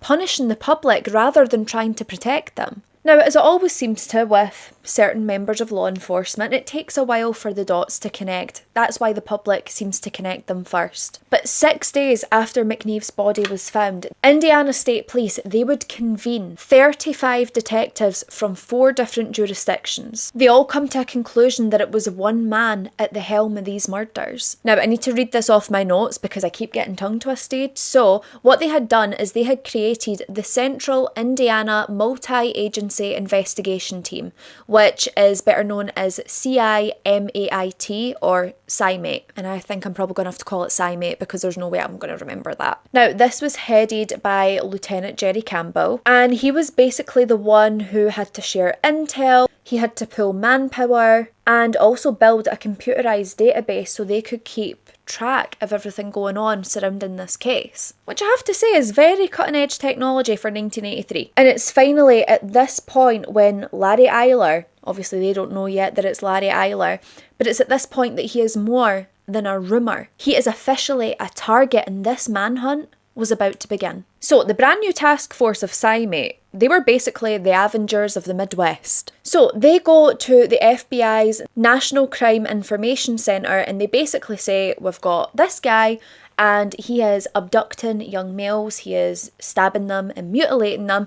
Please give us a call if any of this rings a bell to you, if you have any similar cases. And the calls come in almost immediately. The police of Kentucky, they had reported 29-year-old Jay Reynolds. He had been stabbed to death back in March in Madison County. They believe that his body, where it was killed and where it ended up, was different, so they believe that he had been moved from the area post-mortem. And then Chicago rings up. An 18-year-old boy, Jimmy Roberts, found in Thorn Creek with 35 stab wounds. Now, SciMate, they slap a nickname on this ghost and ghoul who's haunting people, and they called him the Highway Murderer. Now, June the 6th, 1983, the first break would come in, and this was one of Larry Eyler's former lovers, Thomas Henderson. He would call the confidential hotline, and he basically gave them the serial killer rundown that is Larry Eyler. Violent temper, bondage kink, arrested in 1978 for stabbing a teenage hitchhiker. And not only this, but he would throw in an extra horror story. He had said that in May of 1982, Larry, he had abducted and drugged a 14-year-old boy and then dumped him away somewhere.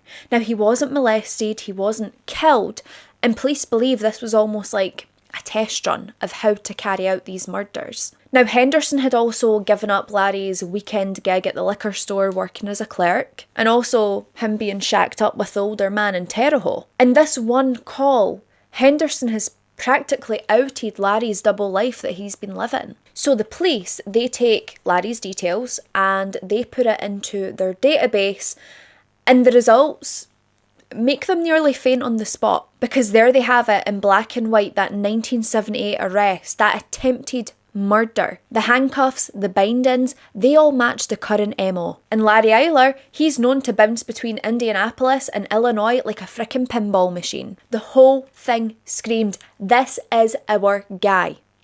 But unfortunately, a scream is not evidence. At this point, they don't even have enough to get a search warrant. They also can't get full surveillance, so they'd start to quietly track him, hoping that he's going to slip up. So then SciMate, they ask the FBI to conjure up a profile of mystery Mr. Murder Man. And what they come back with, I swear to God, it could have been Larry Eyler's frickin' Tinder bio. White male, late 20s to early 30s, works menial jobs, rough exterior, a deep hatred for his attraction to men, projects a masculine image, hangs out with guys at bars, pretends to hate gay men to mask his own desires, a night owl with rage issues. And the cherry on top of this, I swear there must have been a psychic medium working here, because the cherry on top of this cake is the profile predicted that he might have a middle-aged, middle-class, smarter accomplice who had assisted in the early kills. Hi Robert Little, how are you, you sick Weasley little scumbag? Now the FBI, they had also predicted that this man covers his victims with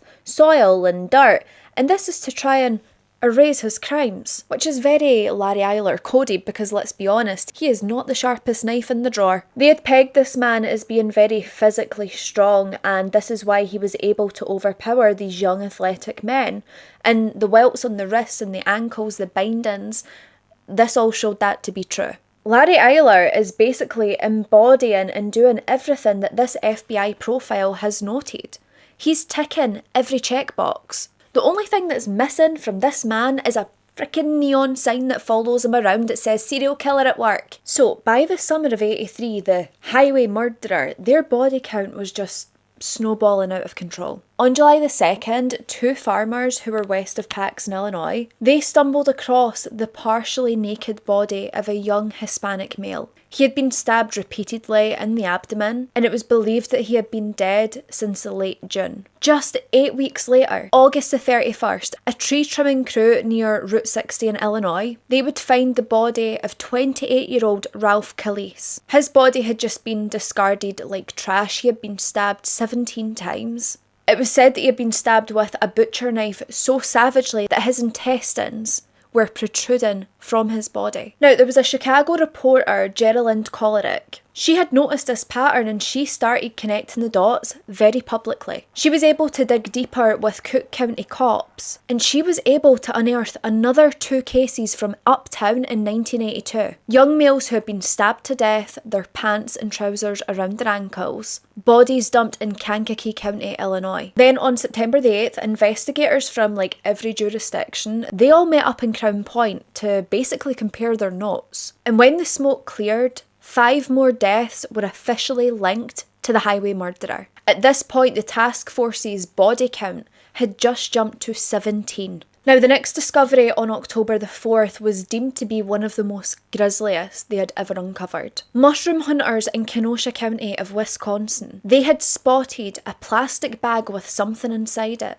When they got closer, they realised that the item inside this plastic bag was a frickin' torso. On October the 11th, this torso was successfully ID'd and belonged to 18-year-old Eric Hansen. He had last been seen alive on September the 27th in Milwaukee. This young man had literally been butchered. His head, arms and legs had been sawn off with a hacksaw. His torso was completely drained of blood, and his hands and head, they were never found. From October the 18th to the 19th, 4 bodies would be unearthed near an oak tree in an abandoned farmhouse in Lake Village of Indiana. They were all partially buried, they had all been dead for months. The trousers had all been disturbed in the same way, bunched up at the ankles. 3 white victims had been lined up 3 feet apart with their heads facing north, and the 4th body was that of an African-American young man. Every single one of them had been stabbed at least a dozen times with a knife that was said to be at least 8 inches long. On December the 7th, a hunter near US Route 40, he would uncover another body. This was the body of 17-year-old Richard Wayne. This young boy had been missing since March the 20th when he was travelling to Indiana from California. Right beside him, underneath the burned remains of a motorhome, was another victim. An African-American young male around 5'9" who still remains unidentified. And whilst all of this is unfolding, whilst people are finding these horrors and witnessing a trauma that's going to last them a lifetime, Eyler was doing as usual. He was on the road enjoying himself. On September the 30th of 1983, he's driving along Interstate 65 near Lowell, Indiana, and he's got a young hitchhiker in the car with him. And by luck, the police, they have to pull him over to perform a routine traffic stop. And when they do, when they look inside this vehicle, serial killer kit. Now, initially, Eyler and the hitchhiker, they're taken in for questioning. At first, Eyler, he is charged for soliciting sex from this young male. By 1:30 p.m, SciMate, they have this man in an investigation room. And they tell him straight, listen, you are a suspect in a string of murders. They explain how an anonymous call, you know, that call from the former lover, well, this had put him on the radar. And Larry Eyler, he's acting cool, calm and collected. He's talking about everything except his sexuality. When he's confronted with names such as John Roach, Daniel McNeve, he barely even flinches and he says, oh, like I've heard the names, I've read about them in the Indianapolis Star, but don't know them. Now, he agrees for his vehicle to be searched, his fingerprints to be taken, a mugshot to be taken, and he even agrees to a future polygraph. Now, there's no confession, but for the first time, they are able to light up this criminal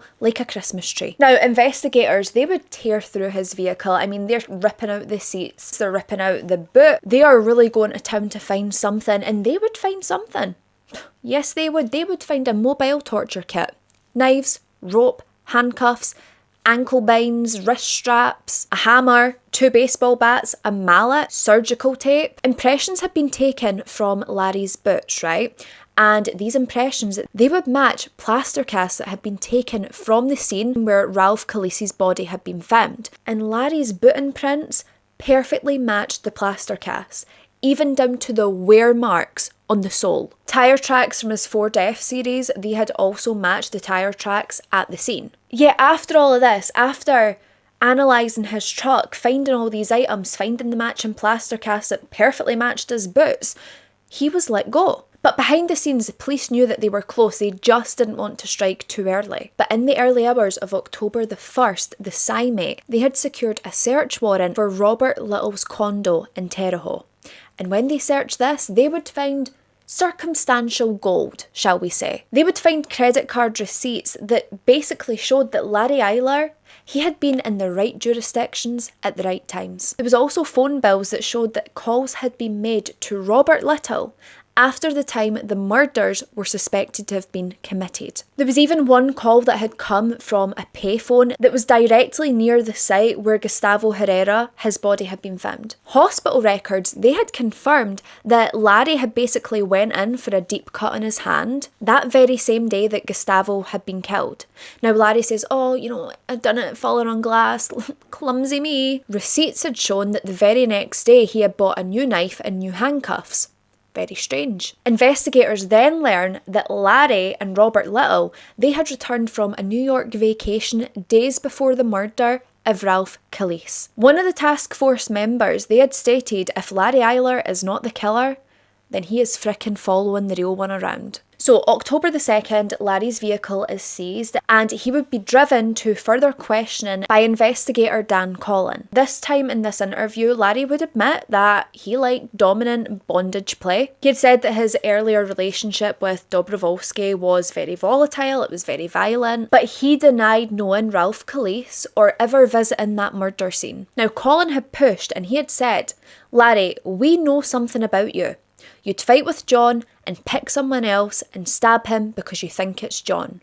Now when they said this to Larry, Larry starts to flinch. He's getting all psyched out, how the hell do they know this? It's almost like they are FBI who profile people. How strange. So there wasn't enough to formally charge Larry at this point. He is released on October the 4th, and I know this makes me infuriated as well. The minute he's released, he would hire a lawyer, and when he does this, he would file a civil suit for $250,000 on October the 11th. Now this was against the Lake County Sheriff and also the Indiana State Police, and he was basically saying, they're harassing me, they're following me, help me. He had claimed that his civil rights had been violated. Now meanwhile, on October the 6th, an FBI lab, they are running Larry's boot prints, they're running it with the cast, they're making sure that everything lines up. There was 4 distinctive wear marks that all completely matched. The tyre tracks from the scene, they had also matched that of Larry's F Ford Series vehicle.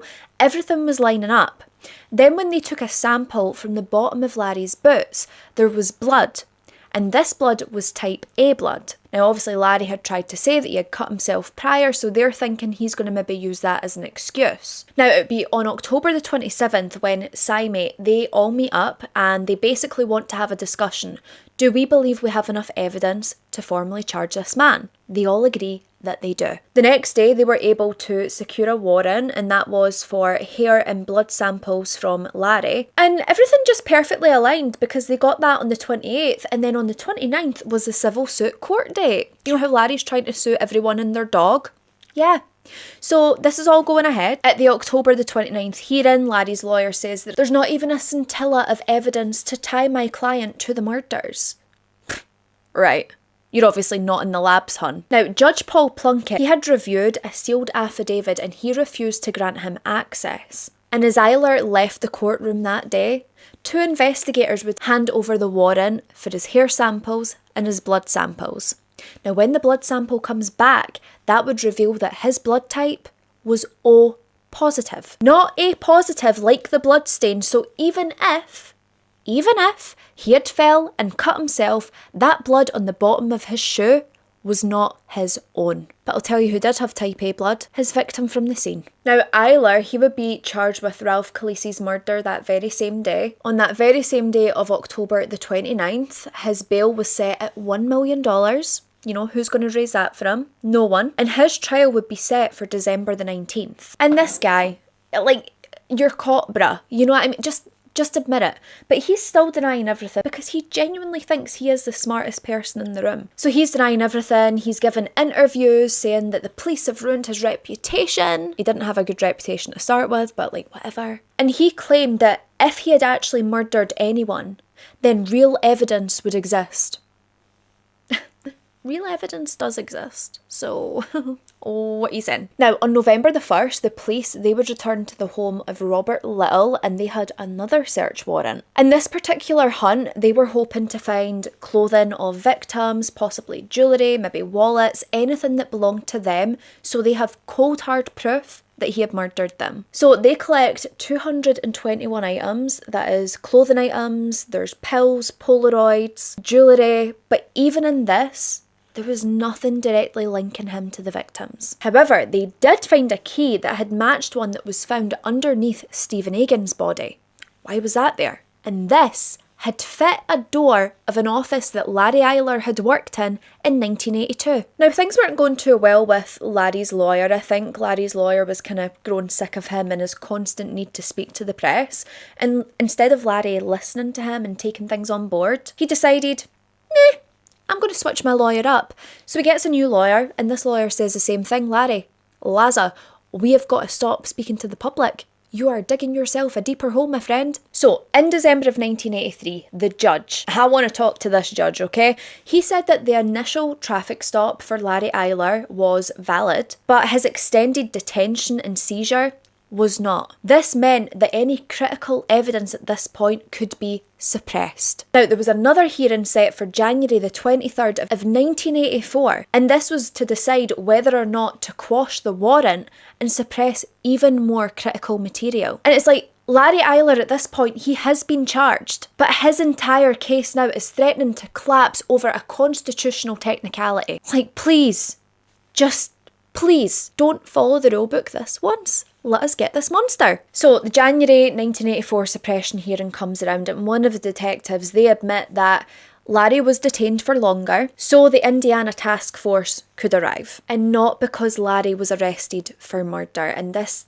is no ideal, I can't lie to you. Now, the only formal charge on the record at that point was solicitation of sex. And then there was even more damaging testimony and evidence that revealed that Lake County and Chicago officers, they had entered John Dobrovolsky's home without a search warrant, which again is another constitutional red flag and really doesn't work in our favour. So then February the 1st of 1984 rolls around, and Judge Block, his ruling was a complete bombshell. So he agrees that Eyler did in fact sign a Miranda waiver, but he had stated that the investigators had held him and questioned him for offences that were completely unrelated to the solicitation charge. This then tainted every single piece of evidence that stemmed from this detainment. He had then stated that the authorities' possession of Larry Eyler's boots and then also the plaster cast of the tyre treads, these had been obtained without proper seizure, and therefore they completely violated the exclusionary rule. The judge had also criticised the affidavit that was compiled to get the warrant to search Robert Little's home, stating that he found it insufficient. The judge decided to suppress all the evidence that investigators and detectives had painstakingly put together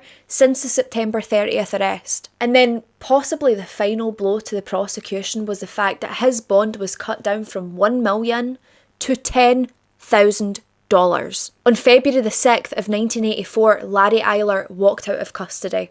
Friends, family all gathered around him. And guess who paid the reduced bond? Robert frickin' Little. Someone take this man's money away. Now, there were conditions put in place that Larry Eyler couldn't leave the state of Illinois. Prosecution, they of course pushed back on this, saying it was ridiculous that his bond was reduced, and the evidence that they've put together, which, although obtained illegally, is still huge evidence in the case of these murders. They believed that this was the monster killing all of these young men, and now there is a monster walking free. Within weeks, Larry Eyler, he's moved to Rogers Park in Chicago. And you can probably imagine that the person paying a lot of this, buying the new furniture for said apartment, was Robert Little himself. On July the 15th of 1984, Larry Eyler, he finally gets his little idiotic truck back, and Robert Little pays for new tyres to be put on this. Yep. Wonder why. Now, the Lake County investigator Dan Collin, he had warned Larry Eyler's attorney after the suppression ruling, and he had said, "We've traced Larry for a year. We've tied him to 21 murders. We can place him at 9 scenes with receipts, calls and gas purchases. His pattern is simple. He kills, then he calls. Now that you got him off, you better hope that there aren't any more long distance calls to Terre Haute." Finger snaps for Dan Collin, people. And these words are chillingly prolific. And what this prosecutor had said to Larry's attorney was completely true, because just 6 months later, he would commit another vicious act of evil. On August the 19th of 1984, around 10:30 p.m, Larry Eyler would lure a 16-year-old boy by the name of Daniel Bridges. He would lure him back to his Rogers Park apartment, and he would just take full advantage of this young boy. This young boy hadn't had it easy, and I'll be honest, he was known to run away quite a lot. He had a lot of struggles going on. He was vulnerable, and Larry could sniff this out a mile away. This young boy had been involved in male prostitution since the age of 12. He wasn't gay, he was actually completely straight.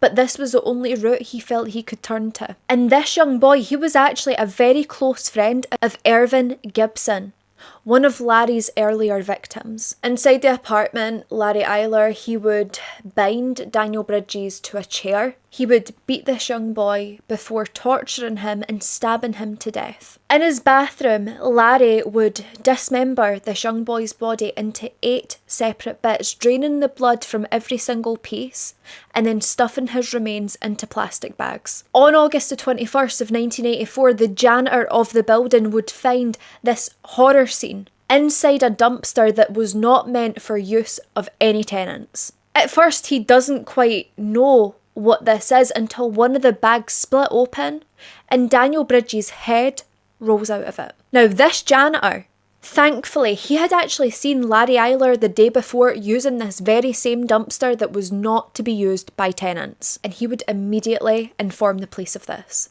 Now, the second Larry Eyler's name comes across that radio, the Chicago police knew exactly who they had and what they were dealing with. Within minutes, the police, they had stormed Larry Eyler's unit and they immediately arrested him. Now, John Dobrovolsky, the ex-lover, he was also present at the time that he was arrested, but he would be released almost immediately. A forensic sweep would occur between August the 21st and August the 22nd, and let's just say, there was no doubt that a killing had occurred. The investigators would find massive amounts of blood that had been partially cleaned up. These were across Larry's bedroom, across the ceiling, across the chair, over the walls, over the floors. There was also more traces of blood found under the floorboards near the bathroom. Investigators had also uncovered Daniel Bridges' jeans that were still in the apartment at the time, and these were completely soaked with blood. They also found a Duke University t-shirt said to belong to Daniel,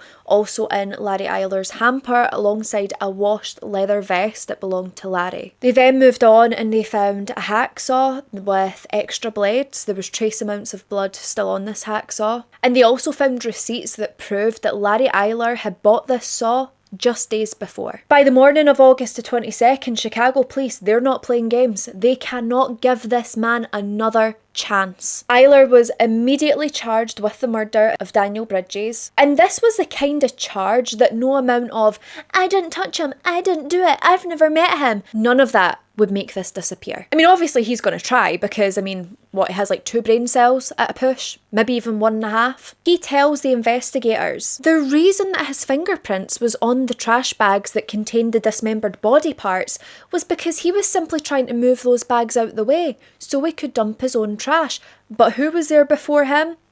No idea. And it's just like, he genuinely thinks this is going to work. This is how bat crazy this guy is.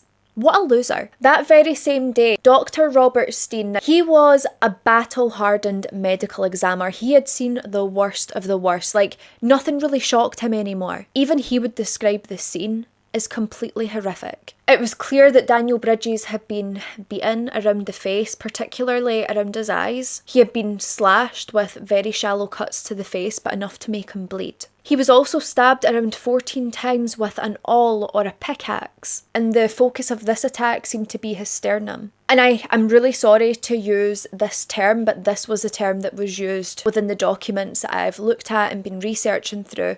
It says that Daniel had been gutted with deep knife wounds that were so severe that his intestines were also protruding.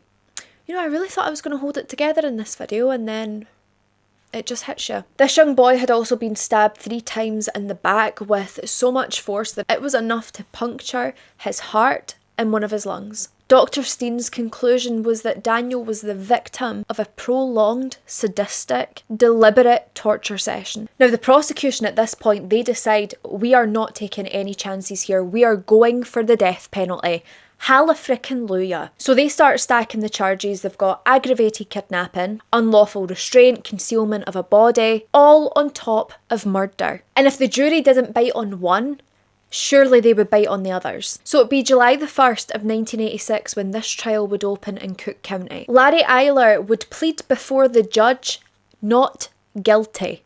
Again, this man, no brain whatsoever. He must have like a peanut or a kidney bean as a brain. So Larry, he was assigned 2 public defenders, and then his previous defence from the other case, they offered to do pro bono work for him, just to round off the defence perfectly. I wouldn't even allow this guy to pay me to defend him, never mind giving him pro bono services. You fricking having me on? Now, the lawyers did strictly state, Larry, don't open your fricking mouth because there's nothing going on up top. You're going to say something heavily incriminating. I would have just gave him the rope to hang himself, to be honest. There you go. Up you go. State your case. Say whatever you want, Larry. Now, the prosecution, they open with a heavy statement. They discuss the blood, the bags, the head, the janitor, the fact that he had been seen dumping these bags in that dumpster. They had even quoted Larry Eyler because he spoke to the janitor when he was dumping these bags, because the janitor was like, hey, what you doing? That's no for tenants.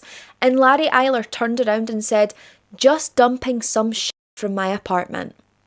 That is how little he thought of his victims. I'm gonna get angry. I can feel it. It's brewing. So then defence comes in and they're like, well, he handled the bags, but he didn't commit the murder. Other men were in and out of his apartment. Maybe they killed Daniel. There was no evidence that Bridges was forced inside. This could have been consensual. And they're clutching at straws. I mean, every single point that they've brought to their defence is weak at best. So we come to witness testimony, right? And the first witness to take the stand was Robert Little. So he claims that he was with Larry between August the 17th and August the 19th, but he had driven back home to Terre Haute around 10:15 p.m. on the very night that Daniel Bridges was murdered, which, convenient, I'd say. Sounds like the kind of neat timeline that your lawyers would put together for you, doesn't it? Now, on July the 2nd, Dr. Robert Steen, he would basically walk the courtroom through the autopsy. He explains to them, this is one of the worst cases I have ever seen in my life. In all the years that I've done this and all the things that I've seen, this might be the worst. He had noted that the serration patterns on Daniel Bridges' bones matched perfectly with those of the hacksaw. Now, the defence, they come forward. They don't come forward with much, but they say, well, there was cocaine and alcohol in Daniel Bridges' system, so that tells us that he walked in there voluntarily. Even if Daniel entered that apartment voluntarily, okay, he didn't voluntarily say, murder me, torture me, hurt me in the most horrific ways possible. So it's absolute BS to say that just because someone had maybe taken cocaine, drank some alcohol, doesn't mean they wanted this. Their whole argument is null and void because it makes no frickin' sense. I was getting so angry there, I started like battering my blusher. So the janitor who had seen Larry dispose of these bags that ended up containing the human remains, he had also testified that Larry was going back and forth to his storage locker around a dozen times.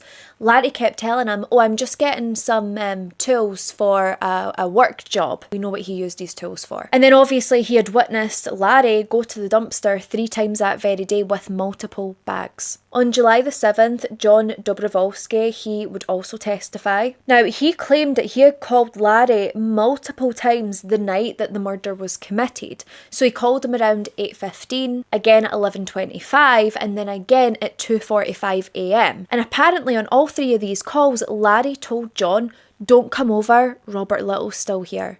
And you know how Robert gets. Robert gets jealous. Now, when Larry had finally left his apartment to go over to John's, John didn't get to come over to Larry's. Larry went to John's.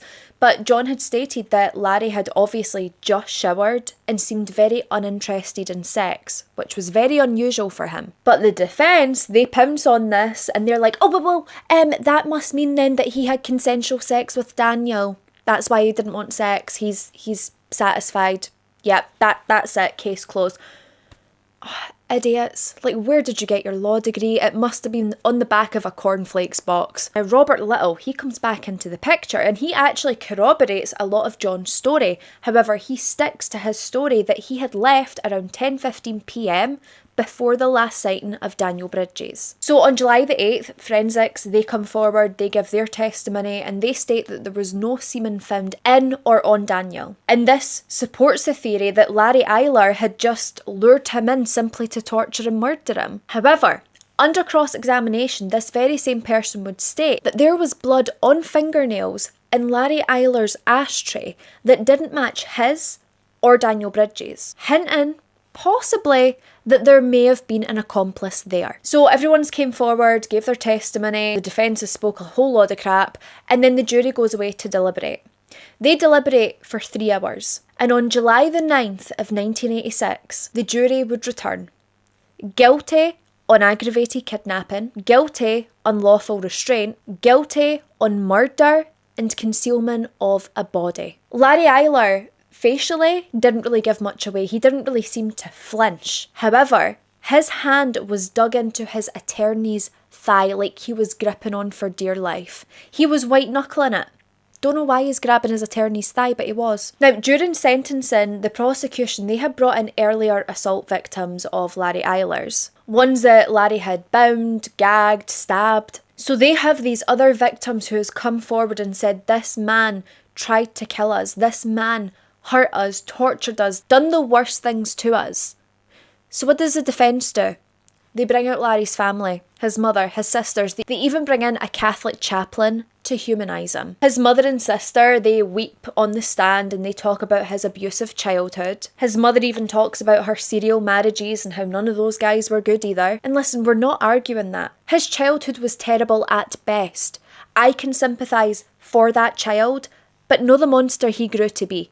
He's made his decisions. He is evil, vile, vicious, and rotten to his core, and he deserves to rot. These people, they always come in and they always try and blame the childhood, and I get it.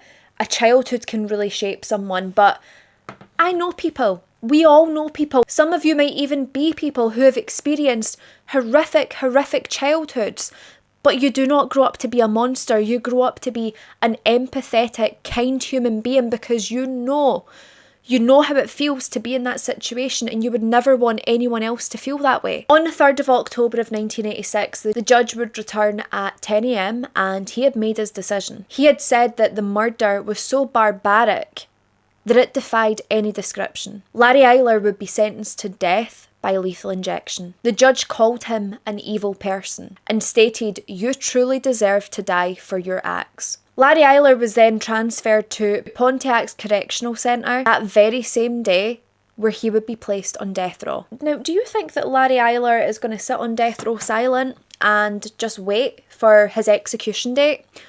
No, me neither, and he didn't, because there would be appeals galore, and who would he turn on but his accomplice, Robert Little. Larry tries to claim that Robert Little was the one who murdered Daniel Bridges and that he was simply the guy who dismembered and disposed of the body. Like that's any better. He stated that Robert Little had killed him and that he was forced to clean up the mess. He had also stated he found it very unfair that Robert Little's vehicle had never ever been forensically tested, and he was basically stating that Robert Little's alibi was as soft as a wet tissue. Now, the Illinois court, they did hear this appeal on May the 10th of 1989, but honestly, they were kind of just done with Larry Eyler. They really had no interest in hearing any more from this man, so his execution date would be set for March the 14th of 1990. So then, November of 1990, Larry has this powerhouse attorney, Kathleen Zellner, assigned to his case. Zellner had become very quickly convinced that if Larry thought for a second he could dodge that needle in his arm, he might give up more evidence. They might be able to get a lesser conviction. Now, by late 1990, Larry would be indicted on another murder, and that was the one of Stephen Egan. They were able to use evidence that had previously been suppressed to support that he was guilty of murdering him. Now, at this point, he is faced with the possibility of a second death sentence. Larry doesn't want this. What if it speeds things up? What a terrifying thought. So he flipped the script. He hands over a 17-page confession I don't know if it was front and back, okay, but it was a 17-page confession basically detailing the murder of Stephen Egan, but he carefully weaved this little web that Robert Little was heavily involved. And not only that, but he was trying to cut a deal for a 60-year prison term rather than the lethal injection. The audacity of this man and his moustache, I swear. So, December the 13th of 1990, Larry would stand up in a courtroom and he would plead guilty to the murder of Stephen Egan. He very coldly testified that Robert Little was knowing and willing. And Larry Eyler, he would even pass a polygraph test backing up this claim. So, January of 1991 comes around and Kathleen Zellner, she comes up with a great plan for her client. Larry has told her, you know, if you can go to the court and tell them I will confess to another 20 murders if they revoke my death sentence. This would mean that Larry would have life in prison without the possibility of parole, but that he would get to live a long life, or, you know, as long as the prison system and its inmates would allow. Larry had stated if they didn't do this, if they didn't revoke his death sentence, he would take his secrets to the grave. So then we come to April the 11th of 1991. Guess who's on trial? Robert Little. He's on trial in Vermilion County. Now, he goes up and, shocker to no one, he pleads not guilty.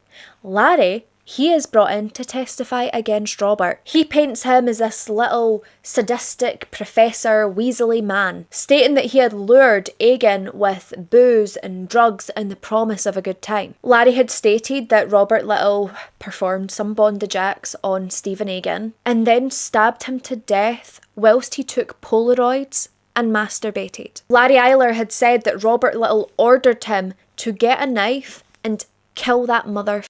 Now, Robert's defence team, they had told the court that Larry Eyler has every single reason to lie. And obviously Larry, he said that these Polaroids were taken, that, you know, he masturbated over the body. And they believed that Larry was lying to save his own skin. They had also noted that Polaroids were never ever found from any crime scenes. Robert Little's mother, she also got up and testified. She was absolutely furious. And she stated that her son had spent every single Christmas with her since 1958. Presumably not taking breaks to fly back to Indiana for murders. Now, unfortunately for the defence, the prosecution, they were able to produce receipts and phone records. And despite these receipts, Robert Little's lawyer, they had told him, do not testify. They were worried that the trial might pivot away from the murder to his private life. The jury would deliberate for 7 hours on the case of Robert Little. And on April the 17th of 1991, this man would be acquitted of all charges. He's standing there, he's smugly smiling, hugging his lawyer, and he walked out of court and went right back to teaching at ISU. Stephen Egan's family were distraught and they walked out of this court furious. Of course they did. How could another monster get away with it? There was receipts, there was evidence, and it still wasn't enough. Then on March the 6th of 1994, Larry Eyler, he would die. But he didn't die from lethal injection. He would die from age-related complications. He was 41 years old and he'd apparently been gravely ill for around 10 days. And whilst I'm glad that this evil cretin is dead, it's not the justice I would want for the families. Now, 2 days after Larry had passed away, Kathleen Zellner, she actually took a stand in public. And the murders that Larry had confessed to privately, all 17 of them, she was able to go up and name these victims, or at least describe who the victims were if they didn't have the names. But she still insisted on Larry's behalf that Larry had stated that Robert Little was the only one who did any murdering, and that he was still out there walking free. The crimes of Larry Eyler, they have left a trail of complete devastation, but his name should never ever eclipse the lives that he stole. Each and every single victim had hopes, dreams, a family who loved them, and futures that were so violently taken away from them. As always, please remember their names, not the killer. Speak their names and honour their stories, and let's all continue to push for a world where vulnerable lives are no longer treated as disposable. All justice begins with remembering, and that is exactly what we need to do. So I'm actually going to wear a white t-shirt today because I don't know what kind of look I want to do. I know I want to do something that's colour, but like, what colour? There's so many. Also, got my hair chopped the other day and it feels so short. and just very foreign to me. I mean, I did get it cut at the start of the year and then I was kind of growing it back out, but chopped it again for hair health and it feels very strange. So today we're in France, right? And you know what I'm like, can barely speak English. So when I've got to say these French names and French places, it's not going to go down well. I'm going to try, but we all know me trying, not very good. Also, finished work for today and then had a 30-minute power nap because I'm shattered and my cheeks are a bit rosy. I mean, they're not too bad now, but they were definitely rosy like 5 minutes ago. Anyway, so first we'll start off by speaking very briefly about the Papin sisters' early life. Papin, that's quite good. So Christine Papin, she was born on the 8th of March of 1905. And Leah Papin, she would be born on September the 15th of 1911. So 6 years between them. But my God, these sisters were close. Closer than close, like weirdly close. Now, at the time that both of these girls were born, they were born into a very dysfunctional and problematic environment. They were born to their parents in Le Mans, help. But they were born to their parents Clémence Dere and also Gustave Papin. Gustave Papin. Okay, that was the dad. And Clemence was their mother. Now, before Leah and Christine even came along, there was a lot of hostility between Clemence and Gustave because it had been rumoured that our gal Clemence, she was having an affair with her boss. Okay, and Gustave, he caught wind of this because people were talking about it. Like, the gossip was rife in Le Mans. So he's really suspicious when he hears these rumours, but could you imagine how much more suspicious he became when his wife fell pregnant? But it's in the 1900s, and to have a child out with wedlock is frowned upon. Like, you just don't do it. You don't do it. So Gustave, he decides that he is going to marry Clemence. They get married in October of 1901, and then just 5 months later they had their first daughter, Amelia Papin. I'm not even trying to do an accent now, but there's something there that just keeps coming out. It's like my inner French demon wants to speak. Gustave, he is trying to move on from these cheating rumours. He's trying to push them to the side and try and live a happy life with Clemence and his daughter. But these cheating rumours, they keep circling back, and he is just getting very fearful that his beloved dear wife and the mother of his child is playing away. So one day, Gustave, right, he goes on the hunt for a new job and he's able to find one. He comes home and tells Clemence about this job, and at first she's like, yay, more money, love that. Wouldn't last long though, because Gustave told Clemence that this job was in a new city and that they had to relocate. Gustave is like, Clemence, babe, you have yeed your last haul with that man, okay? It's me and me only. At first, Clemence, she's trying to play it cool, like she doesn't mind moving away, but suspiciously, she loses it. Inconsolable, like sobbing her eyes out, and she actually says to Gustave, if he forces her to move away from Le Mans, she will kill herself. Bit extreme. It's just relocation, but like, you calm down. But Clemence could not calm down because her last haul had not yet been yeed, if you know what I'm saying. So Clemence, she has point blank refused to leave, and Gustave just has to accept her decision. Like, if he doesn't want to lose her, then he'll just have to deal with it. But this really, really affected their marriage, and this is when the marriage really started to break down over the next coming years. It very quickly deteriorated, and Gustave, he had started drinking to deal with the reality of his wife's infidelity. But like, Gustave, don't throw your life down the drain just yet, because we don't even know for sure. It's probably true, but we don't know. So now going back to when Christine Papin was born. So at the time of her birth, Clemence was deemed to be pretty unstable. Like, her mental health had vastly deteriorated.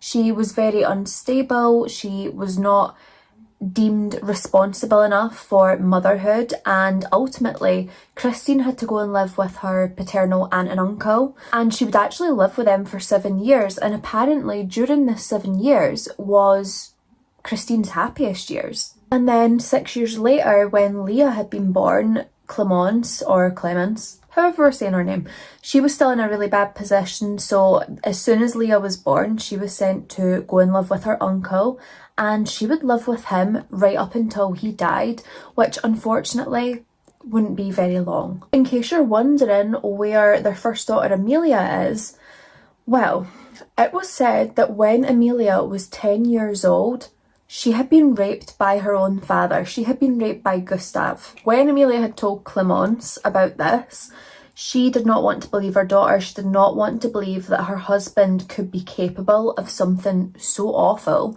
And so she blamed it all on 10-year-old Amelia. She had basically said that 10-year-old Amelia had seduced her father, which then made him have sex with her.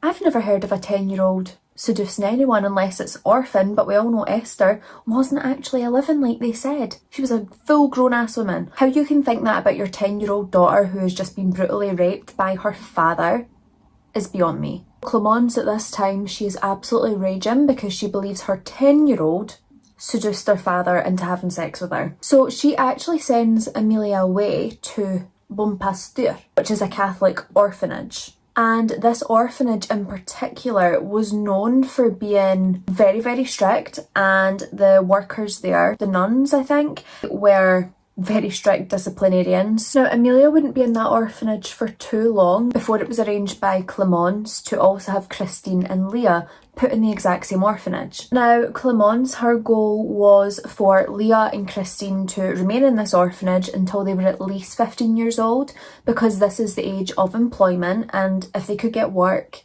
get money, stand on their own 2 feet, they wouldn't really need their parents anymore. And that's the aim of the game with Clemence. She doesn't want children. In 1913, Clemence and Gustave, they would officially divorce after all those happy years. And in 1918, Amelia decided to enter another convent where she had actually wanted to become a nun. So she did this, and ultimately she kind of cut off all of her toxic family, which worked well for her, more power to her. So as I had briefly touched on earlier, Leah and Christine, they were as close gets for sisters.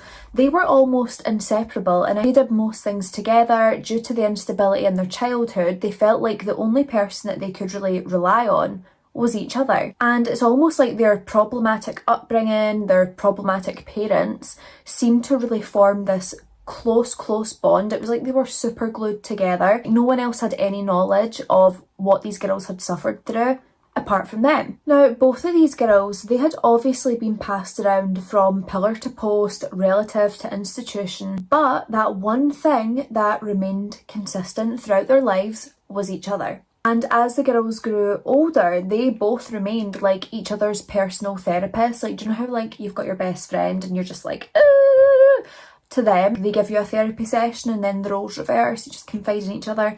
That's what the Papin sisters were like. While she was in the orphanage, Christine had actually expressed to her mother at one point that she wanted to become a nun. Like that was the dream. That was a life goal. She wanted to become a nun.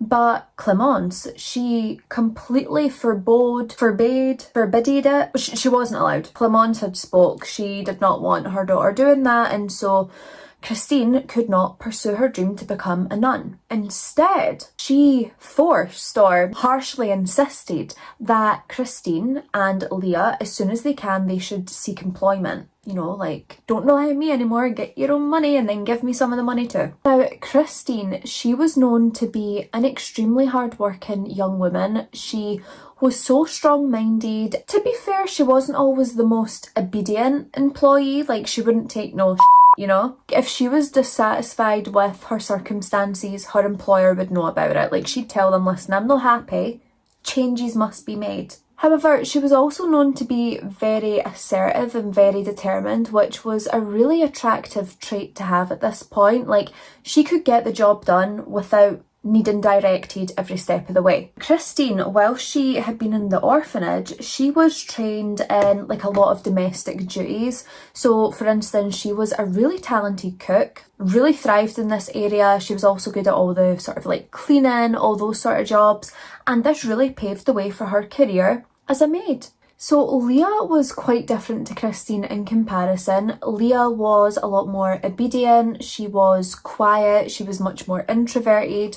If she had a problem, you wouldn't know because she's not going to say it to you. She was very much a people pleaser, which, you know, I'm sure we can all relate to being a bit of a people pleaser at some point. She was also less assertive than Christine. Oftentimes she wouldn't really take initiative, she wouldn't really sort of like get up and go on her own, she had to be told what to do all the time. Now, it is said that Leah was also deemed to be the less intelligent of the two, and apparently with her being less intelligent, this made her more susceptible to being submissive to Christine, who was much more dominant. Both Leah and Christine, they would work as live-in maids most of the time. Whenever they were working as live-in maids, they would often be working together, so they'd live in the same house. Usually they'd share a room, which really helped maintain that special bond that they had. Yeah, but I mean, it was good because they could support each other and sort of like pick each other up, and Christine could boss around Leah and Leah could just do whatever her sister told her to do because that's how it worked between the two. Employers, they found the girls to be very diligent, very hardworking, but they did say that the difference in their personalities would tend to cause quite a bit of friction because the girls just didn't always agree, which resulted in them not always getting along. So it could be a really awkward working environment, which not very professional. At this point, it's 1926 and both of the girls, they are of a working age, so they decide that they would like to seek some employment. Now, ideally, the position that they're looking for is going to be a live-in position where they could both live together and work together. And this opportunity would present itself. The Lancelin family, they were looking for 2 live-in maids, which was absolutely perfect. And it was also in Le Mans, which, again, perfect, means that they don't really have to relocate. It's somewhere in the area that they're familiar with. Brilliant. Also, apologies, I just misspoke because I'm pretty sure I said that the Lancelin family were looking to hire 2 maids. They actually weren't, but the way that it worked out is Christine worked for the Lancelin family at first, and then she had kind of said, you know, my sister's looking for a job, like we could work together, really keep this house in order for you. And the Lancelin family went for it because Christine was doing really well, and surely having another pair of hands that worked as well would be a positive. They'll wish at some point that they just did not do this. So the Lancelin family consisted of Monsieur René Lancelin, that was the father of the house. There was also Madame Leonie Lancelin, that was the mother of the house. And then they also lived with their sort of like older daughter, Genevieve. I have heard people say her name like Genevieve, which, wow, that sounded nice, right? Name sounds beautiful. Genevieve. Oh my, I love that. So René Lancelin, he was a retired solicitor, and I'm not really sure what Madame Leonie did. I don't know if she was like a stay-at-home mother or, you know, just a lady of leisure. I would love that life, personally. I think that sounds great. They had this really beautiful 2-storey house, and the 2-storey house, it was like this sort of like townhouse on number 6 Rue Bruyere. So within the house, the girls sort of maintained their, you know, best positions. So for instance, Christine, she would be the family cook because she was a talented chef, really good at it. And Leah, she would pick up most of the cleaning duties. Now, for the Lancelin family, the Papin sisters, they were like the blueprint of perfect staff. Every single Sunday, they would dress up and attend church. They were extremely, extremely professional, and they were so good at their job that the Lancelin family had every French upper-class family in a complete chokehold of envy that they had the best staff. They all wanted the Papin sisters, but the Lancelins were like, no, sorry, you can't afford them. And I mean, to be quite honest, the Lancelin family, they were quite worried that they might lose the Papin sisters to another rich upper-class French family because everyone was after them. They were literally having to look out for Papin poachers. I honestly look like a big bruise. with this makeup, but I think once we clean up it's going to be fine. Anyway, the Papin sisters, the hours that they worked, it was really grueling. Like, their job was very physically demanding, which a lot of other employees might have been really unhappy with, but for the Papin sisters, the fact that they were getting to work and live together felt like such a privilege, and that is all they wanted. So they were quite happy to put in all these grueling hours, all this hard work, but at the end of the day, they would reunite with each other in their cosy little bedroom, doing God knows what. So the Papin sisters, they are very unsociable. They very much keep to themselves, but the Lancelin family, like, they never seen this as a red flag, because as long as the housework's done, the pillows are fluffed and the dinner's cooked, why are they going to bother? The sisters kept to themselves that much that even on their 2-hour break after lunch, instead of going outside and enjoying the nice weather or going for a nice walk or just doing something fun, they would just go up to their bedroom and lock themselves in for 2 hours. They just wanted some alone time. Oh my. And in case you're not, picking up what I'm laying down for you, these sisters are really close, right? But how close is too close for sisters? I'm gonna say it's when they start getting funky with each other. That's a bit too close. Christine and Leah, they went from sisters to the Scissor Sisters. Do you know what I mean? You get that? People online were saying it and I had to say it. Also, the Scissor Sisters, do you remember that band for like the early 2000s or maybe the late 2000s? Wake up in the morning and you feel like watching on. Them, they were a hoot for that period of time. Yeah. So outside of the Lancelin family, like, outsiders looking in, they said that the Lancelin family treated the Papin sisters very, very well. Apparently, the Papin sisters would eat the same meals as the Lancelins. They didn't eat with them, but they got to eat the same food. And they were really lucky because they had a heated room to sleep in. Like, wow. Apparently back then, heating was a nice to have, not a must have. Not an essential, just a nice to have. And it was said that they were also treated very well because they would receive the standard like minimum wage at that point, which, like, let's be honest, is probably like 2 pence, but nonetheless, they were treated equally and fairly. Would we say that? I'm not sure. And like the way I've described it all just then, right, it sounds as though the Papin sisters, they had a reasonably good life. At the end of the day, it is their work, so how good is it really going to get? But by the sounds of it, they had quite a nice living arrangement. But according to them, this was absolutely incorrect, and apparently they did not have a good working relationship or social relationship with the Lancelin family at all. The Papin sisters, they said that they had basically no relationship whatsoever with their employers, but more specifically Renee Lancelin. He hadn't spoke to any of the girls for the whole 7 years that they worked for him. Like, all of the orders would come from his wife, and at that point, these would be written orders. Like, the wife didn't even want to talk to the help. I'm not going to talk to the help. I'll write them a wee note and tell them what I want done. And I'm not being funny. See, if someone didn't, like, give me the courtesy and respect to at least orally tell me, or, well, verbally tell me what they want me to do, I would pretend that I can't read. I'd be like, I don't know what you want me to do. Can you please say it? Just to force them to speak to me, because like, nah, there's no way I'm going through my day and I'm reading little notes for you telling me that you want your feet rubbed. Communicate. Just treat me like a human being, okay? Thank you. Now, I did think about no mentioning this part because, it does sound a bit disrespectful and not to speak ill of the dead, but people who knew the Lancelin family did say that Leonie in particular, she had a bit of a stick up her ass. They said it, not me. Everything that people did for the Lancelin family was never quite enough for Leonie, and this included the work that the Papin sisters would do. She was always trying to catch them out and make them feel like they hadn't done a very good job, or if it was evident that they had did a good job, she would go through everything with a fine-tooth comb just to find like a wee speck of dust. And Leonie was like so severe in the way that she would try and catch the sisters out, and she would perform a white glove test. So she'd go into like this little box and pull out this white fabric glove,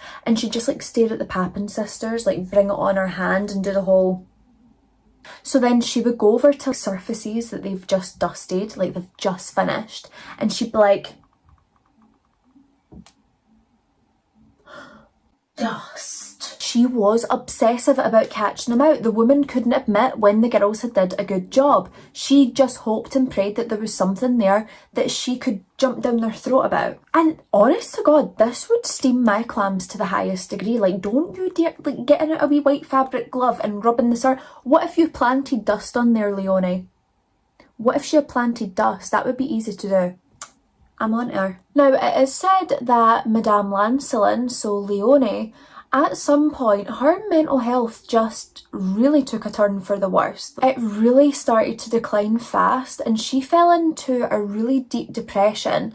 And not only was she extremely depressed, but she was also having these random like outbursts and fits of anger. And sadly, these fits of anger, the Papin sisters would be the ones to face the consequences. And during this time, Leonie, she had become very, very critical of the Papin sisters, and she would scrutinise their every move. It is also said that Leonie Lancelin, whenever the mood struck her, she would physically assault the Papin sisters. And it is stated that at the peak of this abuse, Leonie, she would grab the Papin sisters by their hair and repeatedly smash their head up against a wall. That's more attempted murder than it is just assault, in my eyes. So now we are going to go ahead and talk about the tragic events that would unfold in this case. Let's set the scene. It's a dark, stormy, rainy night. Cue the thunder. Thank you. And it is Thursday, the 2nd of February of 1933. Monsieur Lancelin, I just want to keep doing that when I say it, but he was meant to be meeting Leonie and Genevieve at Leonie's brother's house for dinner. Leonie and Genevieve, they had been out shopping for the day, so it was planned that they would have their shopping day, they would go to her brother's house, and then Renee would come and meet them. And as far as the Papin sisters were aware, the family shouldn't really be back until very, very late at night, so most likely they wouldn't even cross paths with the family this evening. Unless they were going to like pee during the night and they bumped into each other. But apart from that, they shouldn't see them. At this point in time, Christine is 27 and Leah is 21. So their plans for today was just to continue on with their chores. They had a lot to get done, and they also had some errands to run as well. Now, one of the most important errands for that day was the Papin sisters had to go and pick up an iron from like a repair shop that they had put it into. So earlier in the week, when they went to use the iron, they plugged it into like the electrical outlet. And as soon as they did this, it blew the fuses in the house, so the house was in complete darkness.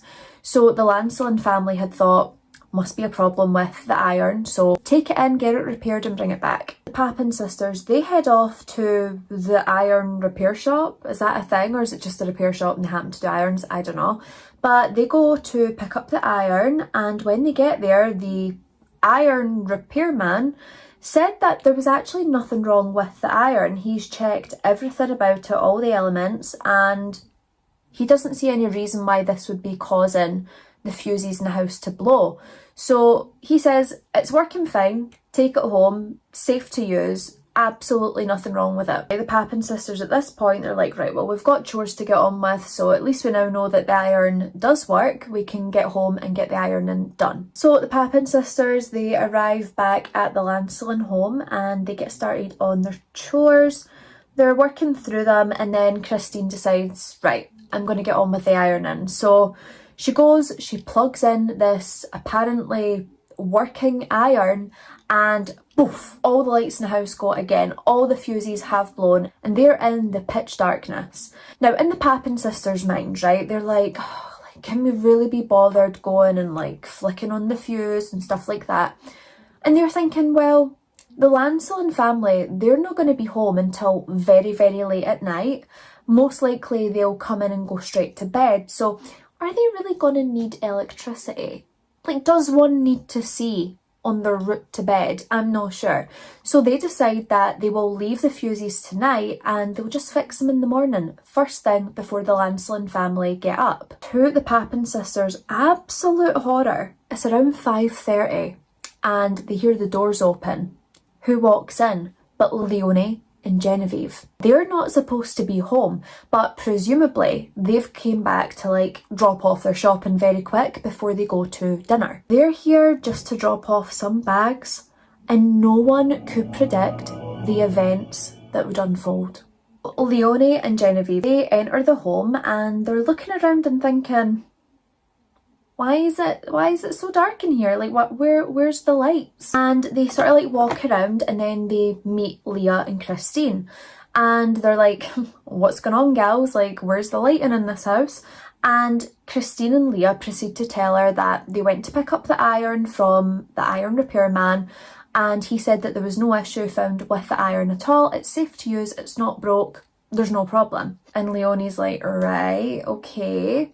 So Christine and Leah proceed to tell her, like, we came back, got started on the chores, went to do the ironing, plugged in the iron, and all the fuses blew again. And for some reason, this steamed Leonie's clams so bad, she flew into like this furious rage and started blaming the sisters, not only for the broken iron that actually has nothing wrong with it, but also for the darkness in the house because all the fuses have blown. And I'd just be like, babe, Leonie, let's take a step back here. You do realise that you could just go, flip the switch, and voila, we will have power and light. Or, you know, if you want us to do it, we'll do it. Like, it's no big beef. Like, calm down. Take a break, have a Kit Kat, and calm down. Honestly, discussing these kind of situations, it just makes me realise that I would have like no hope of surviving because my mouth is going to get me in trouble. I'm just like, anything someone says, there's a sarcastic comment somewhere in my head just wanting to come out. It's a problem, a real problem. Now, just a disclaimer as well, every next bit that I'm going to talk about regarding the events is obviously told from the side of the Papin sisters because, well, you're going to find out why Leonie and Genevieve can't tell us what happened that night. So according to the sisters, Leonie became so furious and attacked both of the sisters. And honestly, I mean, what a bloody hazardous position they're in as well, because they're on the first floor at the very top of the stairs, and as Leonie is attacking the sisters, Christine, she sees red. This gal, she snaps. So Christine, in this moment of absolute rage, she lunges toward Genevieve, she proceeds to grab her, and then uses her hands, her bare hands, to gouge out Genevieve's eyes. What?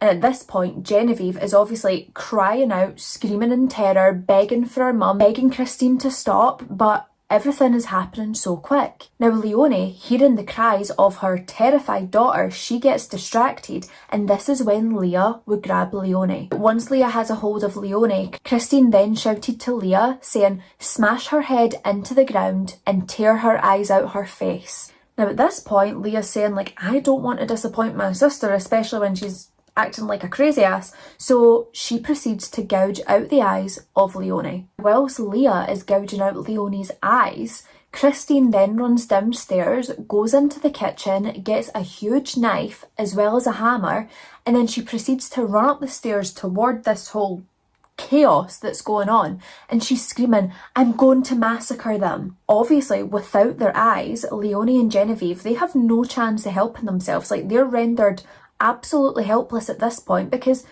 well, they can't see. So Christine and Leah, they grab the weapons as well as like a pewter pot, and they use the weapons and this pot to cave the skulls in of Leonie and Genevieve. Now, using the weapons like the hammer and the knife, the girls, they proceed to bludgeon and slash and mutilate Leonie and Genevieve. And at one point, they even pull up the skirts of both of the Lancelin women. Now, some sources state that their underwear had also been pulled down, but that's not confirmed. They pull up their skirts and they are mutilating their thighs and their bum, just cutting them up. And what is absolutely horrifying and so disturbing is the fact that the Papin sisters, they proceeded to baste Leonie with Genevieve's menstrual blood, with her period blood. Like, can you imagine? That's twisted. So twisted. Now, at this point, both of the Lancelin women, they had been so brutally mutilated, slashed and beaten that they were completely unrecognisable. Their teeth and everything was like scattered over the floor, like their faces were bashed in. It was just the most horrific scene you could ever imagine, like something straight out of a horror film. Now, experts later said that they believed that the events of the evening would have lasted around 30 minutes. Obviously, I wish these women hadn't died at all, but my God, I hope they died long before the end of that 30 minutes, because to endure that, it's just horrifying. So after they are finished with these horrific murders, the Papin sisters, they decide that they need to clean themselves up, so they both go for a shower and proceeded to lock every single door in the house from the inside, so there was no way into the house. They both then went up to their bedroom and they lit one candle and then climbed into bed together. For what? I don't know. So back at Leonie's brother's house, René Lancelin, he's there waiting on his wife and his daughter to show up, and of course they never show up. So he starts to get concerned at one point in the evening, and he thinks, you know what, I might just head over to the house, see if they're there, and just check that they're okay, because it was not like them to not turn up to something that's been planned. They would usually be earlier than him, so where are they? So it was said to be around 6:30 to 7 p.m. when Monsieur Lancelin would arrive back at the family home. He goes up to the house and he's trying to enter.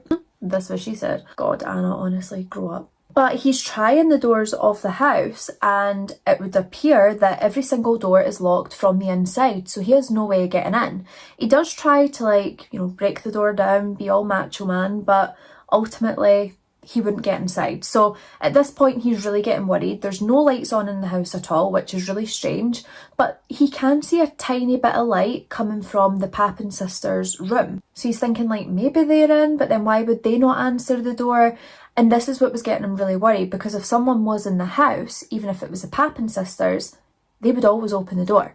So he's becoming more and more worried, and René Lancelin, he decides that he better go to the police station and just sort of voice his concerns to them and see if they can help him get into the house. Gets to the police station and he explains, his thoughts, his feelings, his intuition, and one of the police officers decide to go back to the Lancelin home with him. Now, a policeman was able to gain entry to the house by climbing one of the garden walls and then breaking in through, I think, a window. So the officer's in the house and he's calling out the names of Leonie, Genevieve and the Papin sisters, and he is getting no response. So he continues through the house where he eventually reaches the first floor stairs, and this is where he would be wide-eyed with terror as he seen the brutally mutilated, lifeless bodies of Leonie and Genevieve Lancelin. Now, the officer notices like this little weird thing on the floor and he's like, oh, it's like a marble or something. So he goes over to this marble for a closer look, and this is when he would discover that it wasn't a marble. It was an eyeball, like a real life eyeball. Now, Madame Lancelin, her eyes would be found wrapped up in a scarf, and the eye that he thought was a marble had been one of Genevieve's, and then her other eyeball would be found underneath her body. Now, René, he had also made the police aware of the Papin sisters, who were the living maids and resided in the home, and he expressed his fears that, possibly the Papin sisters have also been murdered by this evil intruder. Little does he know. So the officer, he heads upstairs in the direction of the room that they could see from the outside that had been dimly lit. So he's knocking on it, he's shouting the names of the Papin sisters, trying to make sure that, they're okay. And when he's calling into this room, he's receiving absolutely no response. And at this point, he's thinking, oh my God, like these girls are obviously dead as well. So he tries the door, but this is of course locked. So fearing the worst, the police officer, he broke into the room and he would be absolutely shocked at what he would see. So as the officer entered the bedroom, he would find the Papin sisters lying in bed together, unharmed, naked, with the bloodied hammer beside them. And this bloodied hammer had hair on it. So the police, they force the sisters out of bed. They're ordering them to get dressed whilst they're asking them some questions about that evening. And like immediately, without hesitation, the Papin sisters admit that yes, it had been them that had murdered the Lancelin women, but they tried to claim that it had been in self-defence. Christine coldly said to the police, it was her or us. Now, once Christine had said this, Leah, she then pipes up and she says, from this moment on, I am now dumb and deaf. That's interesting. But I can't help but feel like that was an order by Christine. I feel like Christine doesn't want Leah to open her mouth and say anything wrong, but I can't be sure. But I was just thinking out loud. So police, of course, they proceed to arrest the sisters because caught red-handed, quite literally. And when the girls were being separated, Christine started losing her. She became extremely distressed. She was throwing fits. She was crying and screaming, begging to not be separated from Leah. Now, I don't know if the police were just sick and tired of her moaning, but they would allow a meeting between the two. And police had said that Christine in particular was speaking and acting in a very sexualised way toward her sister Leah. And at one point, Christine throws herself at Leah, is unbuttoning her shirt, and she's like, oh yes, please say yes. Excuse me?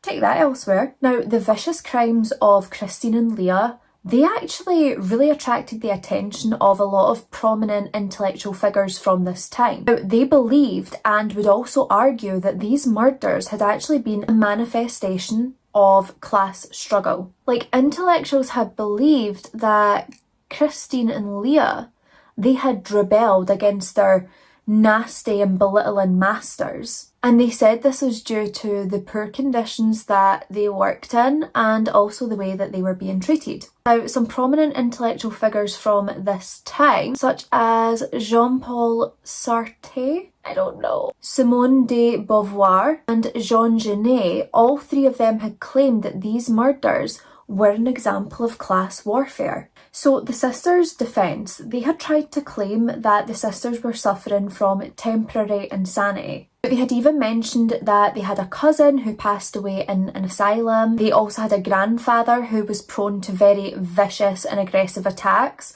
And they also had an uncle who had committed suicide. Now, obviously, the reason for mentioning these family members and the conditions of which they suffered was to show sort of that their mental illness could be hereditary, therefore making it more believable. Now, psychological experts, they had actually argued that the Papin sisters had suffered from folie à deux.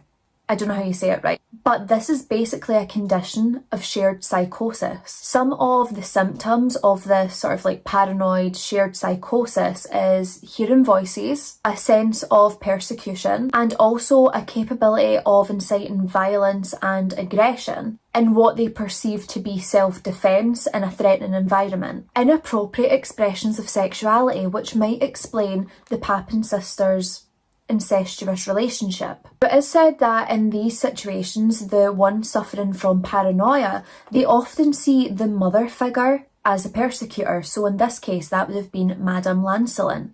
It is also said in these states that one of the pair will usually dominate the other. As we've said throughout this whole case, Christine was the dominating one and Leah was more submissive. Now, paranoid schizophrenia is a really difficult diagnosis because those who are suffering from it can outwardly seem quite normal.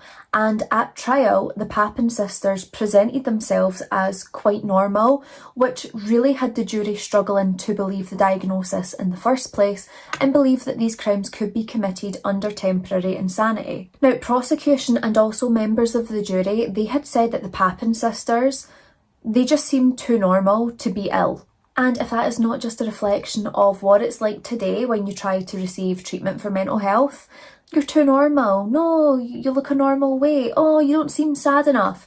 You're always too normal until it's too late. In July of 1933, Christine, she would suffer from like a fit or an episode, and she attempted to gouge out her own eyes with her bare hands, just like she had did to the Lancelin women. It didn't seem like this fit or episode was stopping anytime soon, so she had to be restrained and put in a straitjacket.